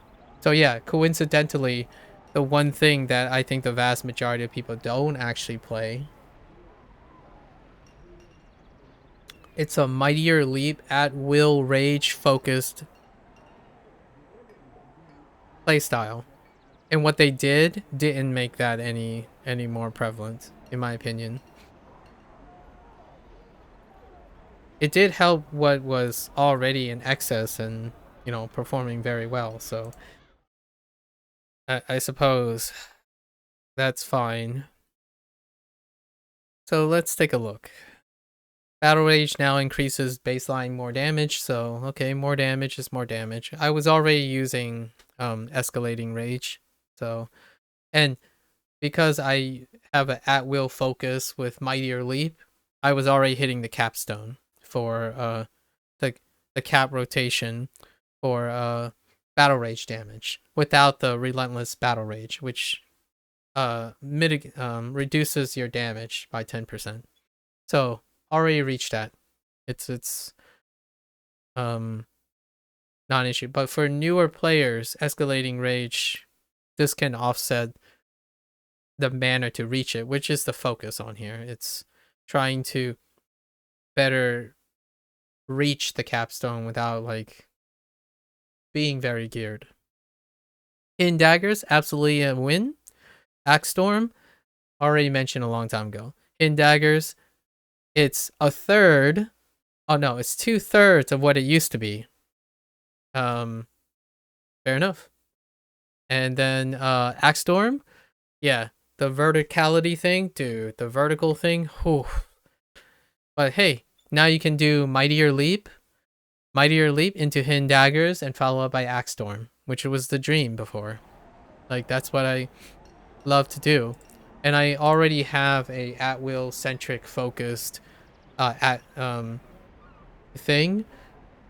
One thing that rage change didn't account for is you typically don't build rage using at will when you're outside of battle rage. So effectively, I disagree that it actually ends up the same or similar. It actually ends up lower for an at will focused player. Because to start that chain, an at will focused build is often just relying on the idea that you build rage before you use your at will in battle rage. So increasing the baseline rage generation of at will is moot. You're not generating rage with your at will when you're already in battle rage. So it's myopic and it's short-sighted, in my opinion. It's practically nonsensical. It does help compensate, but still a nerf, in my opinion, to a Blade Master who uses encounter-based scaling damage to generate rage because they just generate less rage now. That's all. So it doesn't help them reach the cap because they still use at wills largely in battle rage. That's the practice because generally your encounters set up for the battle rage. That was the original intent. And escalating rage reduces the incoming rage to reach that point. If you are at willing when you are not in battle rage, then those are the moments where, if you're a different build, right, you're saving your encounters for when you're in battle rage. And that's a burst damage oriented thing that most people run. It's like, okay, that's fair. So you just want to time it with that. A person who is already focused on using at-wills will typically not use the at-wills outside of battle rage because the large resource, the large damage increase or consistent damage increase is during battle rage. So it's the at-will. So for me, it's a double whammy. Not only does it reduce Mightier Leaps overall because it's double whammy, you do 2 leaps So that's 2 fractional stacking decreases and 0 gain. 0 gain on at wills, because at wills are still going to be in battle rage. I think it's incredibly ignorant. Like, even for, like, barbarians, just, I don't know. Maybe barbarians are just built differently now, I suppose. Sure. I hope they do see an overall damage increase, I guess. And we're talking about single targeting here, not multi-targeting. Because the other side of things, hidden daggers, axe storm, awesome. Great. You can't go, you can't really get lower than what it used to be, which was non-functional. So that's awesome. Like, when I run around, it's gonna be right? You like mightier leap, so you mighty leap, hidden daggers, mightier leap, hidden daggers again, and an axe storm. I did that in the wrong order. So that's fantastic. And since the sentinel is not a thing, this is probably my new jam. So what you do is like you leap, hidden daggers, leap, hidden daggers, and then axe storm. And to me, they reduced the the backup, the step back on the hidden daggers. I think that is, in my opinion, counterintuitive, because usually they're thinking someone is gonna run up and they back up too much, right? But hidden daggers is so well lined up to a mightier leap or any leap that it separates you from danger, and axe storm is in front of you. So if you're going for AoE combos, you want a further pushback in a longer range for dagger and axe storm.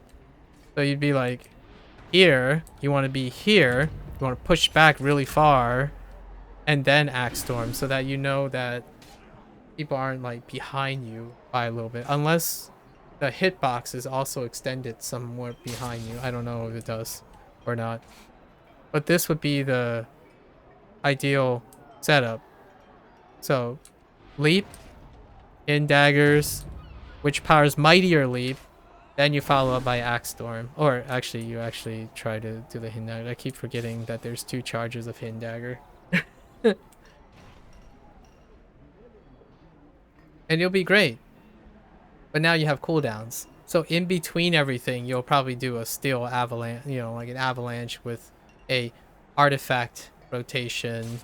And then if you're still like really out of whack, you can initiate with like just tabbing battle rage and then using your relentless slash, right?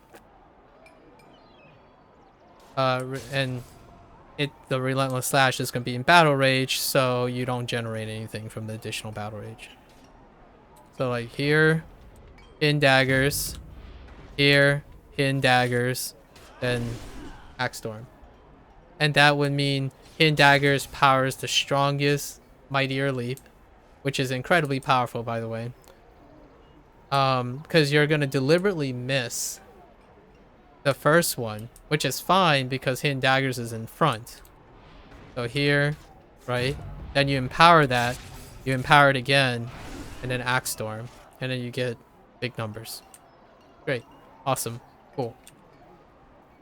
Meanwhile, everything else is just worse. I mean, it's only fractionally worse, so I don't really know the attraction. Maybe they're thinking,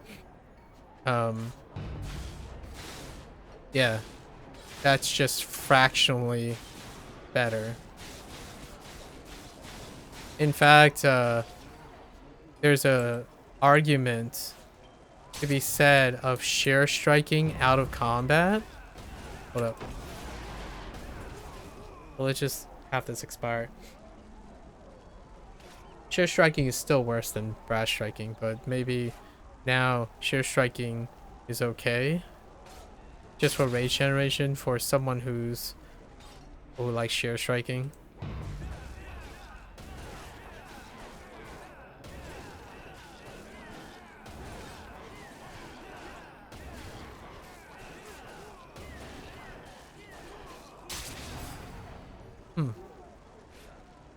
Again, you would not do this because at-wills are very slow.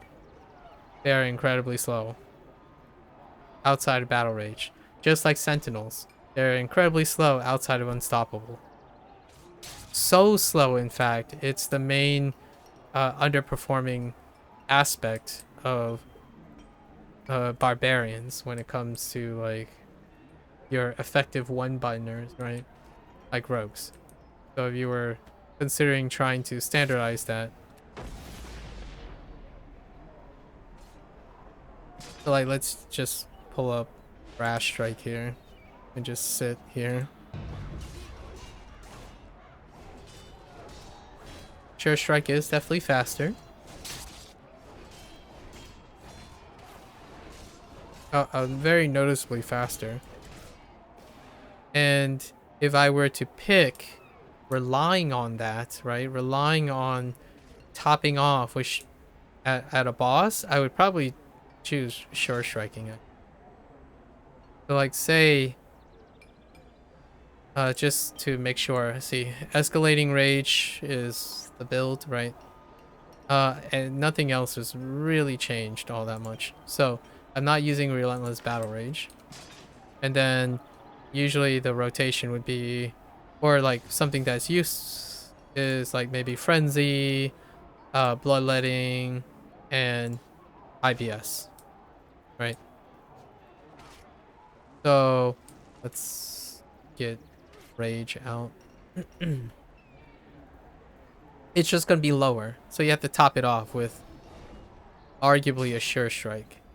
The problem is then you Battle Rage. And what are you going to use for Battle Rage? Sure Striking? Not really. You're compensating for Brash Strike's low animation time. I mean high animation time. So let's see how much Battle Rage you get, I suppose.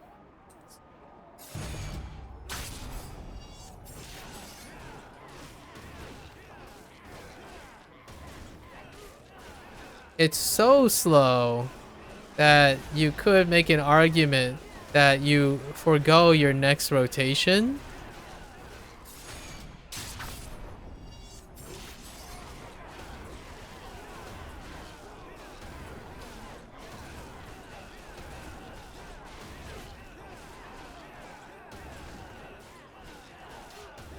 It's minor. It's about the same. So, I mean, it's okay with burst-oriented damage things, I suppose. I don't do that usually. I actually do Mightier Leap for in combat.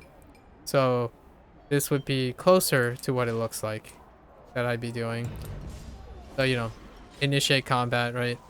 It'd be like this. Oh, they changed that too. Wait, maybe they have or they haven't. Oh no. I think they actually... I'm pretty sure they just nerfed that too. Let me see. We need a fighting place.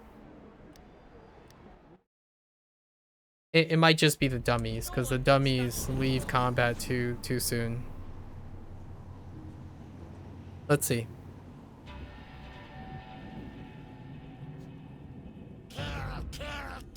Okay. Okay, it's still there. So when you miss, like when you try to perform Mightier Leap, it's double the rage. So effectively, it's a nerf. Like, I feel a lot of times it's an incredibly misunderstanding that you rely on at wills to generate rage as a blade master, in my opinion. But I have a at will focused one, so whatever. I can't really make a comment about what other people think about it. It's not what I have currently set up. So there's that. So yeah. Okay, Axe Storm. The relentless speed feat, chance to get, oh, they increased not so fast. So that's one way.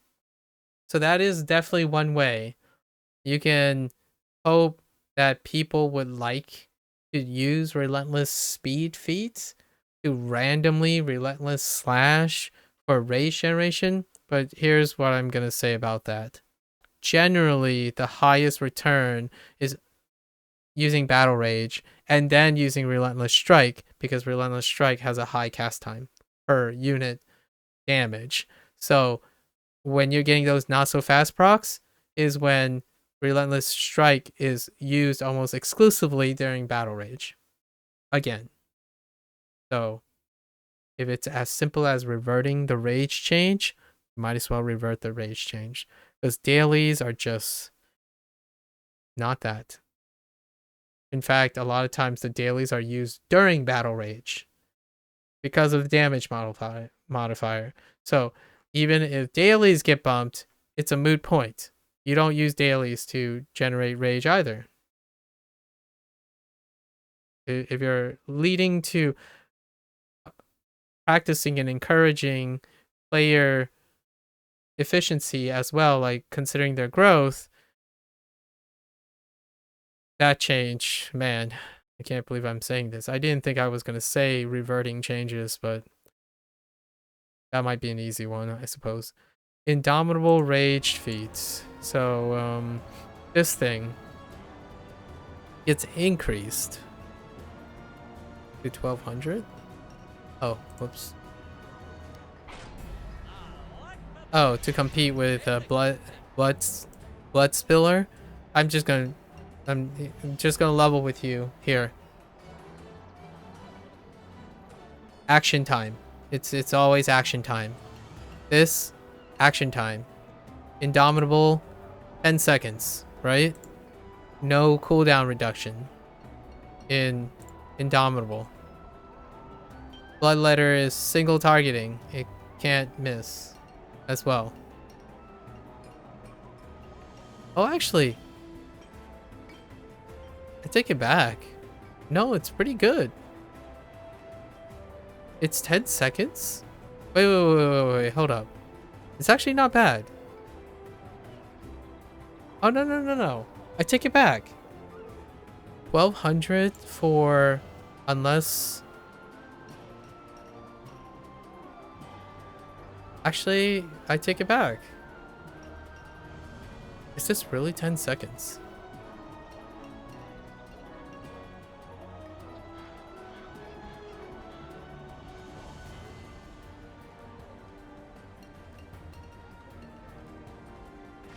Hold up. It is 10 seconds. Hold up.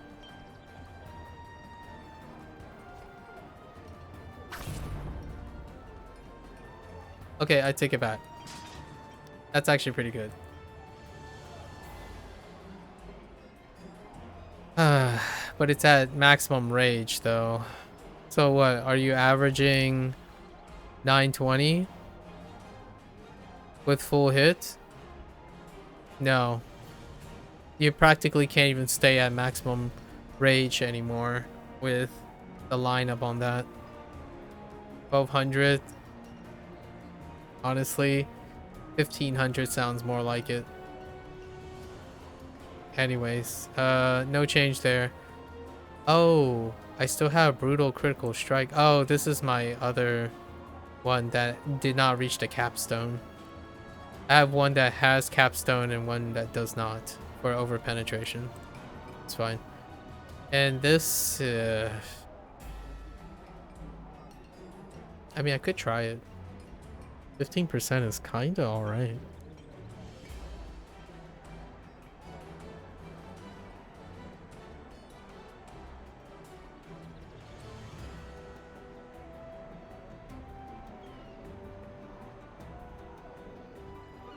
I just had a funny thought. Like, if this was a hidden agenda to make people play less barbarians, they really hit the nail on the head. It's kind of funny. Sorry, it was just a humorous thought. I wasn't serious about it. Yeah, and then Steel Stam has a better descriptor. Okay. Is that it? Yes. That's it. Great. Awesome. Alright. The Sentinel Paragon. They are required to rechange their feet, so sure. Unstoppable changes. You are sturdier because when you block, that includes Sentinel Slash, during Unstoppable, you don't randomly drop to 40%. It's 60%, which kind of, if that's still true, since all the times that I thought about, it meant that when I was quote unquote animation canceling and being rewarded for doing nothing, I actually was weaker 20% of the time, like by 20%. So I don't know. I'll take it. Like, that's cool. And then they added 15% critical avoidance when you're blocking during Unstoppable. You know how ridiculous that sounds?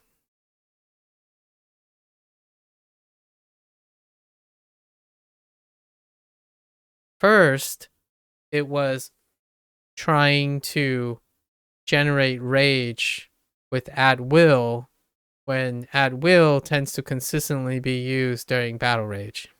Now it's blocking and using Sentinel Slash during Unstoppable. Now, yes, I would still use Sentinel Slash during Unstoppable because Sentinel Slash takes a really long time, and like Battle Rage, it increases attack speed. And what is the highest magnitude at will you have? It's Sentinel Slash, even if it's crippled to all high heaven, because the faster you spam it without canceling or anything, the more damage you have. It's better than everything you have. So congratulations. That's still true. And guess what? Now you have the opposite problem because you're using Sentinel Slash offensively. Because when you're unstoppable, you're using it to block. You're not using it to block on top of blocking. So that's, I don't understand that one. It's another one for me. Challenger Slash increased by 5 magnitude. Have you seen the animation of Challenger Slash?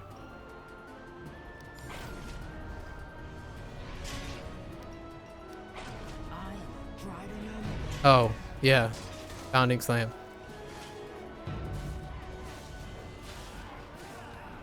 Like, one. What is Sentinel Slash? One.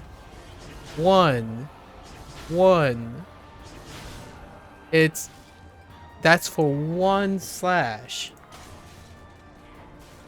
It's still lower in magnitude.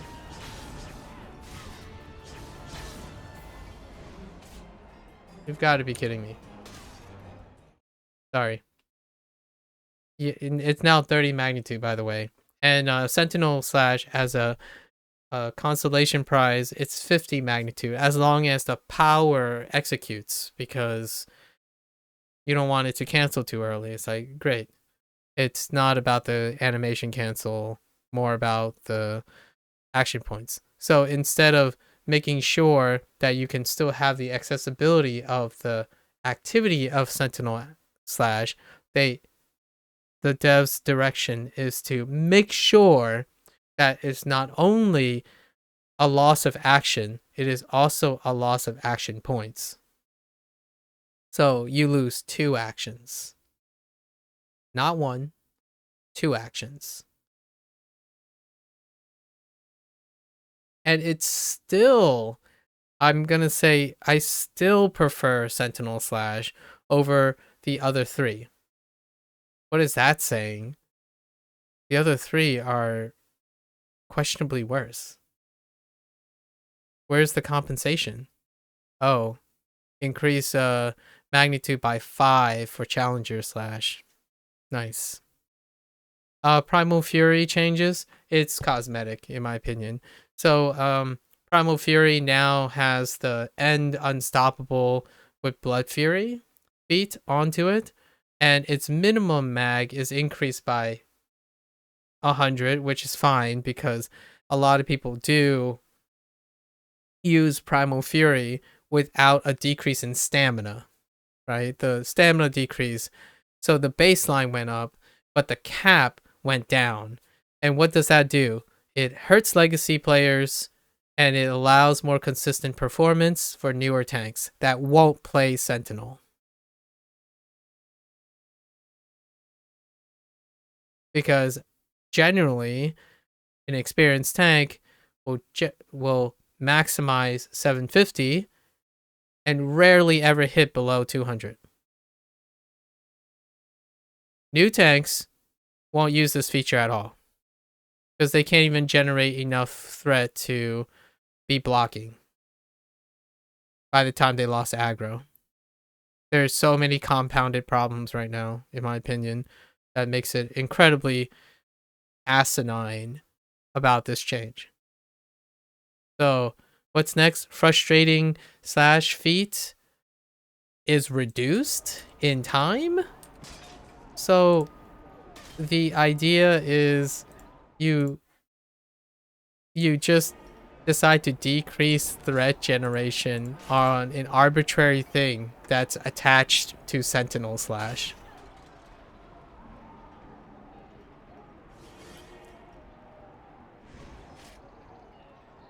Spend all that time increasing threat. Yes, the argument here is, oh yeah, we increased all the baseline, the baseline threat. So that includes Sentinel Slash, right? No, it doesn't. Like, I'm gonna tell you now, it's Sentinel Slash is generating less threat. But what they're doing is they don't want the use of Sentinel Slash to incredibly boost the alternatives. What are the alternatives for threat generation? Do you see an alternative for threat generation here? Like takedown, it's 400 mags. 400 mag. Dear, I hope you're not using Primal Fury during bosses. The other one is defensive. It's gonna be a defensive thing. So you don't get rage for being defensive. That could be a thing. Every time the Sentinel gets hit a lot, increase its output for taking hits. I guess that's an option. But your single target is non-existent. Like IBS, sure. I think even punishing charge was increase in mag, but I would argue it was probably more of a Blade Master choice, not a Sentinel choice. All right, what else? What else? Leap into action duration is increased by 4 seconds. Leap into action. Mighty leap, regular leap, right?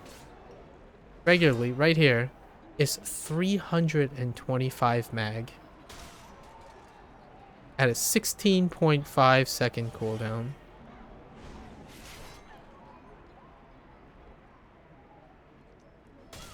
I don't have to go into anything about that.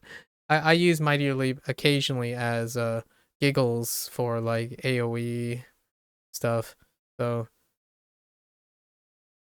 hooray, you boost the threat generation of an AoE thing where it's irrelevant if you generated threat during the mob phase, like during regular mob phase, and you have to land Mightier Leap. So alright, cool. A leap into action. What may make it a bit useful, probably to increase the radius of Mighty Leap by double. I would say leap into action, duration increase from 6 to 10, and also double the radius of Mighty Leap. Because you're a freaking tank.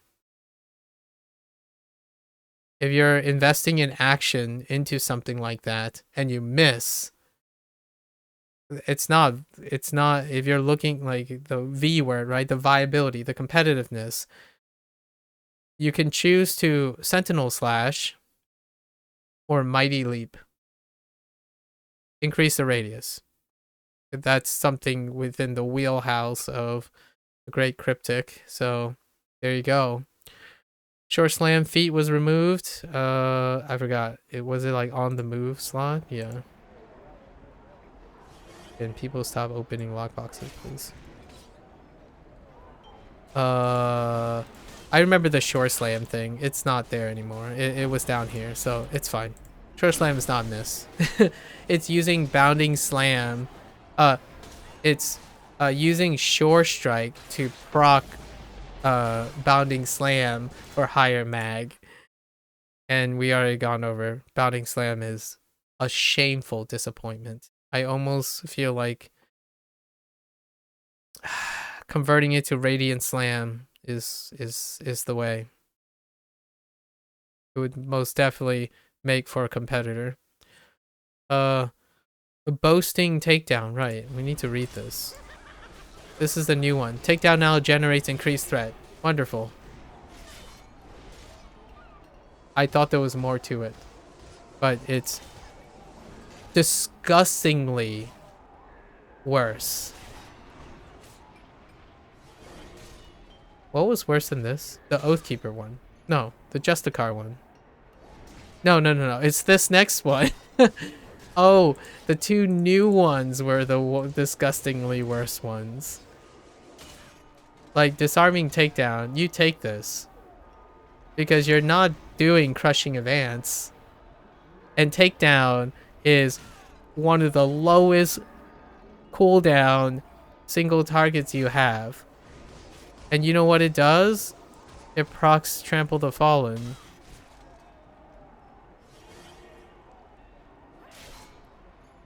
Does anyone see it? Like, disarming, take more damage from physical damage. This is unique. Take 3 more damage for using takedown, which has 9 seconds with recharge rate. Trample the Fallen lasts for 10 seconds. Disarming takedown lasts for 10 seconds. You know what that means? 100% uptime. Are you kidding me? With takedown now generates increased threat. That's a compensation if I've ever seen one. Honestly, disarming takedown should have both of these effects. Increase the threat generation of takedown or increase effect threat and mulligan boasting takedown. That's a what phase. And then since AP is basically eviscerated, there's no, like, I can't make a commentary on this. These are non-functional anymore. This is overlapping. So yes, it says, and you know what, actually,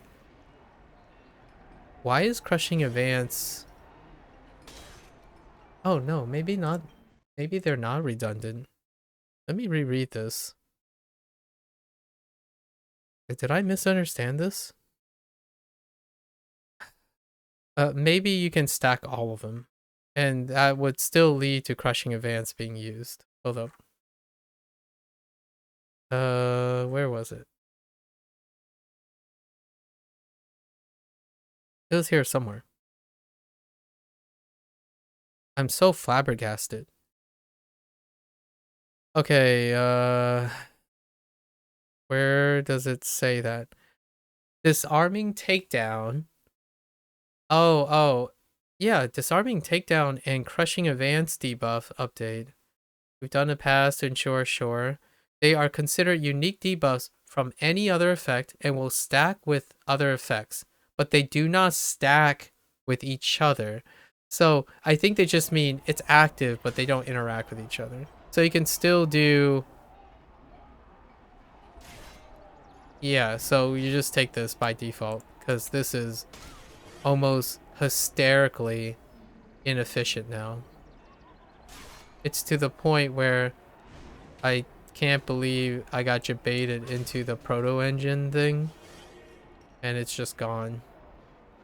Like, and this stuff stayed the same.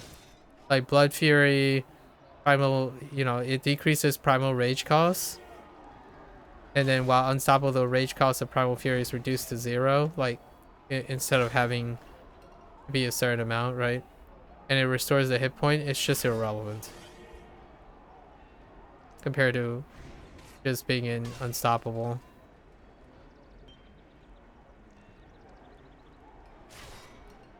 Like,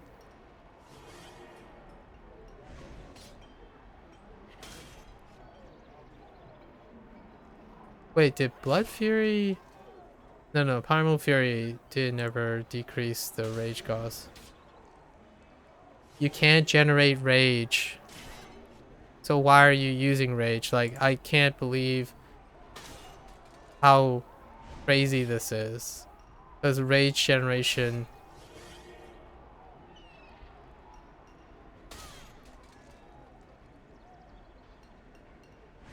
Rage generation comes from encounters. They don't come from at wills. That, which means that the fractional decrease in rage again punishes the sentinel again. Because to use primal fury, you have to use foreseeable complementary rage generation from encounters. If you're relying on at will, you're screwed.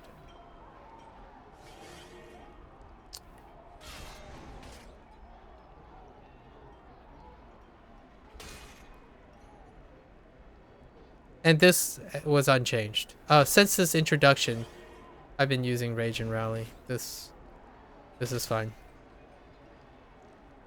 Because it refreshes on its own. Because of the 40% return.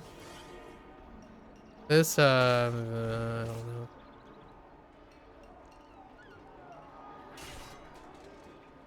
I mean, they did change this. I'm pretty sure this is a fraction. It used to be a portion of hit points. But now it's equal to the amount of damage. Do you know how much damage a sentinel does? Or get the chance of with Primal Fury when they have no rage? 0. Do you know what happens when a sentinel tank uses Primal Fury in a trial to better survive a mob wave? They would use a different encounter power.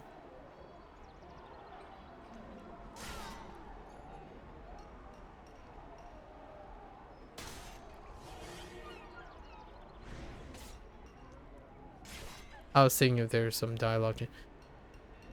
Yeah. Someone, I can't, like, wow. I'm trying to look at this, an alternative, sorry. I was spacing out because I was trying to figure out if there's an alternative way of... I'm trying to find situational use for all of these. Trying to be as fair as possible, I suppose. I'm not fair, by the way. I'm not fair for this. It's to the point where I really thought I'm the only one that's going to be taking the hit, right? And yes, I did. They pretty much eviscerated everything. Even more than just Sentinel Slash. It wasn't just Sentinel Slash. They dashed all the potential hope of creating an alternative. So, first, cut you open by removing your kit. Then baited you to thinking there was going to be a new kit, relatively unchanged. Make an adjustment to a related kit only to benefit neither of them. So But yeah. Sorry, barbarian players. I'm not as upset because, you know, I play paladin and a fighter, and occasionally a cleric and a warlock, so just good job, I guess. I mean, if there were any sentinel tanks left, there aren't any now.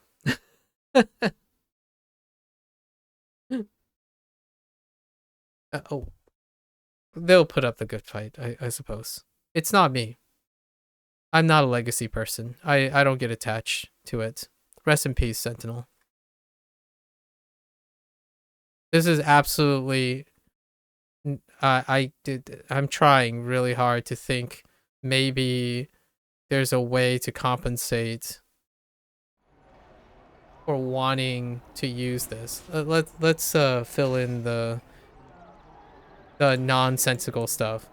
Frustrating slash, you just take it because you be trolling if you're gonna mighty leap somewhere as a sentinel. And then you just take Indomitable because this is... Oh my...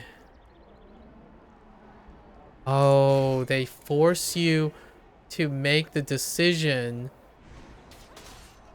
Not only is this even worse, they pigeonholed you to having 2 loadouts. Because the only decision that actually really, in my opinion, earnestly matters is this one. And they're both in the same... They didn't shuffle it around where you can have On the Move and Indomitable Might. So now you have 2 loadouts. Forcibly. So what do you choose? Well, generally speaking, the question is you have to ask yourself, do you use Indomitable Battle Strike? Well, you do, because Sentinels have no consistent source of threat generation. And what I mean by that is, now it's consistent because what you do with Indomitable Strength has a 3x multiplier, right? Then you take Indomitable Strength. Is that relevant when you're doing ads? No, it's not. So now you need a second loadout that uses On the Move. It was still always the case. I'm not saying it changed or anything. It's just it didn't get reshuffled. Here's an idea. Delete leap into action. Actually delete the first feat. And then put On the Move on the first feat. Because you know what? This would be fantastic for new tanks. If new tanks just so happens to be Sentinels, On the Move, first thing, it's absolutely the first thing. Because Not So Fast is your first encounter. It's your first AoE. It has a slow. It's everything. On the Move, non-optional. Even for PvEing, leveling, understanding how the importance of movement speed. It's a party buff. So yeah, delete the first feat. Make 2 new ones as probably horrendous and narrow-minded and asinine as boasting, takedown, and inspiring bravado, as long as you can choose On the Move. I sound a little bitter right now, but I can't really be bitter about not playing something. Just a missed opportunity. Like I'm just not going to play Sentinels. I might play Blade Master because I want to do the AoE part. That's kind of refreshing. So let's rename this loadout. We're gonna call this loadout Mobs. And we're not taking Indomitable Might because if I'm doing random Qs, I'm not doing single target damage anyways. It's irrelevant. Threat is irrelevant. So we're picking On the Move. So our kit is gonna Not So Fast, which is still the same. And then now I don't use this. I don't even use Primal Fury, now that I think about it. Okay, if I have 2 loadouts, I guess I'll take Blood Fury or giggles. And The other one that this replaced, it's never this one. It's never this one. I'm sorry, but I don't talk in absolutes too often, but it is never this. You always pick this. So even having two loadouts, I wouldn't even pick the different one. This one, it's never this. It's just never this. And then this one will flip again. So I'll need two loadouts. Actually, maybe I'll goober leap, actually. Okay, let's retrain again, because... Oh, I need to, where's my trading tokens? We'll goober. I'm trying my best to, make goobering. They changed the icon for seals. Interesting. Here's the retraining token. Yeah. I only wanted one, but... Oh. I already have tokens in here. What the heck? Where is it? Oh.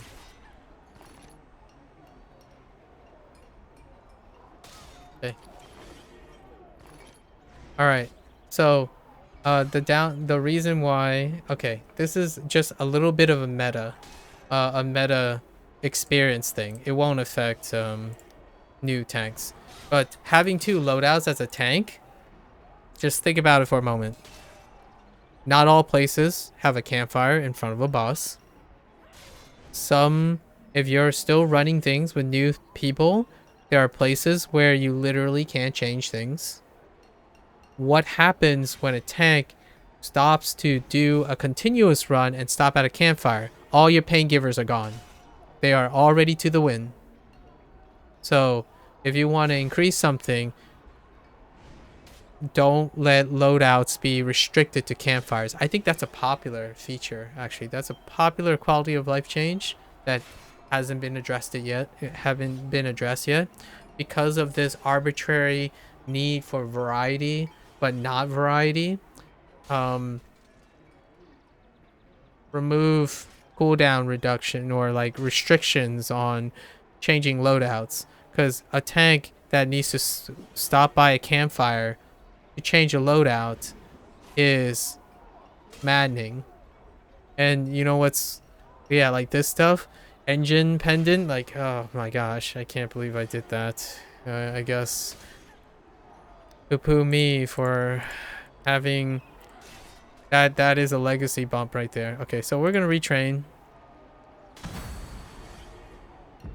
Because we'll call this the mob sentinel, right? So we're gonna do leap into action, which gives us our final thing, which is hysterical, because now we have mighty leap, and I don't even know how to do punishing charge if mighty leap is on the same button, so I'm gonna have to relearn the buttons.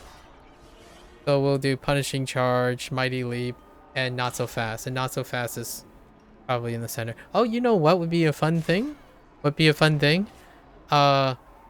the other one? The not so... This thing. Relentless speed?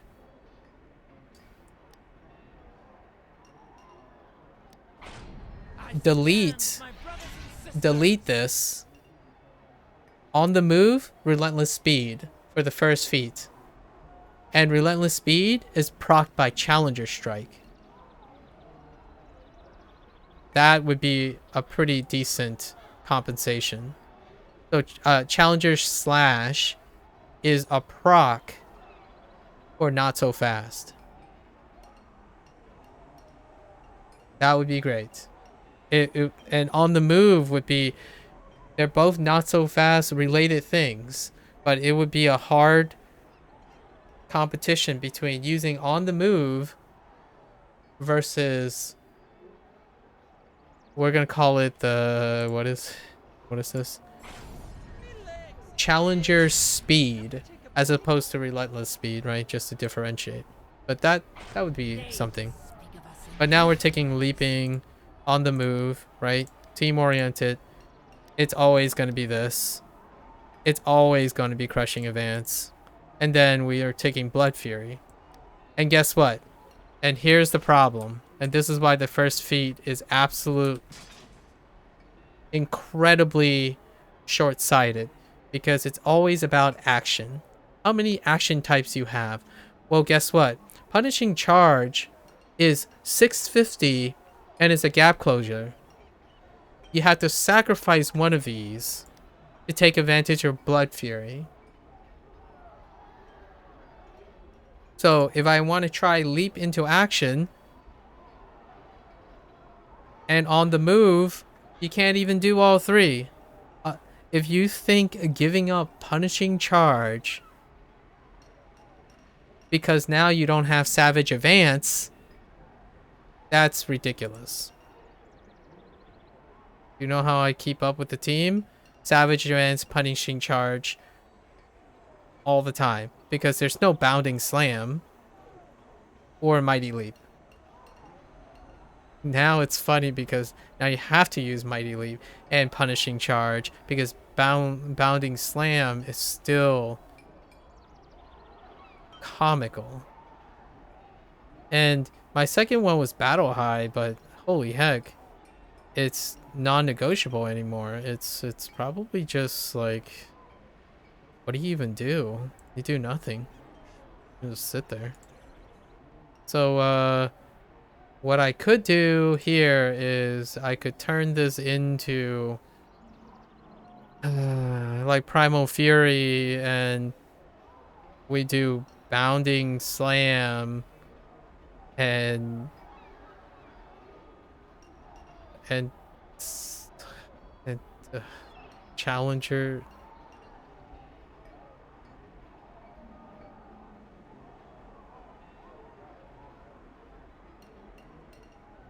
You have to understand that if you're using Primal Fury, you won't ever get to the rage that you require to even use it in the first place with the setup. Like here, here's Leap into Action. Here's Not So Fast. Look at how much rage you have. There's absolutely no rage. Like, this is so short-sighted. It's unbelievable how short-sighted it is. You have created something that is irrelevant. And this is irrelevant too. So, what do? You keep Punishing Charge because you know how much Punishing Charge's rage generates? A heck of more than a delete it. Like, now you get that much rage. And where are you going to get the rest of the rage? Bounding Slam? Check this out. Check this massive rage out.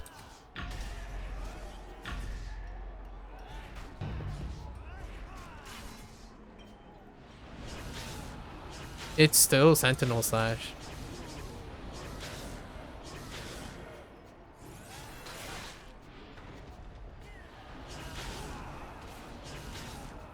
I don't know.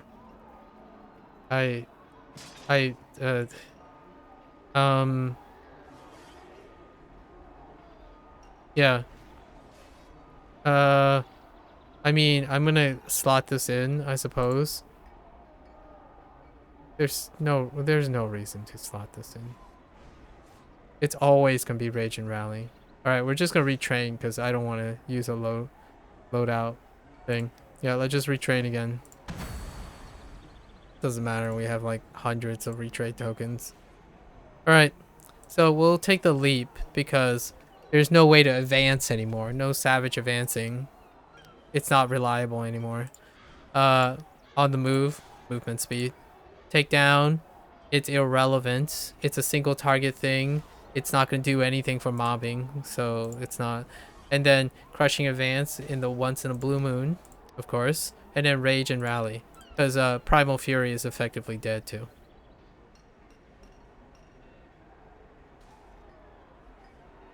Yep. Neat. So I guess we're going to do it this way. Actually,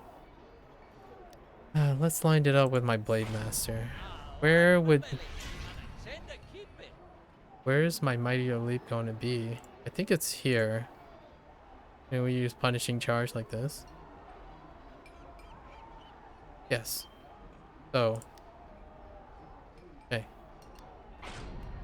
I call it mob, but really, the only thing missing are these two, right? So now we need to make a second one, properly named the Boss Sentinel. And then it'll be Frustrating Slash, right? And then Indomitable Might. It's just all top.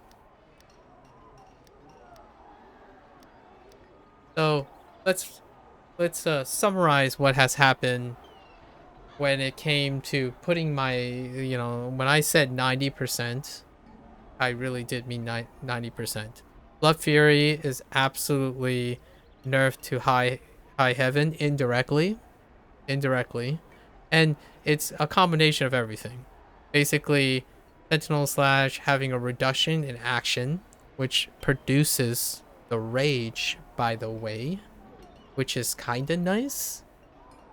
But there was a fractional decrease in encounter powers. It's still going to be the same in the end, the long run. So effectively, I don't use Primal Fury anymore. And Blood Fury, where it rewards you for blocking, and then, so your AoE is gone. That's what's happening.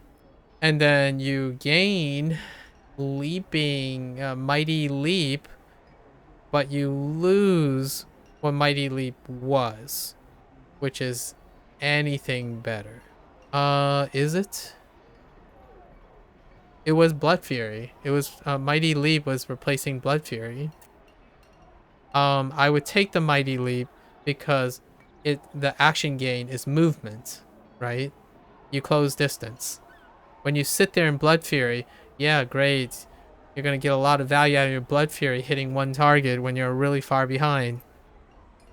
The reason why Blood Fury was impressive is Savage Advance.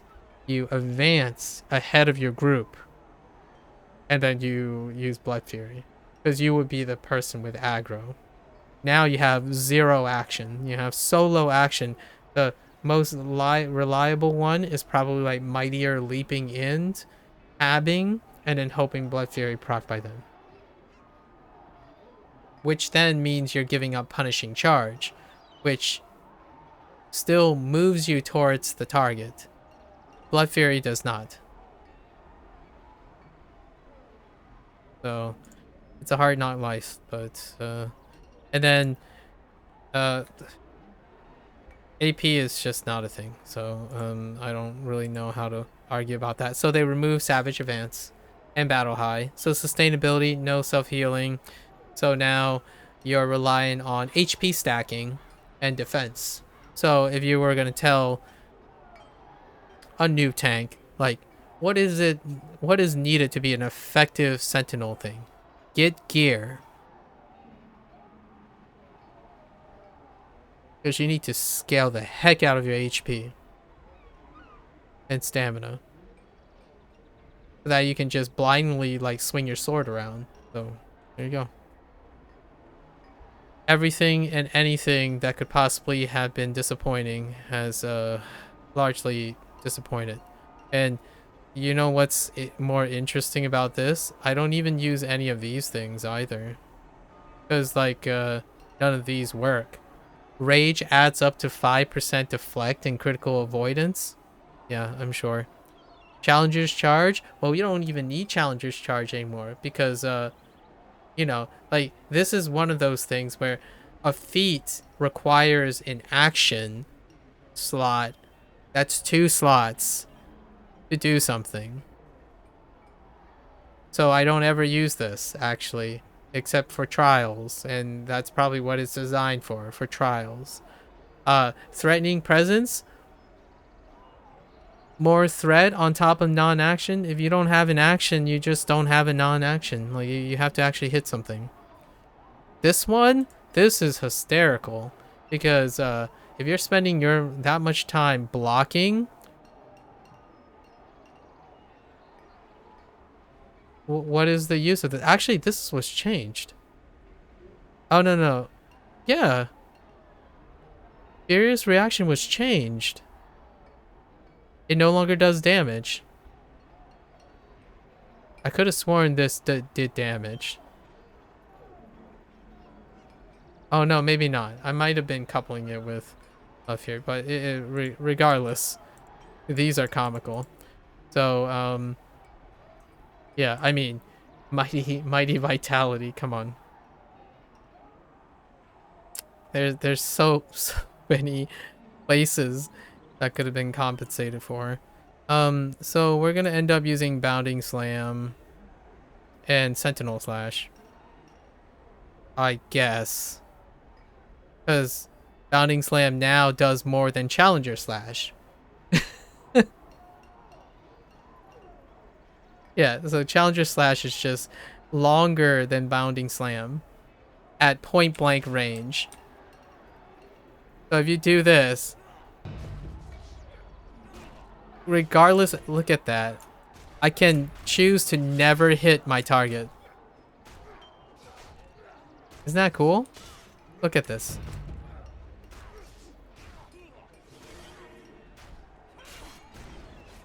Thanks, Milo.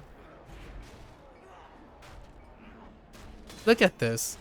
I can choose to never hit my target. Who would have thought this would be the acceptable change to Bounding Slam? Alright. So, what is this? This is the boss one, right? We got the slash. Indomitable, yes. Takedown is the other one. And then that's it. So that'd be the setup, but we're gonna... Stick close towards reach. I'll get us through this mess. They will speak So the question is, does Mightier Leap do anything?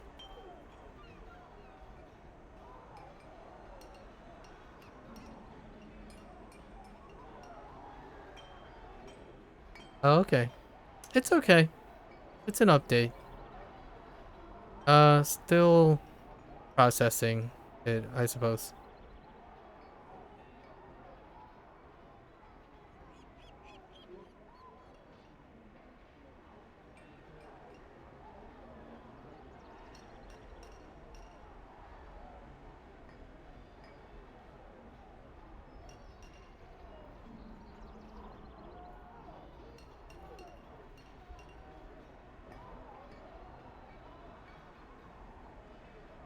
Hmm. my blades are sharpened and ready. Okay. I think we're finally through with exploring all the stuff. Yeah. At least anything that is relevant to 90% of... Oh yeah, that's right. That Raging Blood Turn feature was changed actually. It used to be just 10% deflect. Oh, it was damage. Yeah. Furious Reaction used to be 15 rage and 5 damage for 20 seconds. It's just far better than 10 rage and 10% heal over 10 seconds.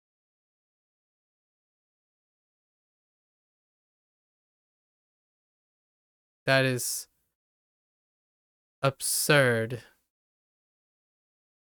That was actually a change. Yeah.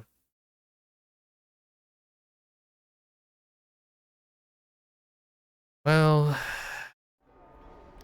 I'm not one for exclamatories most of the time.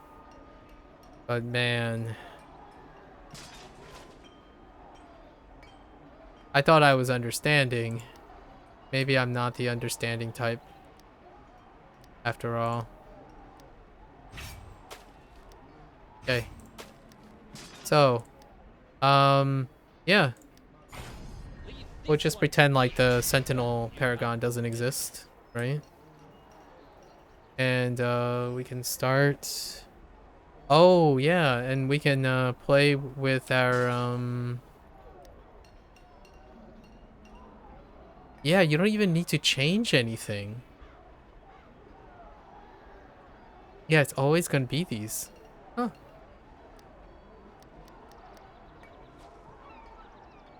Nice.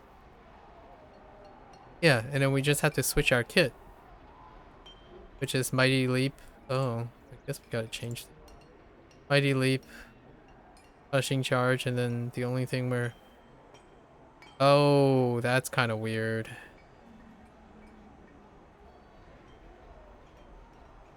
How do we do this?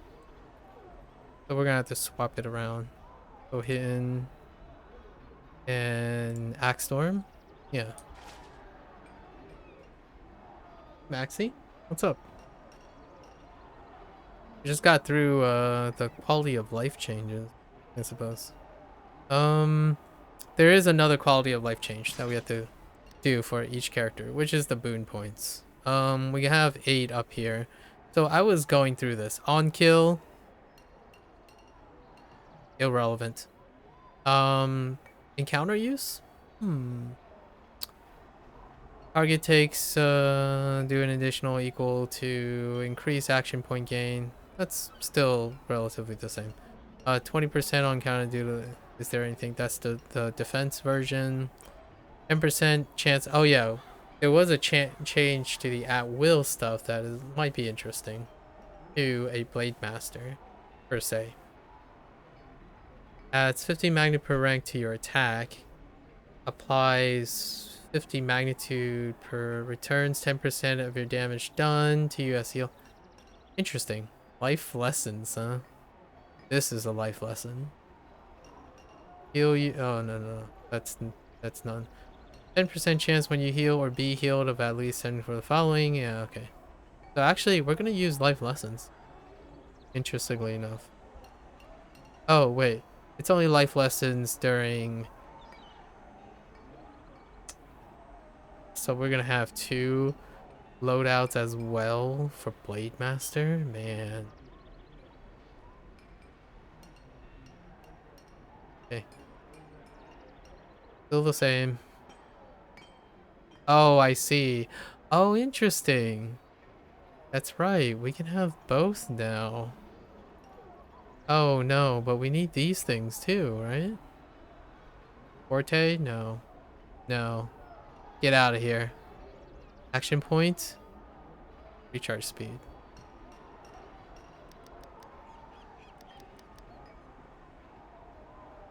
That's hilarious. That's incredibly hilarious. Okay. Hold up. We don't need this action.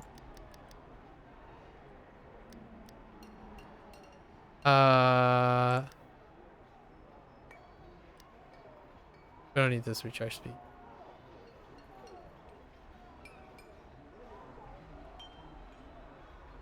10%?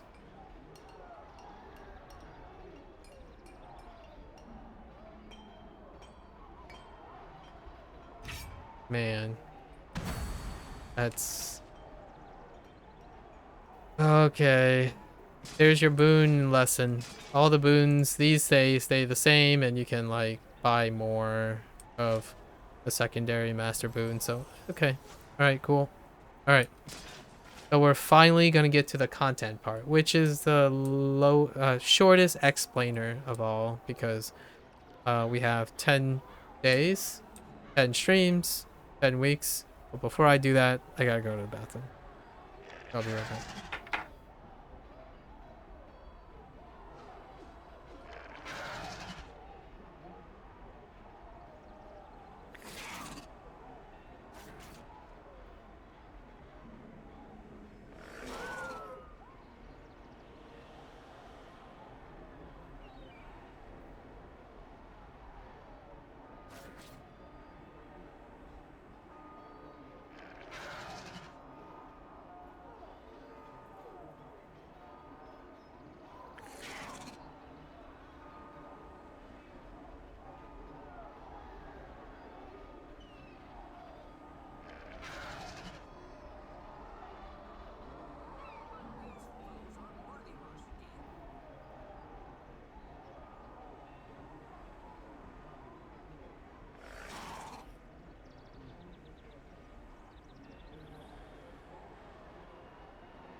game looks different. It's the same. Oh, yeah, it's the same. In fact, there are more visual bugs than before. And when I mean by visual bugs, I don't mean like mechanical bugs, just like artifacts. I can show you one. It was still there when we last spoke, but let me show you a really wonderful one that hasn't been addressed. And it was due to the DirectX 9 lift to DirectX 11. The whole Windows OS Magic. Where's this? There are so many mounts in this game. Oh, grid. That's a little bit better.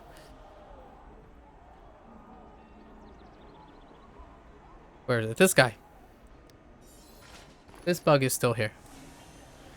Check out that trail. Yeah. Look at that beautiful trail. I assure you, this is not what it looked like before.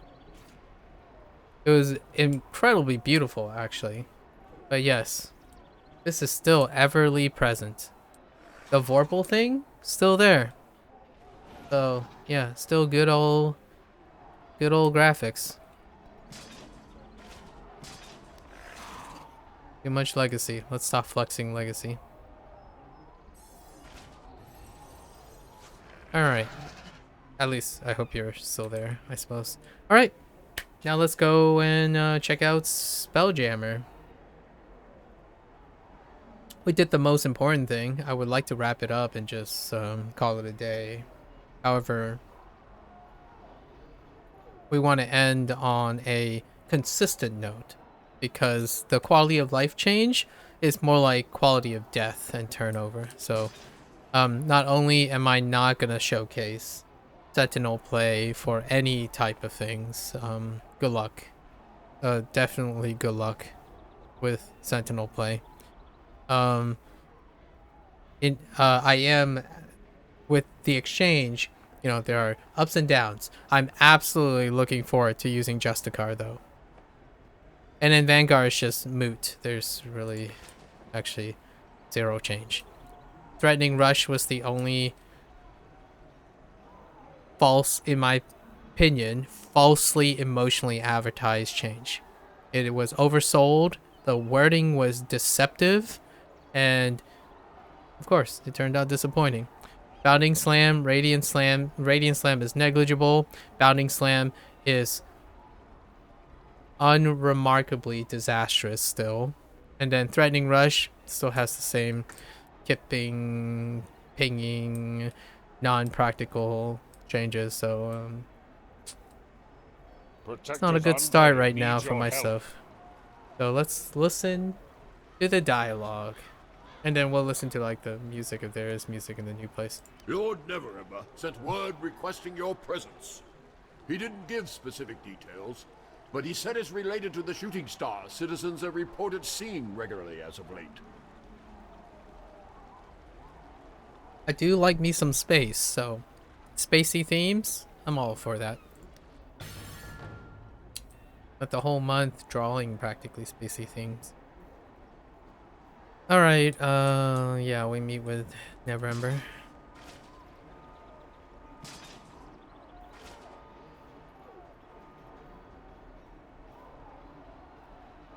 If this was where the module ended, I would say I rarely ever go below 3 because it's rarely slightly emotional if I had any emotions to attach to it, and intellectually almost offensive and disrespectful. But if it ended with just the quality of life, it would be a resounding 1 out of 10. Like, it's easily one of the most asinine thing I've ever witnessed. Pedantic, narrow-minded, and it's so, and out of sheer attempt to be reasonable, there's more to the module than quality of life.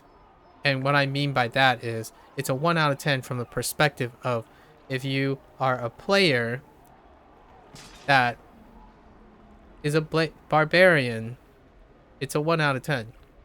Luckily for me, I have other things to look forward to, like playing a paladin, so nice.